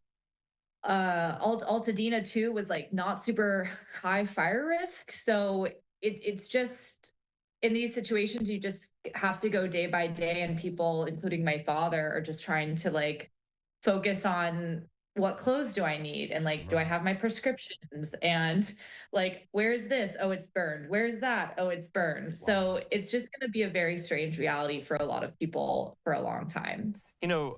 Brianna, the preparation question has been talked about now for a week, almost ad nauseum. Were officials prepared for something of this magnitude? I mean, you alluded to the fact that this was literally man versus nature at the root cause of this. But the preparation question is worth exploring, right? Huge. Yeah. I mean, like, here's the reality is that fire in California is part of the ecosystem. The nature needs fire, and it will happen when we're in the way. And so if we're not hardening homes, if we're not managing our fuels, these neighborhoods, like a lot of people love to live where it's brushy. They love to live like nestled into the hillsides. So that comes with a risk. And it's a big question now on firefighter budgets. The Forest Service has been crippled by budget cuts and cuts to firefighter staffing. And so when you just don't have the people or the money to staff all the positions you need to adequately fight a fire, there are consequences on top of building communities or not managing communities that are in wildlands. Those firefighters you spoke with today, because we're on the precipice of yet another major Santa Ana wind event tomorrow and Wednesday. Red flag advisories, they're in effect right now as we speak here. Did you ask them about how much the fact that the aerial assets could not get up on Tuesday night, how much that contributed to the spread of the Palisades fire? And are they worried that the same conditions will present themselves tomorrow and they might not be able to get up into the air? Is that present right now?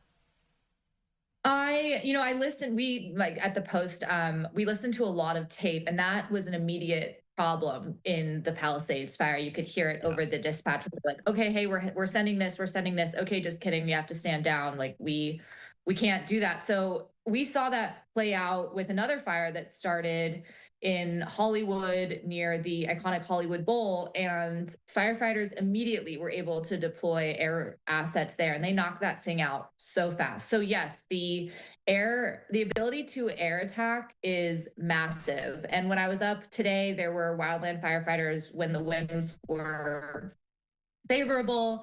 They were taking helicopter after helicopter after helicopter, and they were dropping retardant over these really hard to reach areas in the mountains there. So they are prepping. I didn't specifically ask them about whether they will be able to fly the aircraft. I think a lot of the time that's like a moment to moment choice that they have to make.